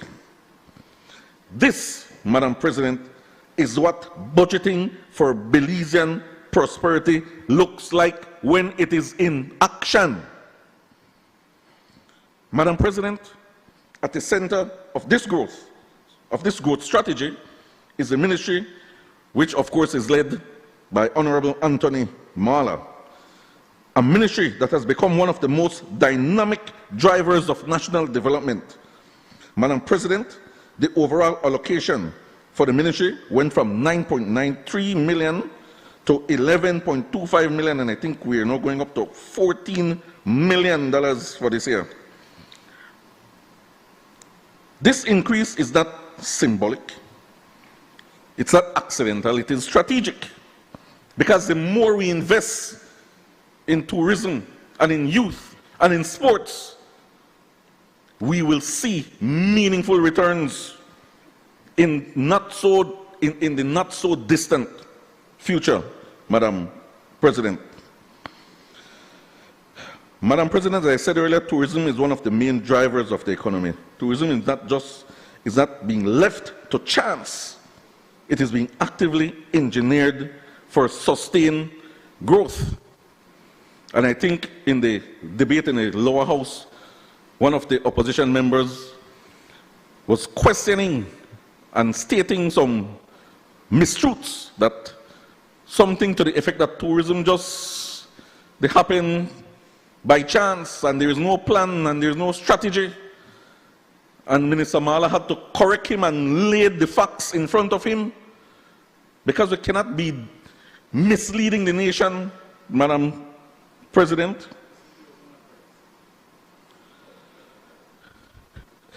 The BTB continues to play a central role, supported through government subventions, retained revenues from tourism-related activities, and transfers. This demonstrates a two-fiscal relationship, which is government invests in tourism, tourism generates revenue, and the revenue then strengthens government capacity. In terms of major projects, Madam President, that will transform the tourism landscape, this budget aligns with transformative regional and national projects. The Tren Maya project in Mexico represents a once-in-a-generation opportunity for Belize to increase regional connectivity, expand tourism flows into northern Belize, and improve cross-border tourism circuits.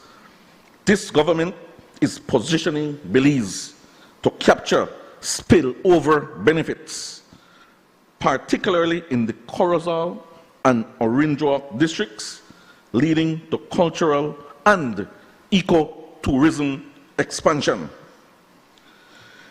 Another major project, Madam President, is the development of the Port of Belize Cruise Facility. In the words of Minister Mala, he stated in his presentation that Belize is 25 years behind when it comes to the cruise sector, and it is about time, it's long overdue, that we catch up with the region and that we build and establish this cruise facility that is much needed so that this sector can advance.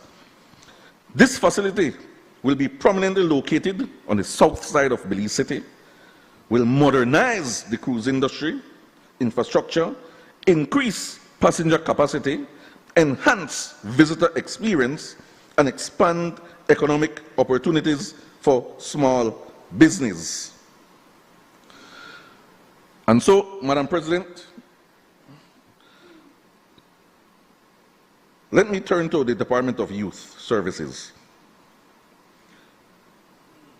Madam President, prosperity without youth inclusion is unsustainable. We must invest in human capital. We must invest in a human capital. Prosperity without youth inclusion is unsustainable. Okay. This budget, therefore, will address and strengthen the following: youth training and employment initiatives, entrepreneurship and innovative programs, and national youth engagement platforms. They are directly out of this book, you know.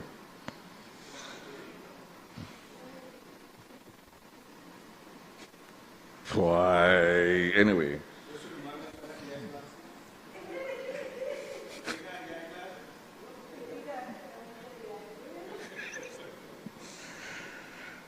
Madam President, when we drill down into the estimates, we see that the government has not only increased the overall ministry allocation, but has substantially increased funding for youth support services by over $1.2 million, representing a more than 60% increase. Again, this is not rhetoric. This is real investment in our young people.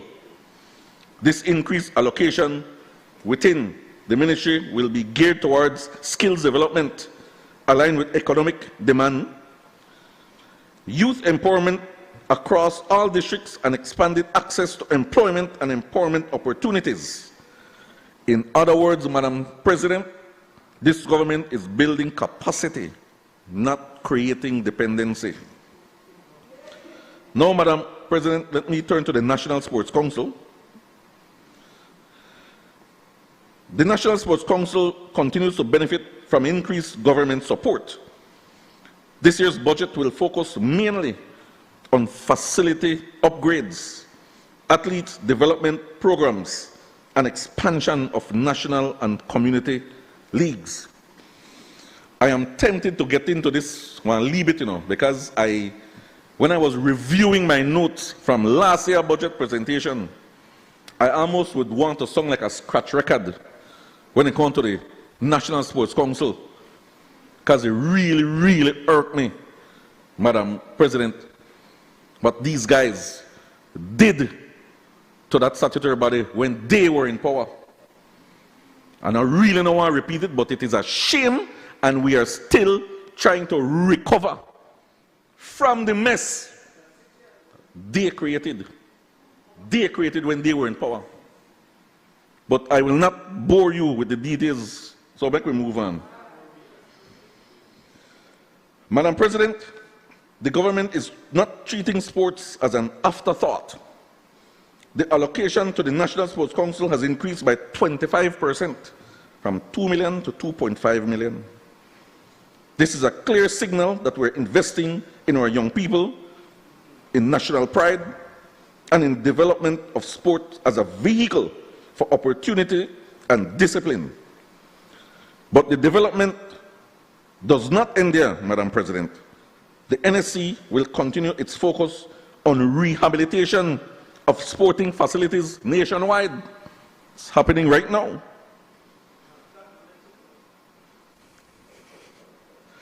The expansion of youth sports program and the enhanced participation in regional and international competitions. All in all, Madam President, sports is being repositioned as a tool for discipline, a pathway for youth development, and a contributor to national identity and economic activity. Let me now turn, Madam President, to diaspora relations. Madam President, for the first time, diaspora engagement is being treated as a core economic strategy and a frontier for new development. From my examination of this year's budget, it is important to clarify that while there is no standalone line item in the estimates, this does not mean that government has neglected this critical portfolio. Quite the contrary, Madam President. Diaspora relations is deliberately integrated within the broader Ministry of Tourism, Youth, Sports and Diaspora Relations, allowing for a more coordinated, strategic and cross-cutting approach to national development. Our diaspora is not a silo, Madam President. It is deeply connected to tourism investment, youth development, and national branding.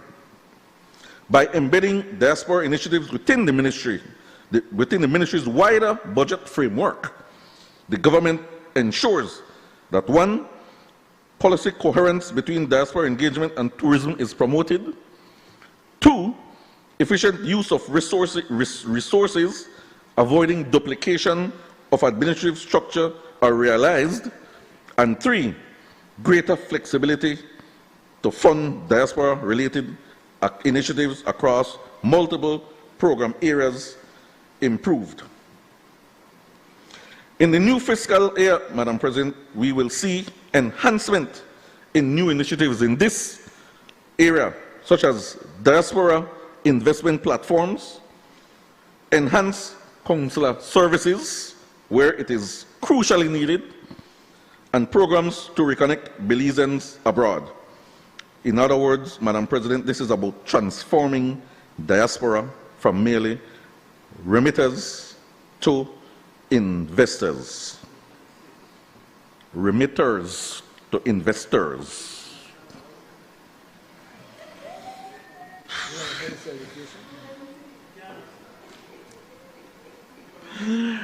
Yeah. Lastly, Madam President, let me focus on the Border Management Agency. Madam President, the BMA continues to play a critical role in safeguarding Belize's borders while facilitating the legitimate movement of people and goods. As a central coordinating body, the agency brings together key functions of immigration, customs, quarantine, and border security under a unified framework, ensuring greater efficiency, accountability, and national security. Its mandate extends beyond enforcement to include trade facilitation, risk management, and interagency collaboration, all of which are essential to maintaining Belize's economic stability and international obligations. In an era of increasing transnational threats and global mobility, the BMA stands as a modern institution designed to balance security with service delivery at all our ports of entry. I said transnational threats. So what that mean? What does that mean? We not say with our interagency, we're not operating our eye, man. We just clearly, they listen to my remarks. They listen to my remarks, so they wait for something, for just try jump and face. Anyway. In this coming fiscal year, Madam President, the agency will prioritize two major initiatives aimed at strengthening its operational effectiveness. First, the continued rollout and integration of a digital border management system, which will enhance real-time data sharing access across agencies. We will improve passenger processing and strengthen risk profiling capabilities. Secondly, the BMA will advance its expanding capacity. The BMA will advance its infrastructure modernization program at key border points, focusing on upgrading facilities, expanding capacity, and improving the overall experience for travelers and traders alike.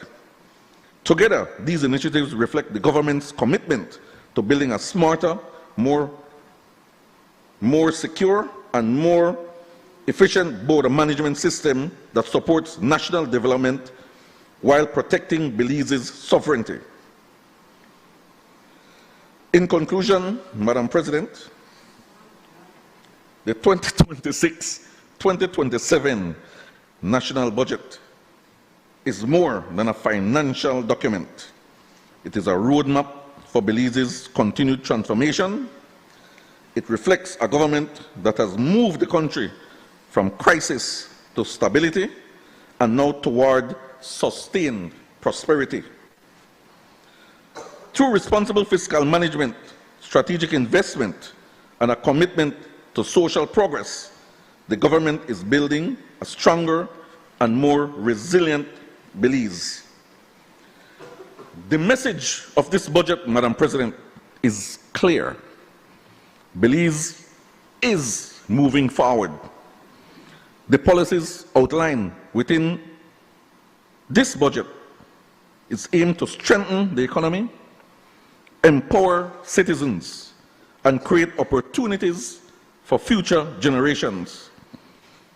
By continuing on this path of responsible governance and inclusive development, Madam President, Belize is positioning itself for a future defined not by uncertainty, but by prosperity and national progress.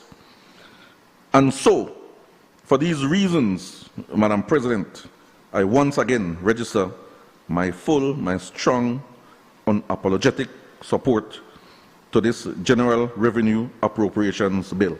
Thank you, Madam President.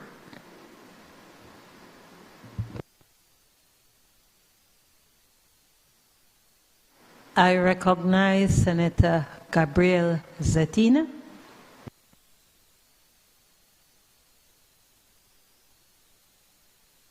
Thank you, Madam President.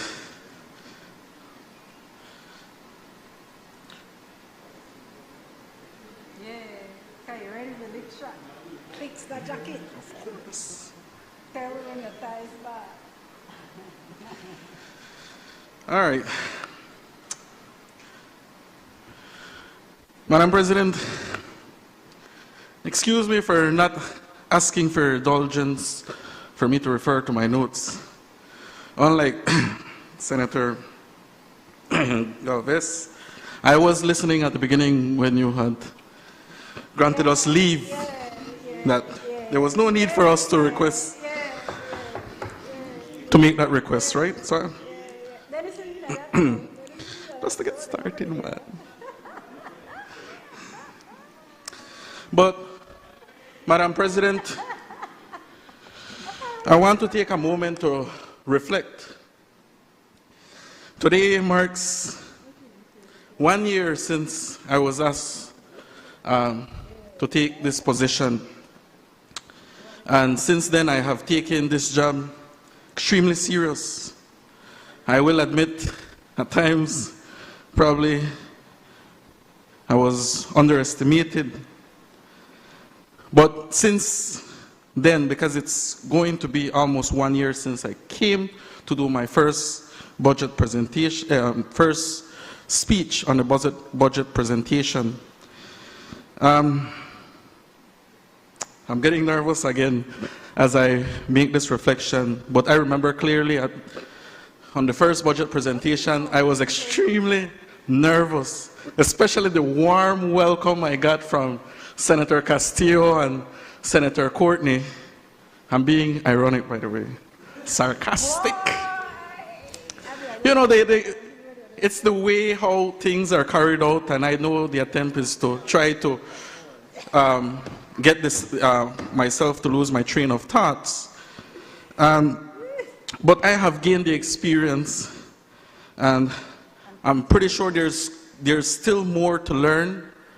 And as I continue doing this, I will try to do my very best for the Belizean people.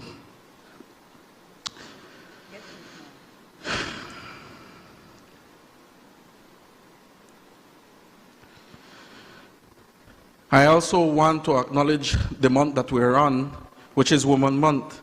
I know I said this at the beginning, but again, women are the backbone of this country, of our household, and we would not be here if it wasn't for them. And the UDP is very much proud of that too, you know, because we have great women leading this party. My colleague here, Senator Pitts, my party leader, leader of the opposition, the Honorable Tracy Tager-Panton, who will be the next Prime Minister. Mark my word.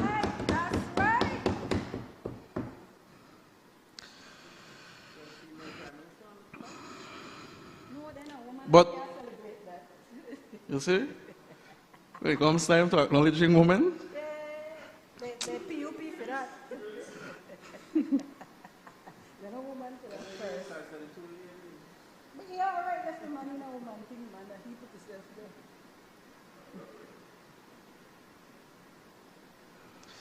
all right.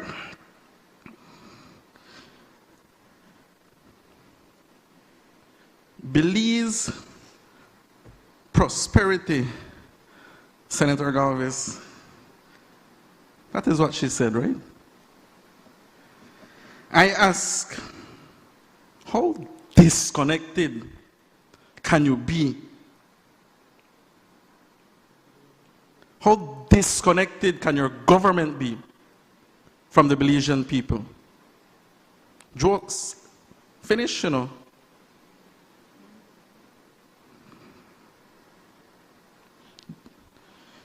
It is very alarming that we sit on this side of the aisle listening to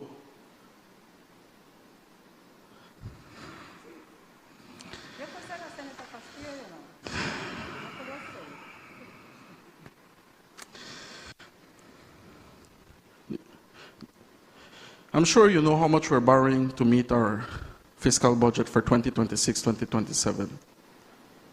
251 million plus.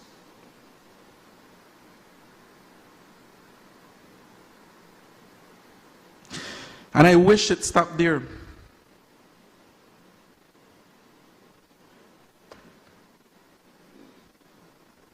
In this 1 year, almost 1 year, I've learned that in every Senate or every other Senate meeting, there is another loan motion on the table.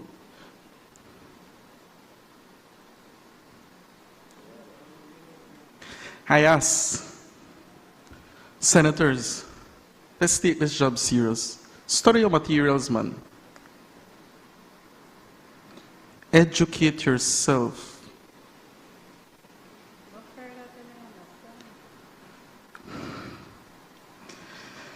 The truth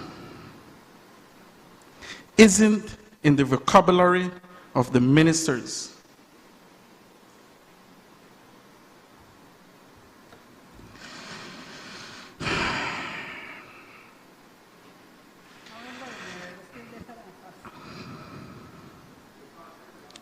It's either that you're allergic to the truth, or you simply don't want to do your job.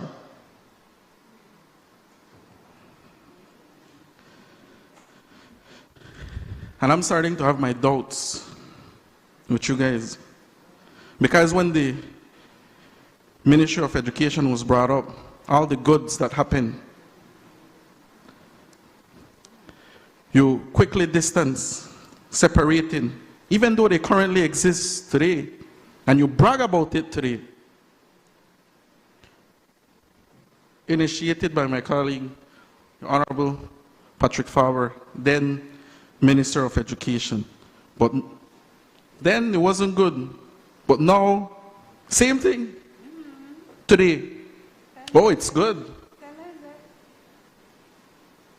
Come on, man.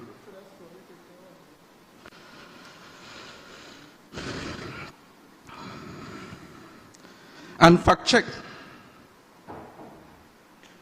There is no money allocated for mental health program. What's the ministry you mentioned? The Ministry of Human Development. I checked that. You know where it comes in? Under the Ministry of Youth Service. And I will tell you exactly how much is being allocated.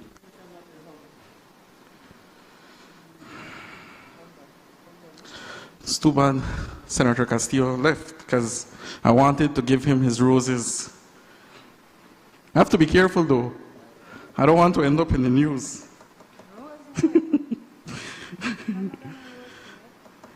Yes. Yes, yes, yes. And I will quote exactly.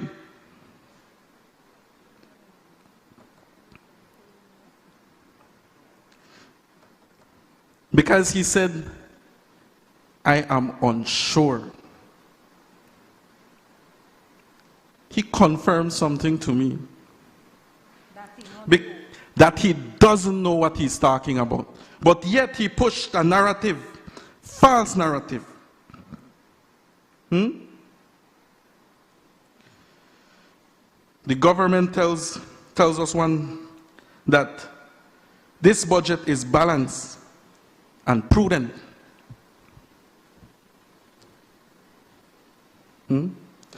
But then when we hear the leader of government business, Eamon Courtney,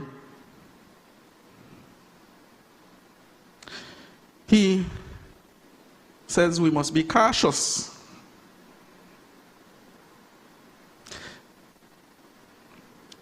At least, in a sense, he gave us the truth. But the facts are that the numbers do not lie. Last year's deficit was $41 million. This year's deficit, $110 million. That's not balanced. That deficit, that has almost tripled. And while the revenue increased modestly, let's break it for the Belizean people. The fact is that the government is spending more money than it is earning. And the gap keeps getting bigger. Simply looking at last year's deficit and this year's deficit.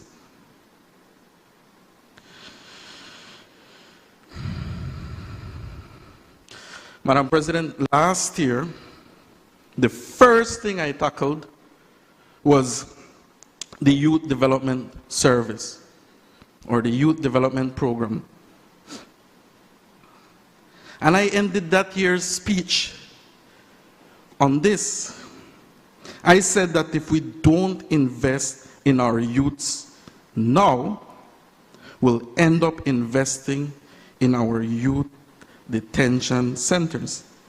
I reference Kobe Foundation, which is the central prison,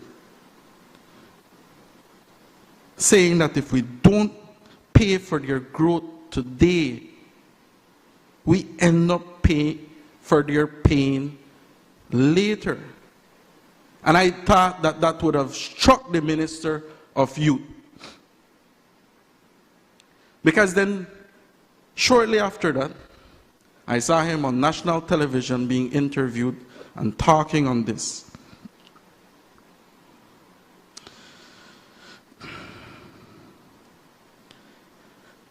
This is about the future of this country. When I examine the youth allocation in this budget, the reality is still alarming. Out of a total of $4.25 million, a staggering $2.7 million is being consumed by personal cost alone. And in the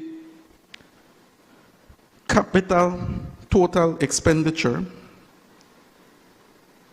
before they even get to the actual youth services programs, they already spend a staggering amount of that money. So, what does that represent? Let me find the exact numbers. So,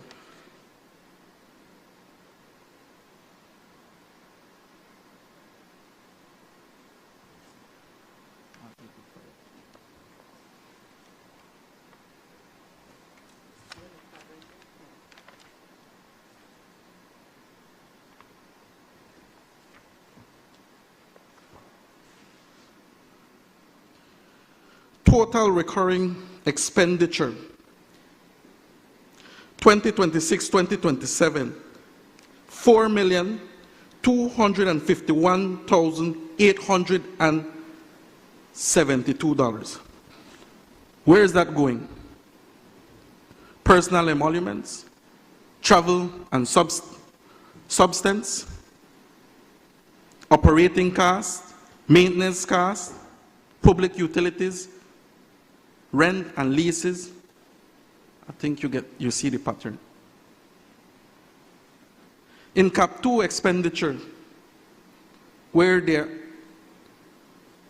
this is I would believe this is the reason why this program exists. $452,700. Out of what?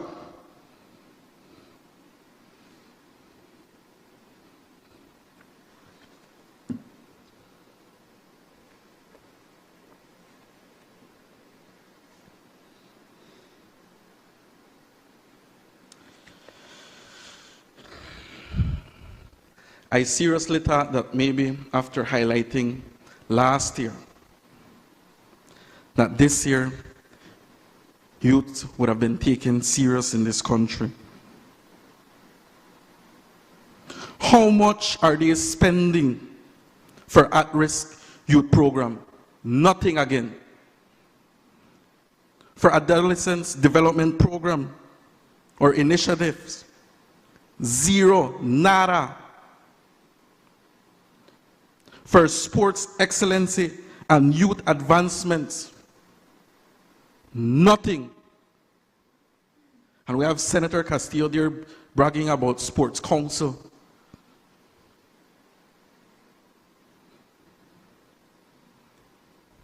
This is not lies, you know. Can check the numbers. It's either poor planning or misaligned priorities. Because we're being told fancy speeches, in other words, trying to deceive us that they're taking youth serious in this country. Where are the opportunities? Where is the investment that reflects what we're being told in national television? What's this budget they're referring to? Budgeting for Belizean prosperity.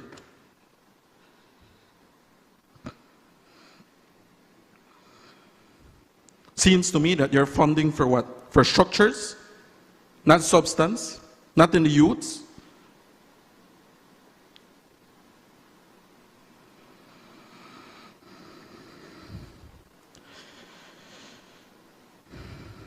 If we stand in this honorable Senate and declare, because I've heard it from the other aisle in the government side, that the future of this country is the youth, yet this budget, year after year, seems to be same of nothing.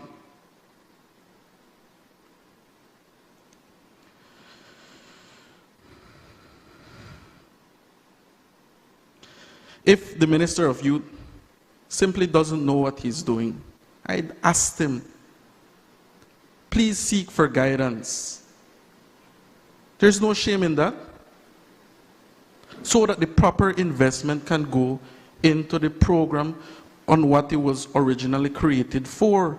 In fact, if you go to that ministry on the program, it has its stated mission. It is failing its mission. And I know, last year when I touched it, we heard Senator Courtney says that, oh, they give scholarships through the different other ministries. It should come, I believe, either through the Ministry of Education or the Ministry of Finance or the Ministry of Youth Service.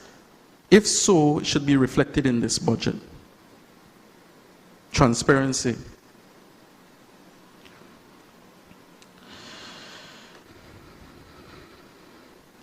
Let me take a moment as well, Madam President, to speak on something that hits every Belizean family,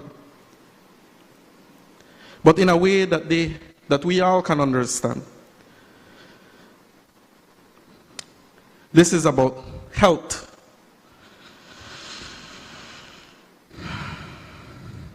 For me, when I look at this is not about numbers. How much are Belizeans getting in health care when they need it?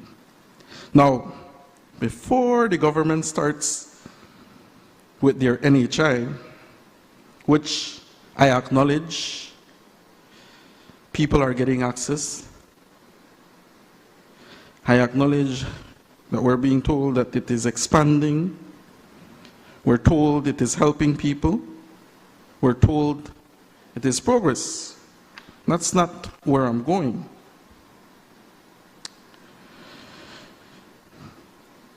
NHI, I want to tell the people that NHI is it is basically money from the Belizean people, funded by them. I did a search, and from what I found on Google, it is funded from the national budget, which is taxpayers' money under the Ministry of Finance. A report from the official press, government of Belize press stated that, it also stated that it is funded by the proceedings of the Bolido, the same lottery money the Belizean play when they buy Bolido, and it includes small payments from people when they go to the doctor.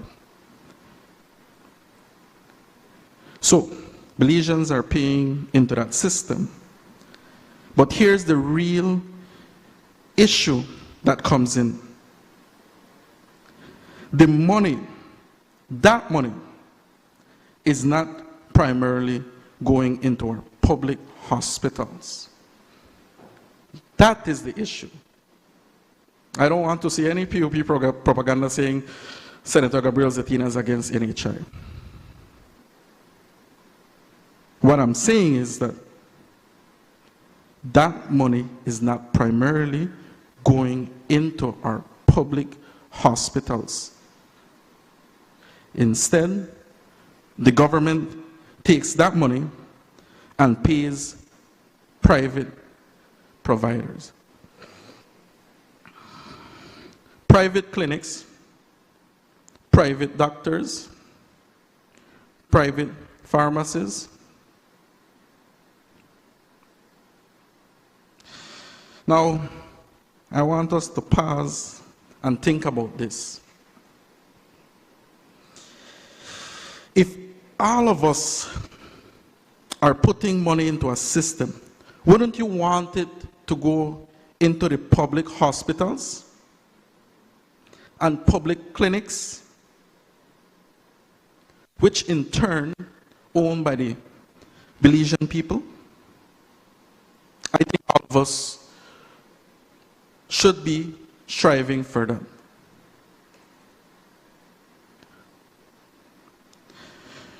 Because it is no secret that the public hospitals are struggling. In San Pedro, Madam President, I want to bring it here. That is where I come from. In September 2023, the Minister of Health visited the San Pedro Polyclinic. He went through the emergency room, he went through the pharmacy, he even went through the staff kitchen. And you know what came out of that visit? One TV, one 4-burner stove, and one small butane tank. In a hospital. Now, if the staff needed it, good. But you're the Minister of Health.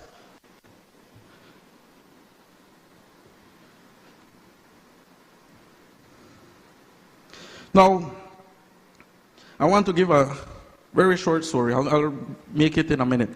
Now, shortly after that visit, I had an accident in San Pedro. I basically, I don't know how the golf cart ended up running over my foot, broke it to go through the emergency room. And since the San Pedro Polyclinic was close by, I ended up there. And I ended up in the emergency room. From the doctors there, Cuban doctor, they treated me well. They did what they were supposed to do. But I saw the state that the hospital was. In fact, the next day, I had to go to private. And then for the medications, they only did to numb the pain. But the antibiotics I had to then go buy at the private pharmacy. That is what I'm saying. That if the minister saw the conditions of the facility, if he walked through it himself, if he saw what was missing, then why are we still in the same position? And again, I will highlight that San Pedro, they're currently building a hospital. But what we need right now, or what the issue is right now, the current polyclinic has limited resources, limited staff, which adds to their pressure every single day. And I have my doubts too, you know. I'm to believe that this government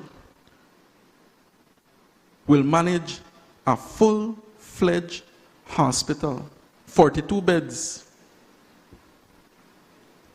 big hospital, when the current small polyclinic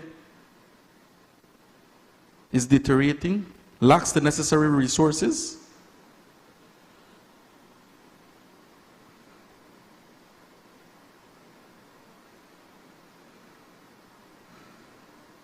Next thing, setting the facts straight. This hospital is not being built purely from government funds. It is being funded by a grant, correct? By the people and the government of Taiwan. In the news article stated that they granted us 33 million Belize to build that hospital.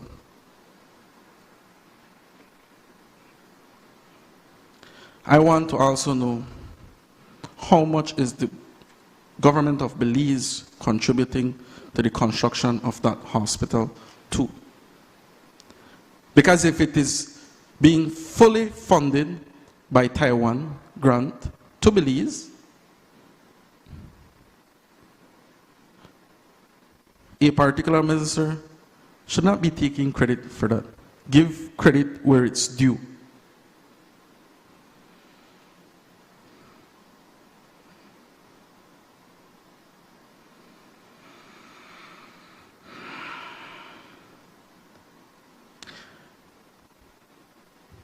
I will stress again, because in San Pedro it's a real issue.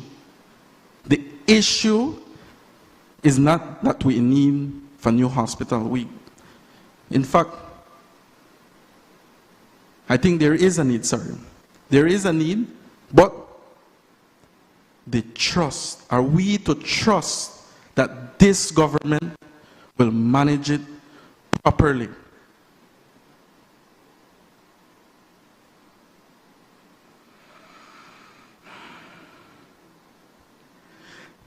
Another thing I want to slightly touch on is the Cuban Medical Brigade.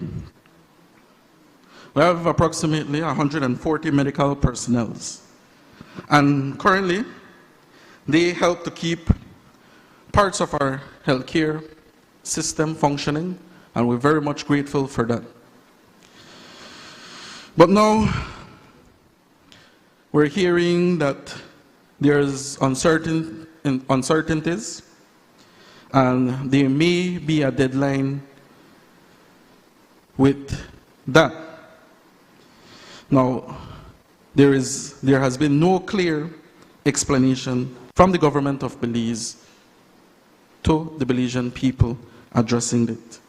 So, is it true that they are given a deadline to leave this country? Because the fact of the matter is that we do need the Cuban medical doctors. But on the other hand, the reality is, and something that struck me, I learned that Belize doesn't pay the Cuban doctors directly, but it pays the government of Cuba, and from that small portion, that money is then paid by the government of Cuba to those doctors. To me, that's a red flag.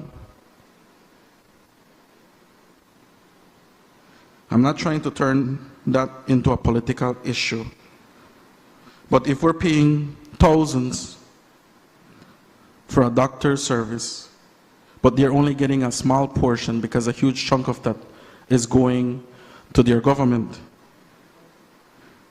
Then we need to have a full picture on this.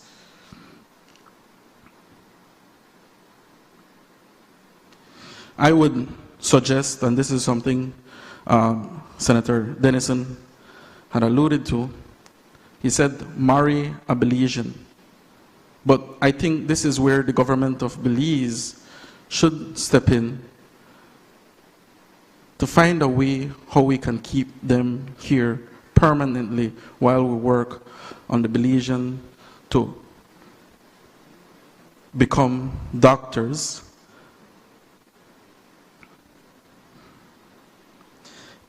Doing that, I think we would be doing the right thing in terms of international human rights standards. We want to be able to enjoy those services, but not at the pain or suffering. Not saying that is happening, but if it is, to me, just the mere fact that they're not getting paid directly strikes a nerve to me. And we should be looking into that.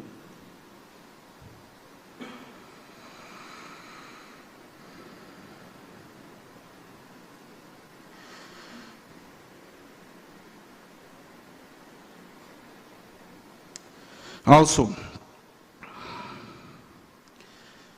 why does this budget matters? Because a budget is not just about spending. It should be about what you choose to build. I recommend, again, the government of Belize to engage with the opposition, because the truth is that the opposition represents 1/3 of the voters in the last general election. And in a moment like this, you know, when we're not adhering international human rights, that to me, must be addressed urgently. Secondly, if Belize is going to continue to engage with the medical personnel, then, like I said, we must do it properly. Let's find a way how we can give them nationality. If this can be done, then we would be adhering to the labor laws, aligned with the international labor standards, international human rights, and respect the dignities of those professionals.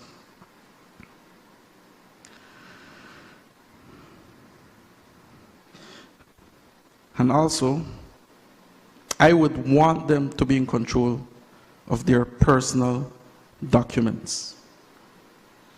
Not saying, again, but this is where the government should step in and address the issue, if it is one. Address the Belizean people. Blue economy and marine conservation. I want to address this as well. Because the minister has gone far too long, I believe, without real scrutiny.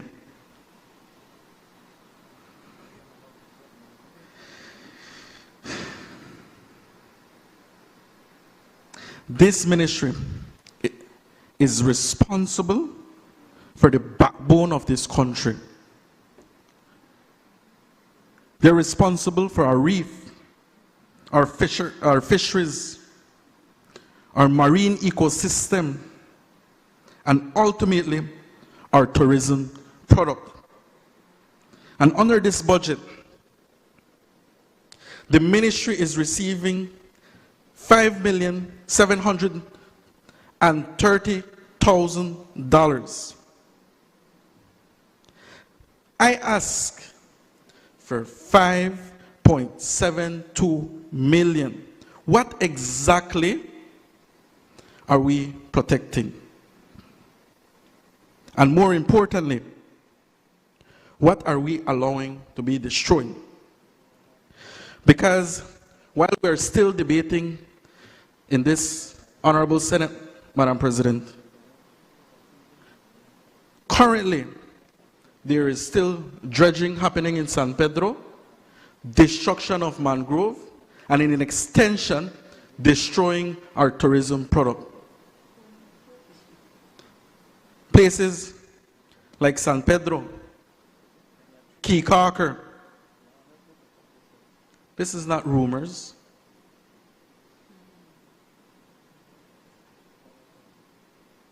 This is not political rhetoric. Don't believe me? Go to San Pedro, take a boat on the bay, you'll see for yourself.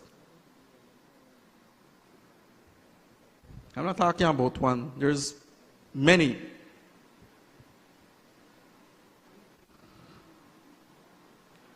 And I'm not against development either, but I think we must be able to be transparent to the people. We must disclose what they are allowed or not allowed to do, what has been granted to them under the Department of DOE. That is why this government pays these ministers, well, this particular minister and his ministry.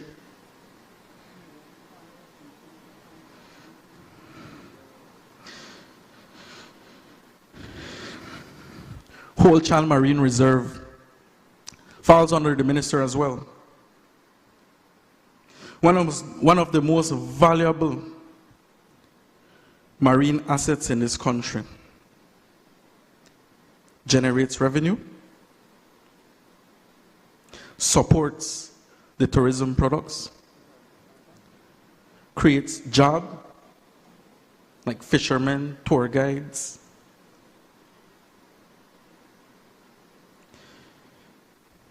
But I ask, where is the financial report of the Whole Child Marine Reserve? We paid him. We pay the minister who appoints the director of Whole Child.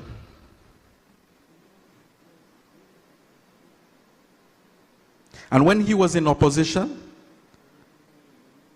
he was a champion about transparency and accountability, promising that he would do different.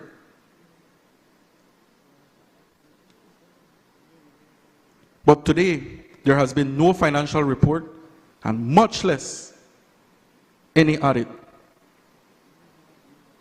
In fact, Whole Child Marine Reserve got a loan and they purchased 2 skimmers. They got the loan from Social Security Board, over $3 million.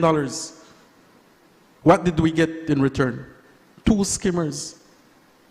I looked online. There's different price range. Probably the highest about $200,000 per a skimmer that tackles sargassum. Where did the rest of the money went? Because I doubt there's any of that today.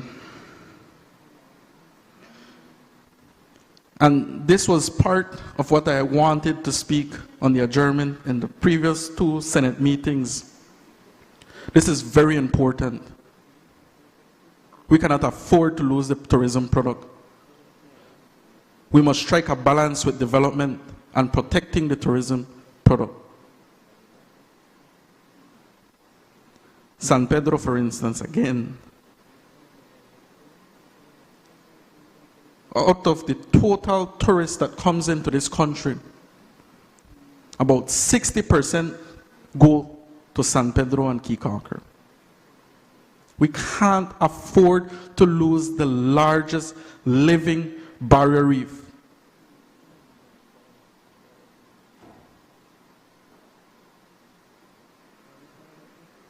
All I am asking, all the Belizean people are asking, is proper accountability.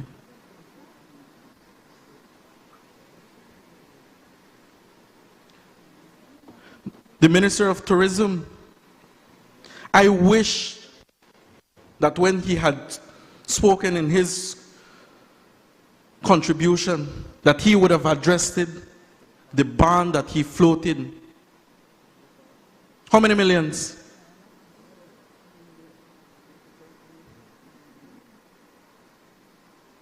Oh, no, I'm quiet. No financial report has been provided to the Belizean people on that bond that he floated. Again, what the Belizean people are asking is not unfair. It is simply asking for transparency, something you guys champion when in opposition. Release the financial report.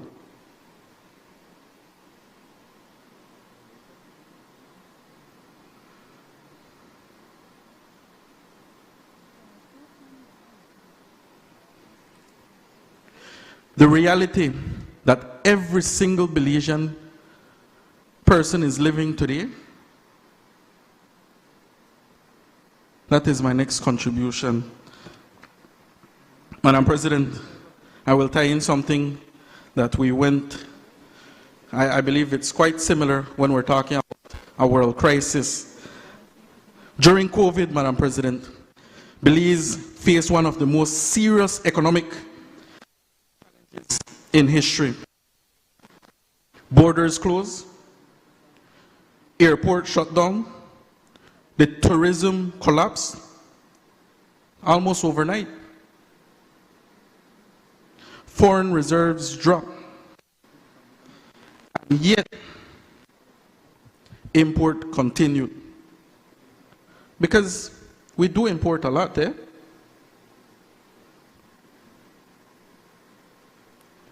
At that time,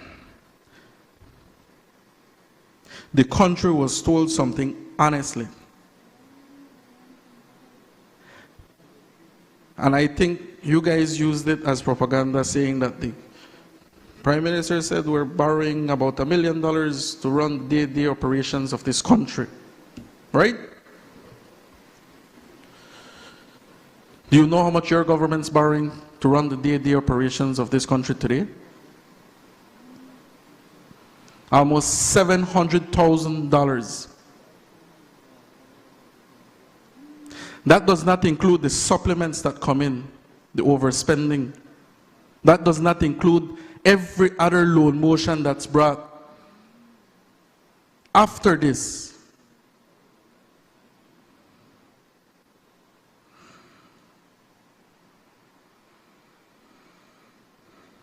What the Prime Minister did at that time, Right Honorable Dean Barrow, and I will use this phrase, haircut. He said the government has to take a haircut. And the haircut didn't start with the poor man and woman, you know. It started with the ministers. It started with the contract officers. My memory serves me correct. Diplomats were brought back home. Point I'm trying to make is the government took that crisis serious and sought ways how it could do some spending cuts.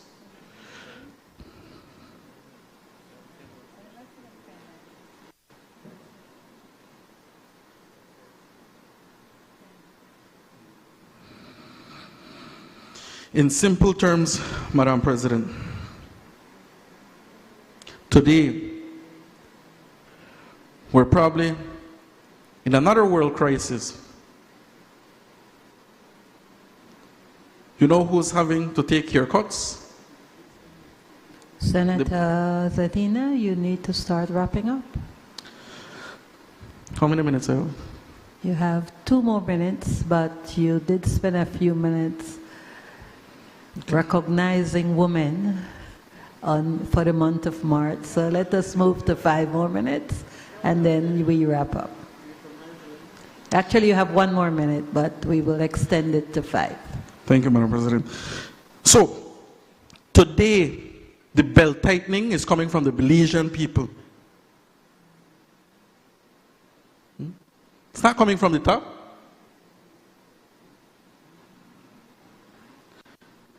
Right now, there's a possibility that oil prices might increase if the war continues or expand. The truth of the matter is that there is world instability. Oil, cost, instability.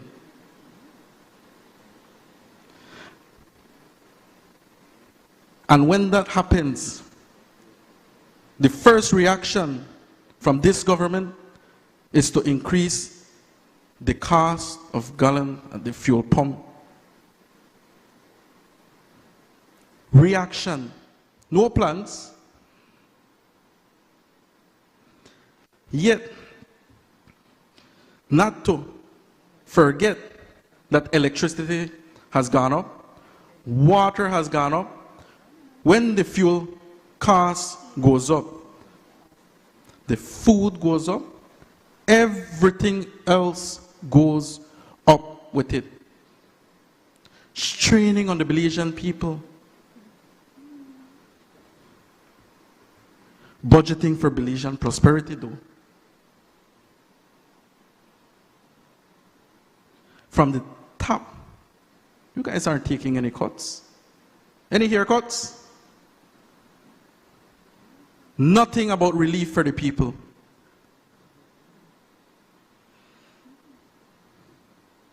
For instance, minimum wage, what, $5? Even if someone works at a call center, $10? You know how much is rent in San Pedro? Small room. No, man. $600 a month. The average salary out there, starting maybe $1,200. Average $1,500.